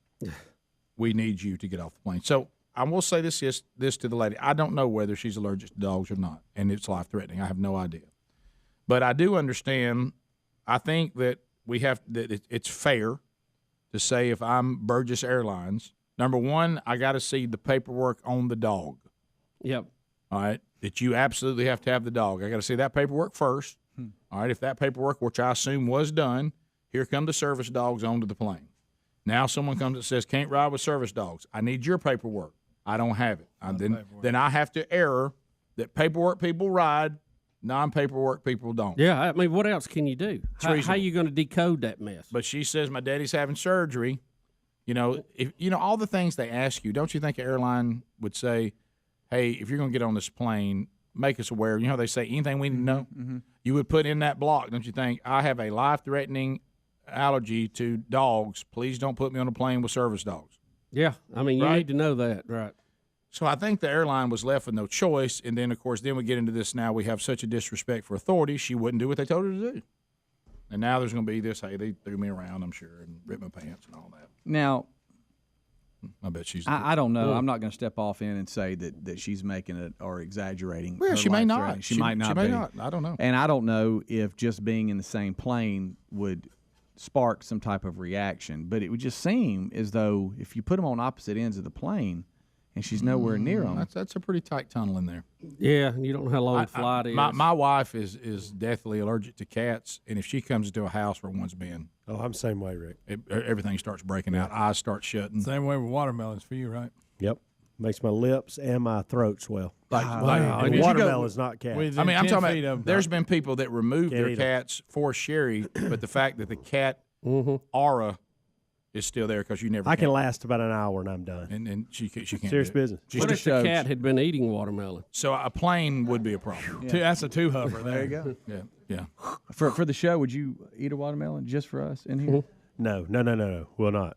Please? Because I don't want to go to the emergency room. Do you know a lot of people who Would have you just that? ask him to eat a watermelon? Yeah, I want to see it. Would you ask a peanut person to throw some Hey, peanuts I in? don't Let's see think what it's happens? that. No, I don't think it's that. Speedy, a little much. when your throat swells, it blocks your airway. I'll bring a doctor in here. Do you have an We'll put EpiPen? one of them breathing tubes in. No, I don't. I just don't eat watermelon. But I'm talking about if we were going to do the dare. Would you What have if EpiPen? I don't somebody have one, forced no. you to eat watermelon? Force Then me I'd to be in eat. trouble. Guys, y'all shouldn't ask him to eat watermelon. Hey, my lips, he knows I'm guys. playing My with What if they lips cut would be off like your somebody, beard? Forced you somebody- to eat it. Look, it looks like somebody punched me in the lips when Well, I. see, I kind of It need really to see does. that. My daughter has a peanut allergy, but I know other people that have it. I've never don't have heard of a peanut watermelon. I will say this: if I had a watermelon allergy that made my lips real big, made me look like mush mouth, I would do it just so. If y'all it could wasn't smell. life threatening, I will If say it wasn't this, life threatening, I would But do you it. never Is it know. It life-threatening? could be. Bubba, this is the thing, and I have not done enough research. I have been told that it's a time of year in which I eat the watermelon, and it's almost pollinated, and the watermelon, and that's those two combining. perfect storm is what it is. exactly. No, Can I I have tell you heard something? it. I've Can I heard tell you it. something? Get a different hand signal for pollinating. But listen, so Yeah, So- that could be mistaken if you don't have the sound up. right. So let me throw this at you too. What about a honeydew? Honeydew cantaloupe? I don't like them, so it doesn't get in my Don't world know. much. But any melons, I love stay away them. from. I'd rather have honeydew than watermelon. I'd rather have honeydew than watermelon. I love a honeydew. I love watermelon. How big's them soup coolers get when you get them? They get up there. So you're saying the challenge is out? Yeah, absolutely. Guys, y'all shouldn't ask trips off. anybody to do that. Huh? What's next? You want Sherry to come over and hold a cat? Well, I mean, I'll have not for long. I'll have some people here that can help. No, I want to bring a cat in here and then let her come in the room after. By the way, there's nothing better than having a wife that has a cat allergy because it really gets a lot of cats out of your life.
It is another hour of the Rick and Bubba Show, and we are from the No Name Studio out here on the bleeding edge of technology from Sweet Home, Alabama to the world.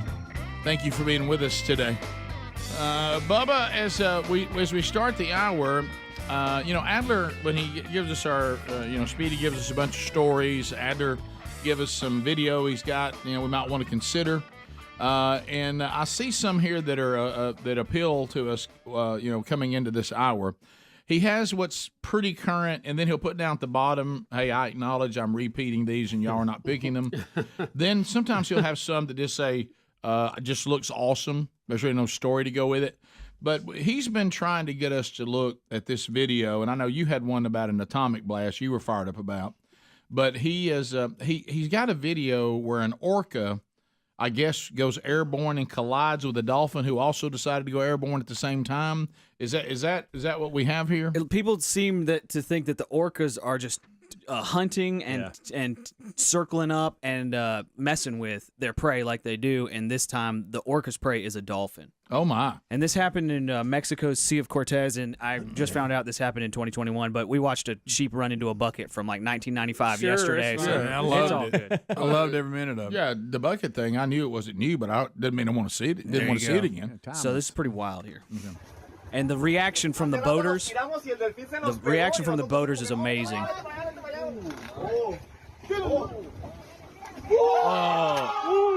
Wow. Boy, that orca gets up there. See that air? You can hear it clap. Cinco. Look at the hang time that orca gets. It's just so the dolphins, they got issues on it, but it's not good when they So get away. was the dolphin trying to get away from Well, there's probably more than one orca Yes. under there chasing it, and the timing. 1 Mississippi, 2 Mississippi, 3 Mississippi. So he got away though, right? I don't got a concussion. Yes, Bubba, he did. Yes, Bubba, he's okay. He's fine. He's with his mommy and daddy. No, I'm just confused why the dolphin was jumping up if he was being chased trying to get away. You know? Well, he's looks like he's just trying to survive. Yeah. I 3 love the Mississippi. airtime that thing's got. 3 Mississippi out of the water. Wow. In perfect form. Orcas, they play with seals for hours at a time. It's brutal. They're cruel. They're very cruel. Yeah, the problem the dolphin has when he hit the water is there's other orcas. It's like a pod of them. Yeah. And so now they've all They work together as a unit. Yeah, basically they're saying we got y'all. Now we're gonna have a little fun. Those videos where those whales come up and knock those boats over too. That's a little too close for me. If there's that many of them, and they're doing that. big animal. I'm gonna pull back a little bit.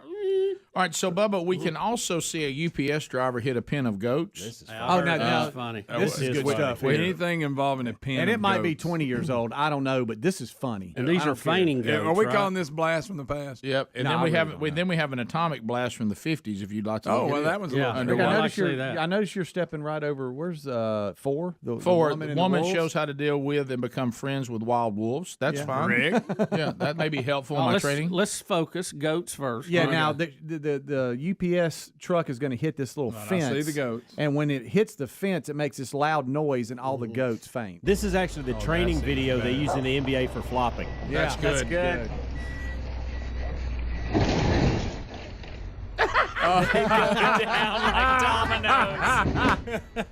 Hey, how about that driver? He's in the handle. Yeah, he sure is. You know what got him? That dang car in the way. Stupid car in This the is way. you driving your power truck. right? Yeah, hey boy. Man, he cut, Yo, that is awesome. Legs in the air and everything. I he want cut some that of them way goats. too short. Can I get a fainting goat?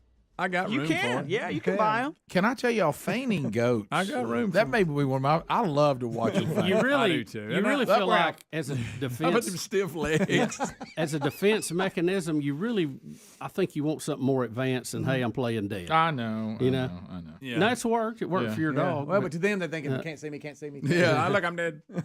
Yeah, you're right. Golly, that was funny. They Buddy were right all survived. together.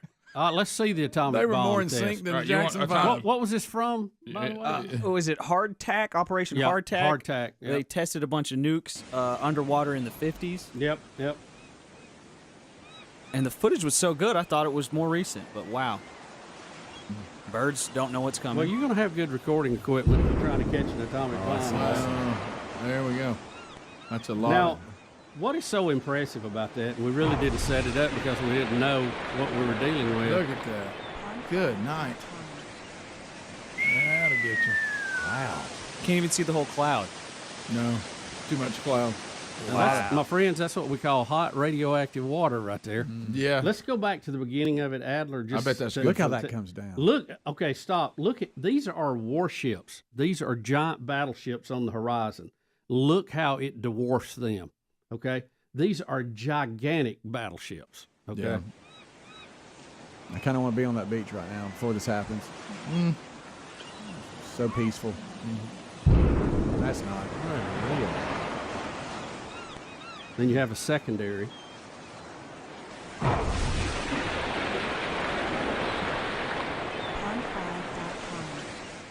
Wow. I think, if I remember right, they sunk 5 or 6 battleships with that blast. Just completely flipped them over and gone. If you look on the beach, there's some goats down there. Battleships, not pontoons. I know. Battleships that we've been on. Not pontoons. Yeah, that's wow. So what they did was it was a nuclear device detonated underwater, and the shape of the dome was I'm sorry, I'm trying to find it. Oh yeah, the dome was 3,800 feet in the air. Is how big the splash went up into the air. A radius of 8,000 feet. Whoa! And how deep? What do we know how deep it was? They put it 840 feet under the water, I believe. Goodness gracious! Let's see. Yeah, Where so was a it? lot going on. And that happened in One of- 1950. August the 18th, 1958. 1958. I know. That's what confused me too. That does seem like it. I think that's a that was misprint. good It shouldn't look film. that good, right? Take a sip, Greg. Go ahead. That's a misprint. Is this him throwing that on there, Greg? Because people won't think we just recently did something like that in the water. I believe that's what it is. No, it was from the 50s. 50s, somewhere back in the 50s. So Operation Hardtack was a series of 35 nuclear tests conducted by the United States in 1958. Bubba said you could have that same scene right off the coast of Savannah. Ain't that right? Yep. That's Can you imagine if you that's what tried you're to looking do at, that by the today? way. Same type weapon. The pushback you'd get from the animal folks, the fish Yes. folks. Oh boy. Yes. Now, Couldn't handle it. Now, what is this woman that wants to show us how to become friends with wild wolves? Yeah, we've What's wrong with that? We've been talking about wolves and how to deal with them, and I thought it was just going to be some good advice. She actually narrates what she does and how she goes about it, and it's I'm not going to show it full screen because it's pretty disgusting.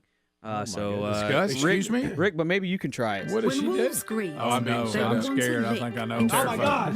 Oh my gosh! This is What? perfectly Oh normal my gosh! for them, and this is Perfectly what they do normal? to one another on a daily Oh, basis. that's gross. Oh my What God! am I Tolerate watching? it. Oh, my You should God. allow Oh my gracious! I don't think we're We'll supposed to be trust you watching more it. and learn everything Stop about the you as a video. person, Oh. which is Oh, going my to God. your body Stop chemistry. I don't If you think are we're- sick or Now, where did well, this come what from? you have What are we eaten, doing? What year was and this? If you Oh, are my kind gosh. and non-threatening I'm not to them. looking at I all. don't think Show that's us the bomb again. When wolves I don't think that's going to work they for will me. want to Adler, don't lick show that inside again. you. That's how they It's greet normal each for other. them, and this is That's how what you they learn do to about one your another on a pack. daily What Oh, basis. my gosh. My gosh, If you that can't one. What's happening? He's tickling her tonsils. I don't think we're supposed to watch this. Oh my God! Breathe through your nose. Where's her other hand? If you are sick or Oh, nice. Oh, now there's here they come. There's 3 of them. Oh, that will draw crowds. Yeah, I guess it will. Turn it down. Y'all turn it I gotta down. stop it. That's how you find out about your pack. Oh my God! Rick, I think you can beat him up. Yeah, I tried to tell you. But, So instead of beating it up, just let it lick inside your mouth. Yeah, just do that and then sneak up on it. Oh my Y'all, that's a goodness. big animal, though. Just for scale, we can learn a lot from this video just from the scale. Well, no, I didn't learn anything from that. I learned so gross. I learned that a woman made out with a wolf. I mean, hey, big time. we just saw a woman French kiss a wolf. We're not talking Yeah, about just gosh. licking your face. No, I'm talking about Yeah. mouth wide open. I mean- Terrible. That's disgusting. She must have missed that one earlier licking itself. Right. Yeah. I don't know if she'd been fired up about it. Her mouth's cleaner than a human. No, they're not. I don't know who told you that. Oh, that's good. Oh my How many gosh! times do you think they do that? No wonder our world is so weird. We got Why would anybody do that? Rick and Bubba, Rick and Bubba.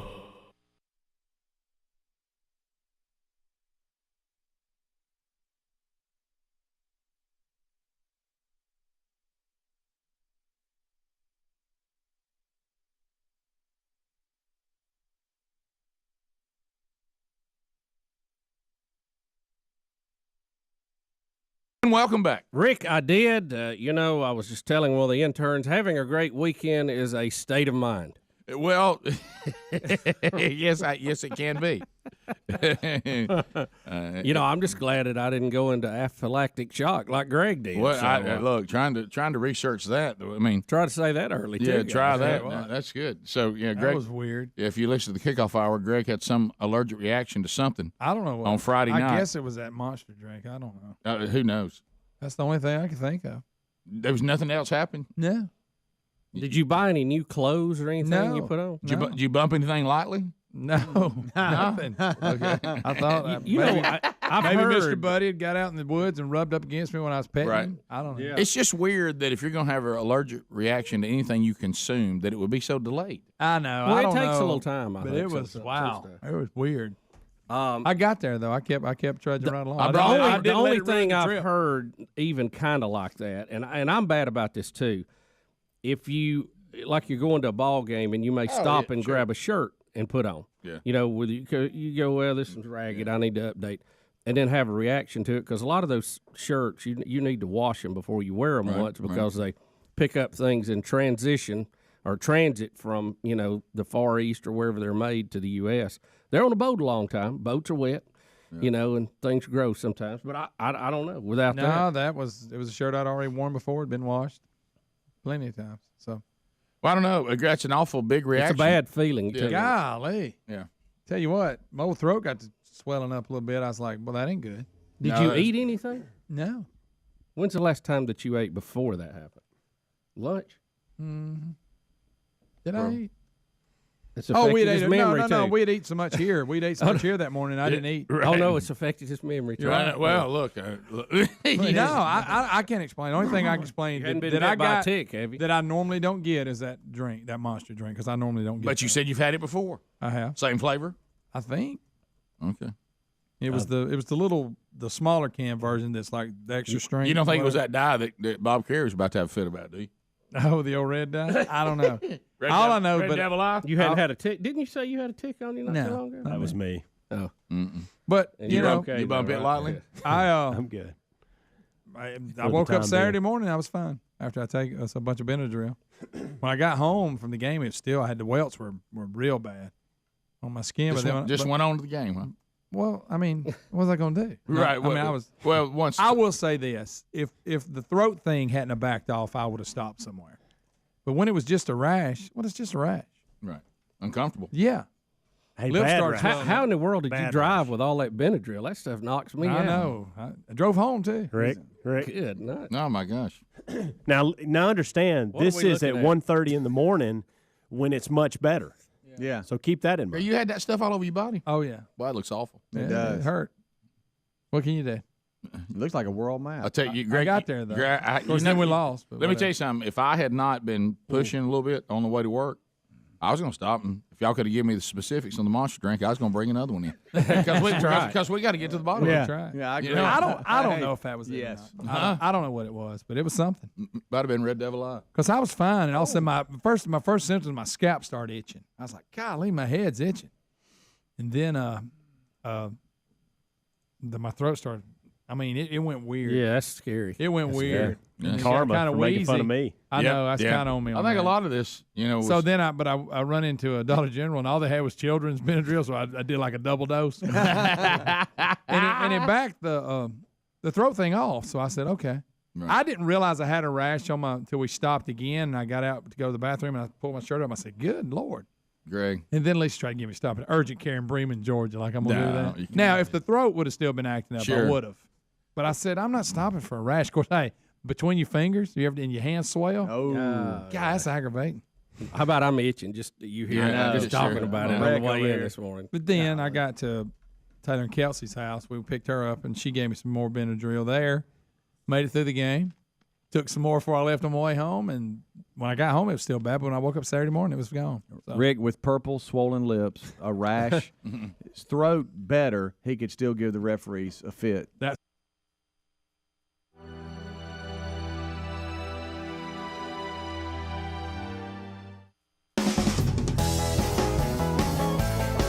All 10 lines, open them up. Here you go. Blazing Silverman takes your phone calls right now. And the fact that we have dropped the gate All 10 lines are available, meaning if you move right now, you will get in at 866-WE-BE-BIG, and then you get put on hold by Blazing Silverman, and then we go 30 seconds a pop. So that means at the end of 30, the buzzer sounds. Your opportunity on the program comes to a close, but another person, they are now up. Hey, you're next. Let's go. You're next. Yep, let's go.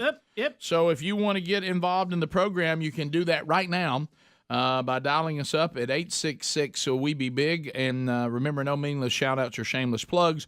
Anything else is wide open, and we look forward to hearing the direction you would like to take the show. While you're getting in line and ready to go, themanchurch.com, October 23rd. Take a look there. 2 man churches going on. Rich Wingo will be in Warrior, Alabama, the land of 104.7 WZZK. He'll be there.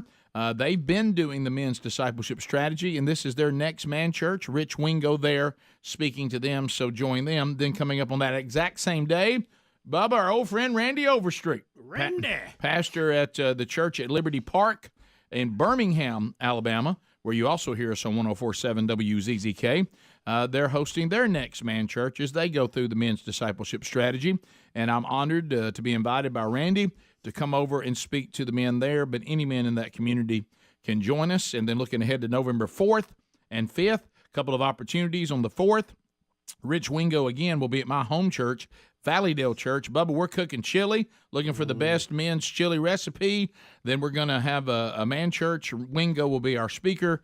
You're welcome to join us. And then on the 5th, Mark Garnett, First Baptist Church, Crestview, Florida, as they continue to go through the men's discipleship strategy. Find a man church near you by going to themanchurch.com and looking under events. Hendrix is in Alabama, and he gets us started with 30 seconds. Trolling. Keep them phones a trolling. Here we come, phone trolling, phone troll. Hendrix, go ahead. Hey, good morning, fellas. Hey, Rick, I need you to get in touch with Dickie Nesmeyer and ask him Saturday on the Auburn and the Alabama football game. I heard a PSA for organ donations, and Nick Saban said he was an organ donor. What list would Dickie Nesmeyer go on to get something from Nick Saban? Well, that's easy. I want his heart because there's nobody that has a heart of passion like one Nicholas Saban. And then as my second choice would be his magnificent brain. I'd like to have. I don't think they're transplanting those yet. Well, they'll transplant his or keep it in science over at that. That museum we got that's called Smith and Boys. Smith and Boys. Over at the Smithsonian. Smithsonian. That's what I said. Rotad. I said Smithsonian. So if you got some of those major organs, that would mean that Coach Saban had passed, which would be bad for you. Well, people die, and it says if he died before me, what if here's what I want, and I want his heart. What if he just donated you a kidney while you're still alive? I would remove one of my kidneys to have one of his. Rotad. We continue. Lou in Montgomery, I-92, WLWI. 30 seconds, go. Hey, I just need to step into Rick and Bubba University for a moment. I need some clarification on this. If I am a woman and I get pregnant and I can go have an abortion, that's wonderful. And if I have a boyfriend who is so forward-thinking he offers to pay for it, he should be celebrated unless he is a Republican running for the Senate in Georgia. Yeah, well, it is interesting when the left calls out somebody on the right for doing things that they said should be applauded. Yeah, I mean, that's it's a little strange. Who are they to judge? No, I think he hadn't he denied that though. Isn't that the story? It's ever moving. I don't know. I know that one of his sons is giving him a hard time right now for not being for having multiple children with multiple women, and well, I think that son's a bit of a handle anyway. Sounds like it. What's funny is he's extremely conservative. The son, he has a lot of followers on YouTube and all that, mm-hmm. and you would think he wasn't, but he Right. actually is. Yeah, but I will say this too to the caller: there could be an attempt for some people on the left. Of course, remember presentism. The left, except when it comes to the Democratic Party, the left goes back into your past, and no matter how many changes you may have made in your life, maybe you've experienced redemption, you've been made a new creation, they will judge you today based on anything you've ever. No one's ever allowed to be redeemed. No one's ever allowed to change except for the Democratic Party. It's allowed to change, right? But no one on the right is allowed to have ever transitioned or changed into a new person with new views and a newfound faith or just a newfound worldview. You're not allowed to do that. If you ever had a worldview in the past that seems inconsistent with the one today, you're always that person. And then that is a bad thing unless you're a Democrat. Then if you did those things in the past, that would be celebrated. So it's it's kind of hard to follow. I mean, it really is. It's very complicated. That's why I don't keep up with it. We continue. Just say pass. Yeah. John, welcome to Rick and Bubba. 30 seconds. Go ahead. Hey, guys. Just checking in with you. I went and saw Zach Brown Band a couple of weeks ago down there in Birmingham. How about that? And, he was giving, some good stories about bands or bars he had played in Birmingham, Atlanta, Panama City, all that stuff. But he never mentioned turkey talks. I'm really confused about that. Yeah. How does Zach leave that out of his past? Come on. When they play turkey toss, how can you leave that out? He may have taken it out of his mind. It may be one of those things he's right. His brain Protecting has made himself. him forget. Like how you don't remember a car wreck before you have it. That's right. By the way, back to the other caller. Also, don't forget it was the Democratic Party that told us it really doesn't matter the character of a person as long as they can get the job done. That was the Bill Clinton years, if you remember that. Mm-hmm. But then they're constantly talking about the character of people that are of the other party. But yet they said that none of that even matters as long as I can get the job done. Look, if Herschel Walker can be a good senator, if I was a true Democrat, I would go, well, if he can get the job done, doesn't matter what he's ever done or is currently doing. Mm-hmm. I mean, that's what they taught us, right? Right. But then they turn around and change. Let's go to on I-65. Tim is standing by. Tim, 30 seconds. Go. Hey, guys, long-time listener. Thank you, buddy. Enjoy your show. And, Bubba, I'm glad you're back. Thank you. I couldn't help but this past weekend I was watching some college football, and Beth Mowens, is it? Correct. She was calling one of the games, and I really couldn't even enjoy the game because I kept thinking about your imitation of her, Rick. It was like, you kept coming into my mind as I was trying to watch the Yeah, I get that a lot. So the only thing I don't understand, are you telling me the real McCoy wouldn't be enough to make it hard for you to watch the game? I think you've actually ruined it for a lot of people. Yeah, Rick. well. Serious business. I mean, now it wasn't for me. It was ruined the minute I heard her speak. Yeah, in the football game. I cannot listen to her call a game, even if no one had ever done an impression, because they hadn't the first time I heard it. Right. And I don't know how anybody can listen to that. Yeah, Man, I think people tolerated it. Mm-hmm. Right. But now we pointed out. Right. Yeah. It's kind of like the time there was a person I had to hear speak a lot, and they had this thing they kept saying, and I'd never noticed it, and then somebody brought my attention to it. Is that what it is? You Burgesses will ruin things. That's true. You will. We're kind of like the Democratic Party. Everything we touch, we ruin. It's hard for me to watch any movie these days. Any movie because of Greg, your brother. Yeah, I can't help it. Bottom of the hour. Rick and Bubba, Rick and Bubba.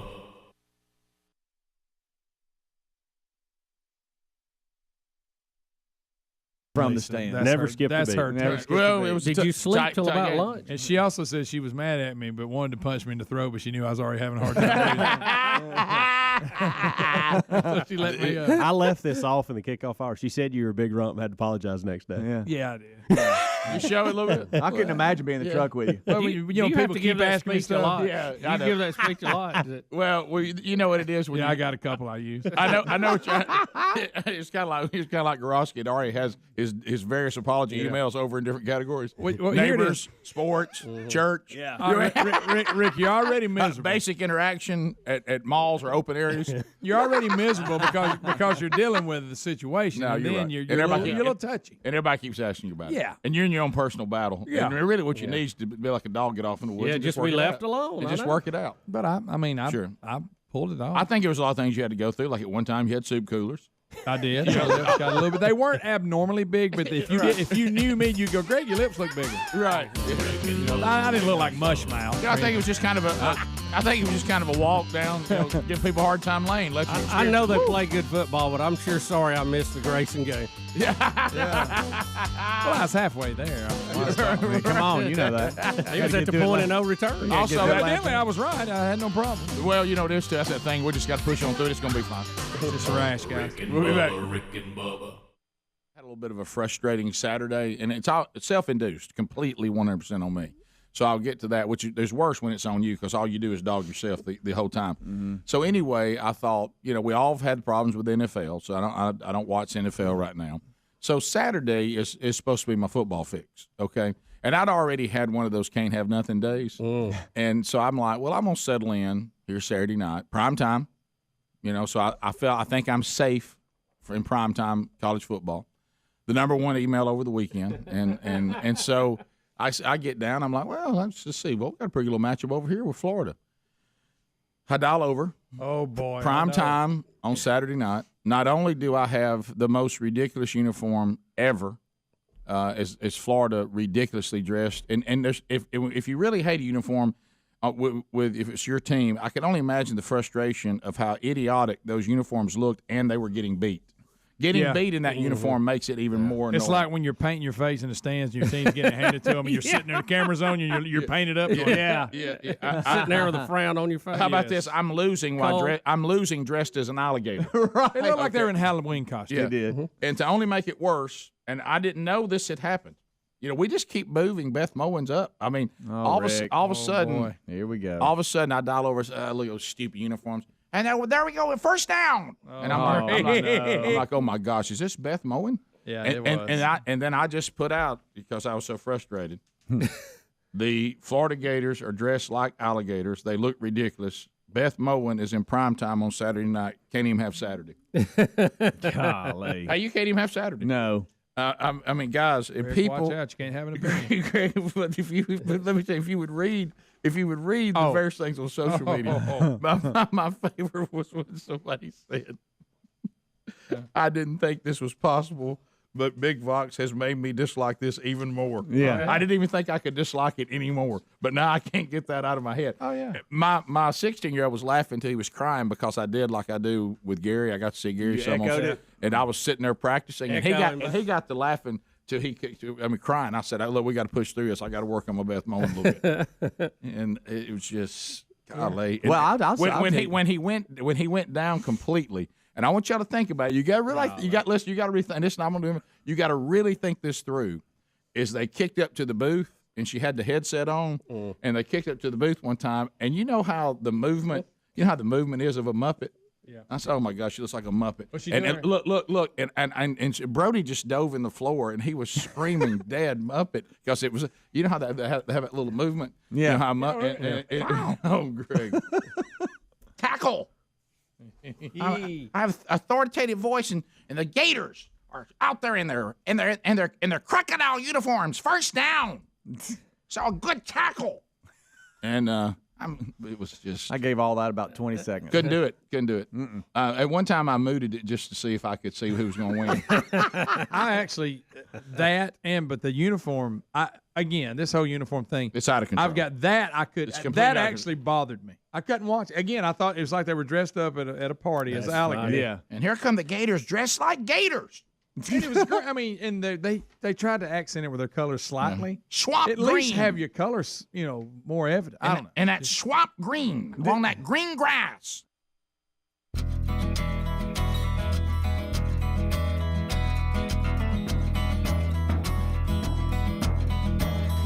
$35 past the hour. Rick and Bubba Show, 866 We Be Big is our number, and Upside.com is the app. And look, Rick and Bubba family members are loving Upside.com. Let me tell you this. Have you noticed, have you been out there, just like my mom was talking about the other day, she was like, look, everybody can tell me that inflation, this or that. I know that coffee costs me $7.99 one week and cost me $9.99 the next for a bag of coffee, and so everybody can see. I mean, have you been to a restaurant lately? And all of a sudden they throw down that bill, and you're like, whoa, hey there, hey, well, hello there, old friend. Hey now, well, this is why the Upside app is going to help you. Okay, so it's a straightforward app. I don't like these that make you jump through hoops and all this stuff. If you buy gasoline, groceries, you dine out, we all do. Just download the free Upside app and use the special show promo code BUBBA25. That'll get you 25 cents or more back for every gallon of gas on the first tank you put on the app. After that, you just claim, whatever offers available for whatever you're buying right there on the Upside app, and you'll be saving. Simply check in at the business, pay as usual, and get paid. In comparison to credit card rewards or loyalty programs, this far exceeds what they're giving you. I mean, you earn 3 times more cash back with Upside, and 3 times the savings is going to add up fast. Current users, I mean, all the users, how many people are using Upside out there, they're saving $1 million a week. The right now 4.8 star rating on the App Store. So join us and go download the free Upside app and use our special show promo code BUBBA25. That'll get you 25 cents or more back on every gallon on that first tank you put on the app, and then let the savings begin on anything that you are buying.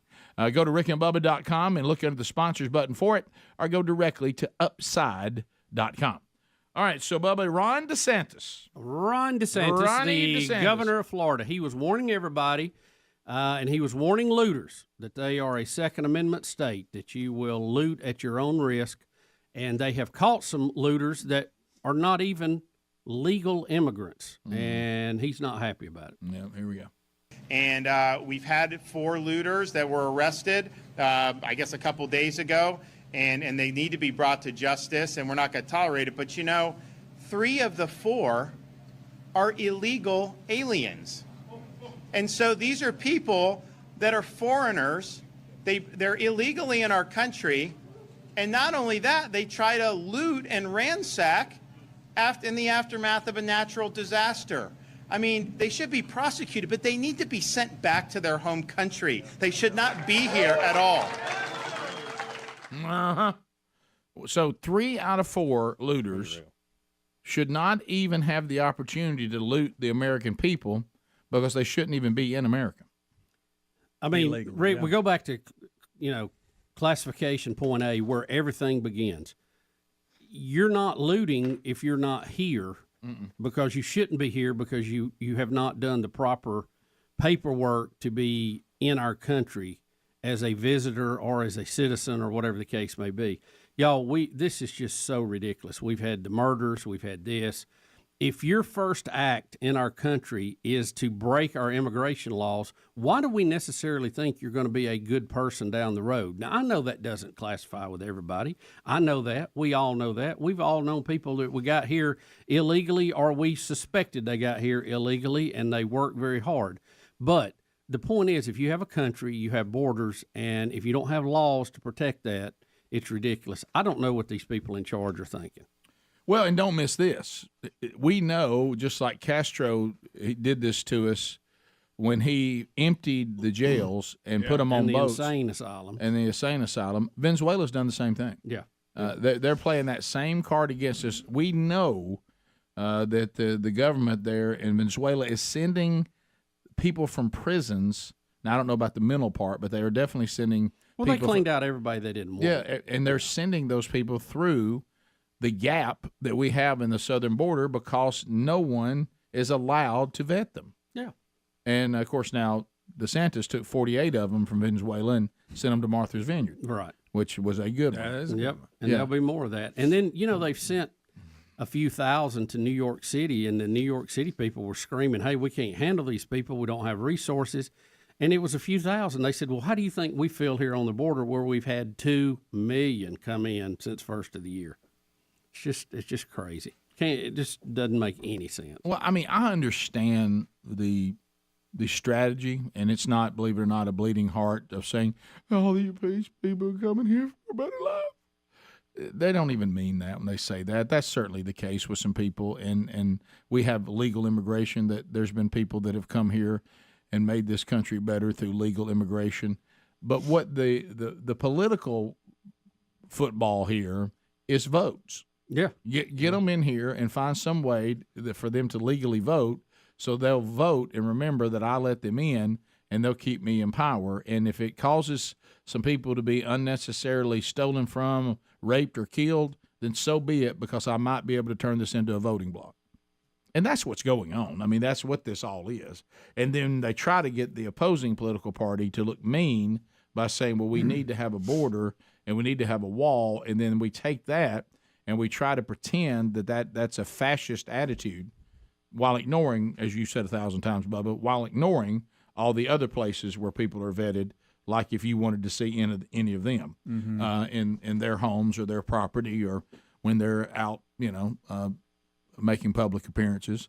I mean, we've got footage of the press being manhandled and taken away from President Biden. Why can't they just be around him anytime they want to? Yeah. I mean, Right. it's you know why? Because that wouldn't be safe. That's not the thing to do. The president has, well, for him, I mean, someone who actually knows what's going on would have work to do. He is work for whoever's trying to handle him. Right. Yeah, we are watching Weekend at Biden's. Oh yeah. I mean, he's not physically dead like Weekend at Bernie's, but the walking, doesn't move the very handling of this guy. I mean, it's just gotten bizarre, and the things that he keeps saying and how we have to cover for him. When you're having to cover for him asking where somebody was that was just killed in a car wreck, and you didn't really top of mind, and you really didn't think through the term top of mind, which I've never even heard before. It's not a real term, but all of us made the point and made it correctly. If you're on my mind, and if you're at the top of my mind. Guess what's also at the top of my mind? The car wreck that killed you. Yeah. Well, which would be the reason you were at the top of my mind. I've heard top of mind before, and it would be more appropriate. That's not the correct use of it. It would be like if I had a friend who had recently passed away, and they were on my mind, and I was talking about, say, just for instance, Speedy's dad, and I call Speedy's dad that person's name. Yeah, that would be because he was on the top of my mind. Correct. Yeah. You wouldn't be asking not where they forgetting. are. Not forgetting the main reason. Yeah, it's right opposite of what they were trying to use it for. But again, it just wasn't a good thought out thing. They don't want to dare be caught using the C word. It's okay. Everybody gets confused at a period of time. That doesn't mean. You don't have to throw in the towel just because you said, well, at that particular moment, he just got confused. Well, but they won't say it. They think it's the beginning of, you're going to start. Well, you're right. And what they're doing by not using that word, they're showing you that they know there's a real problem. If there was no problem, Bubba, you made the point. It's absolutely correct. You wouldn't be afraid of the word. If there were no problem, you wouldn't be afraid to say, yeah, the president got kind of confused on that one. The reason why they won't do it is because they know there really is a problem. Yeah, they're covering it up. Yeah, and top of mind would be I accidentally called the person on the front row her name because I'm thinking about her, not asking where she is because I don't know that she died. Yeah, that's not the same thing. Let me tell you that. If you've forgotten she died, like I said, she wasn't on the top of your mind. That latter one, that's bad. Yeah, I mean that I don't, and nobody gonna tell me that's no big deal. Whoop. Just the first lady traveling with him says enough. I mean, think back in past presidents, you would see the first lady, but you wouldn't see them at most every live event. It was rare, but I think they're doing what we suggested they do, and that is put her up there to kind of take care of it. And I understand because I mean, even though I disagree with so much of what he's done, and I hate what he has done to the country with his policies and his group. His administration, he's still the president, and I don't want him to look like a total moron to our enemies. Yeah, and we've got to manage this situation the best we can until we get to another stop. True. Yeah, that's bad. We'll come back. We'll look any phone calls that are still available. Melanie, we see you and others that if you want to join us, 866 We Be Big lines are available. Headlines we may have missed this hour, we'll check those. And chat with you, and I think time will allow that. 15 minutes to the top of the hour. We'll be back. 866 We Be Big as the Rick and Bubba Show continues. Rick and Bubba, Rick and Bubba.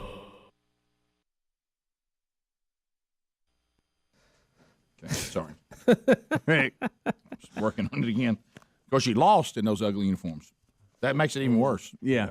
Yeah, you just want something. 1917. Rick, I'm walking off the field dressed like an alligator with my head down. Yeah, right. Well, see now it'll be taboo since they lost it, so you won't have that anymore. Well, it should have been two pretty big losses at home. Hey, it should have been taboo when you looked in the mirror. What about when you looked at it on paper and said, I mean, if you're going to have an alternate uniform, at least let it look good. And I'm going to let you know that I know this is the swamp. It's in the swamp. She must have said swamp. I mean, you got swamped down, I think. In the swamp. I love you. Yeah, 2 losses back to back, total of 3 points in those 2 losses, and now you got Georgia next. Put your man in motion. All right, yeah. Well, it won't be in the swamp though. Yeah. In the swamp. You okay over there, Leach? I know we're going to get to him. In the NFL, we had, we've got a shortage now of quarterbacks with starting experience. Yes. Okay, after we had Aaron Rodgers go down this weekend, Rick. Collarbone. He's gone. And Jameis Winston went down. They said it's not broke, but he's got a problem with it. He'll miss some time. Of course, if you're running as a quarterback and you fall on your shoulder, you see that all the time. They get hurt. So now Colin Kaepernick, when there may actually be a legitimate opening with a team that could use him, has filed a grievance against the NFL for collusion. Yeah. Meaning that the owners got together and worked out a plan to keep him out of the league. I doubt that happened. I think it'll be almost impossible to prove that happened. But now when he may legitimately have a chance at a team, I don't think he can get in. And I told Greg, I'm not a legal expert, but I think because of the type of grievance and lawsuit he's filed, he may not be able to have any connection to the league until it's settled. And look, if I'm historically wrong, let me know, and I absolutely could be. Did he not turn down a contract? He did. He opted out of his contract. He opted to become a free out agent. of his with the 49ers. Yep. And didn't he have a job? Yeah. And like Bubba said, by filing this, let's say an opening comes open, even if legally you're probably right, but even that, I'm the owner. You're suing me. I'm not hiring you. Even if I could. Because you're suing me. I'm one of the guys you're suing. You're talking about Colin Kaepernick. That's right. Rick, he was in the swamp. When you sue the NFL, you're basically suing 32 guys. And let me say this, and again, he'll have his day in court or whatever, but you're saying they did this to you because you protest the national anthem and said some things. There's players doing it now that are still playing. Right. So that's obviously, they're not throwing people out of the league for that. Well, you also had a job and you turned it down. Yeah. You know, Marshawn Lynch ain't stood for a national anthem. It makes him look like it makes him look like. By the way, I saw the funny ones over the last week, toward the end of the week, where the people put a sign like, "You stand there, we'll stand for work." But he's the one who's got himself unemployed. Yep. Yeah. People were like, he was under contract. He would be collecting a check right now for the 49ers. A pretty good one. Yeah, they did. Yeah. I mean, for being being all the trouble you've caused. Yeah. I mean, they were so upset with you that you could have, what was it, $2 million something to be our backup this year? Yeah. Yeah. I mean, anybody make that work? I mean, I can handle that. I can hold a clipboard. So how do you make a case there's been collusion against you when you turn down a job? And to y'all's other point, there's other players that are yet to stand and they're still working. Well, this is going to go under the publicity stunt, and what he's done, he's got that attorney Mark. What's his name? I can't think of his last name. You've seen him on TV a lot. He's more of a TV lawyer. Is this the one that has the lion mane? No, it's Gagarros or something like that. But I think what he's trying to do, and what a lot of the experts think, he's trying to put the NFL on trial and expose them as racist. Is what his goal is. Okay. I don't know how that's going to. I don't know how that's going to get him a job or a check. No. Has he seen the NFL lately? Racist is a tough word to use. It's a head scratcher on about 3 fronts. So I don't know. But anyway, comment about Al Michaels. He could have actually got a call from a team to come in, but because of this, and I don't know if he's blocked out legally, but I think there is going to be at least some reservation from an owner who's being sued by him to put it back on the field. Yeah, I don't usually hire people who are suing me. Yeah. What about the comments from Al Michaels? We'll come back. So I know over the weekend I'm going to take this one call because it should parlay into what we're going to talk to one of the interns about. Justin out of Jasper, Dale Earnhardt Jr. raced for the last time at 10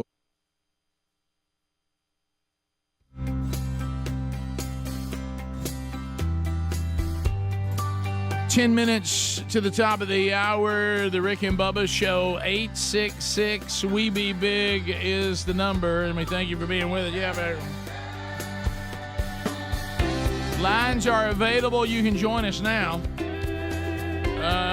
Joe Biden, we do have one last audio and video of President Biden. He's smiling and is mocking reporters for shouting questions at him as he ignores them as they're being ushered out. This is some sort of event involving abortion. Is that correct? Some kind of, and he's there. I'm sure reassuring that. As long as we'll keep him in there, nobody's going to be telling you what you can do with your body. Some old man Unless we mandate a vaccine, then we will. But anyway, so watch him. Watch him right here as they're escorting him out. Oh my goodness! What is he doing? Among the only press in the world that does this. Seriously. It's called freedom of the press, buddy. It's called freedom of the press. Yeah, the reason why his eyes are screaming, I wish I was in Delaware. Yeah, with you're the right. Puerto Ricans. Right. That's a good one, Greg. That's his words. To Adler's point, hey, President Biden, the reason why our press is doing what they're doing is because they're free. In other parts of the world, they don't have freedom of the press. Yeah. That's the reason why this is kind of a unique phenomenon to our country.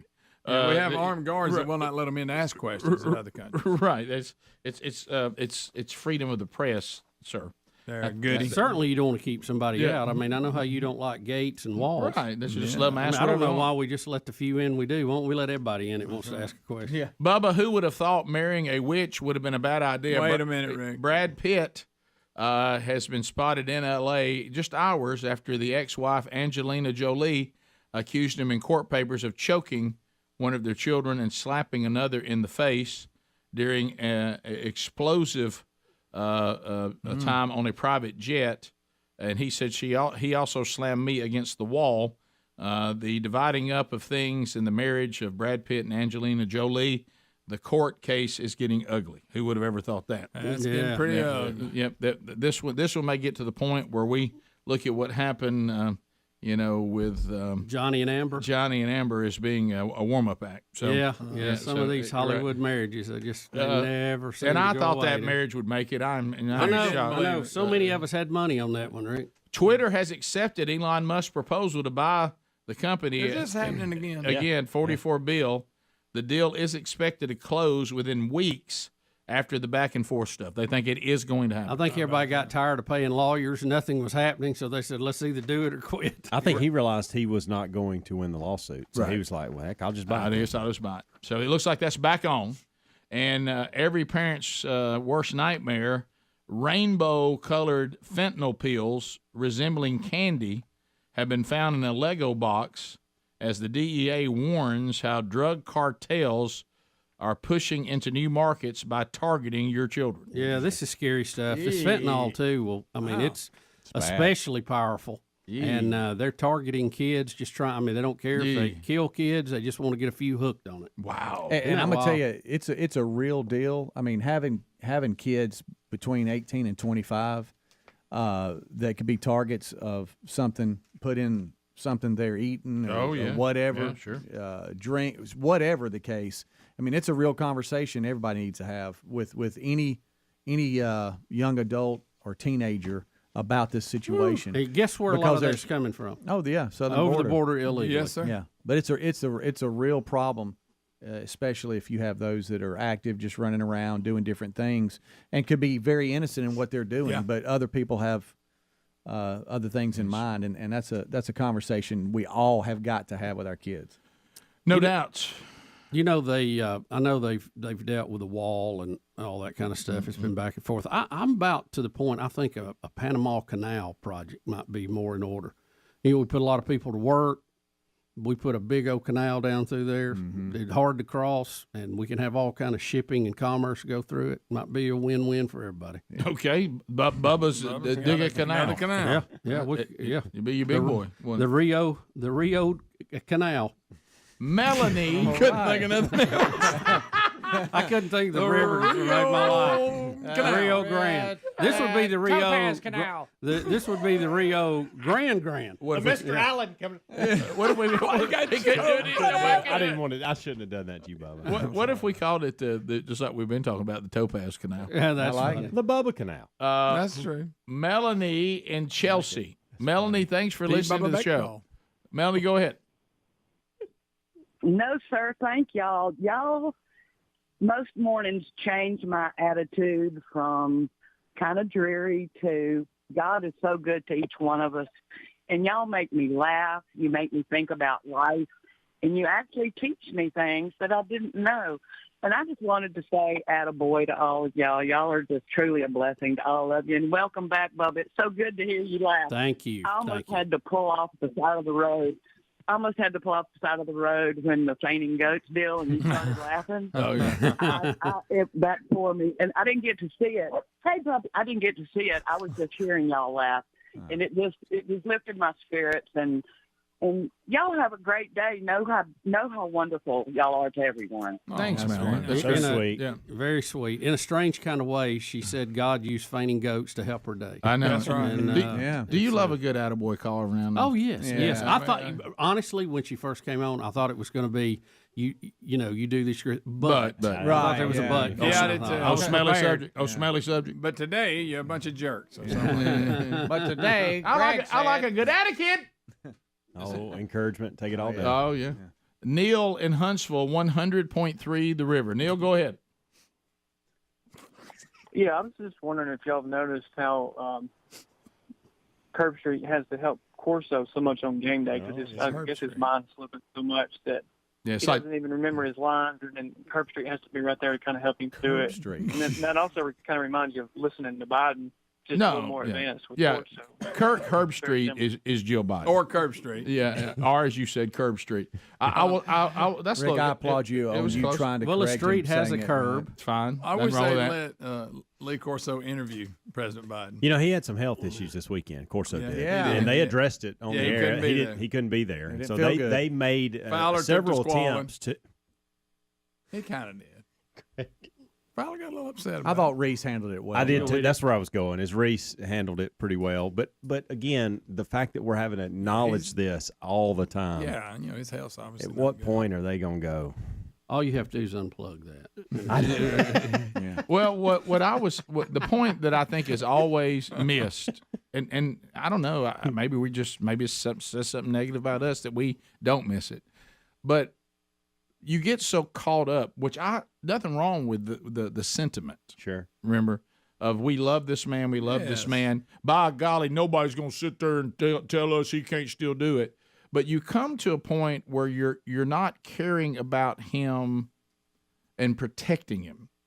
Yeah. You're being reckless, even though your devotion to him is the right sentiment.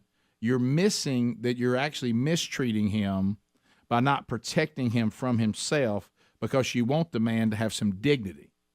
And when you keep ushering him out there, all under the guise of we love Lee, you need to ask yourself a hard question. Are we protecting his dignity? Yeah. We loved him and we had the right sentiment. Our heart was in the right place. Yeah. But you got to think, but is that still doing what's best for him by just continuing to put him in a position that really where he starts to begin to lose his dignity? You got to protect that too. Top of the hour. Rick and Bubba, Rick and Bubba.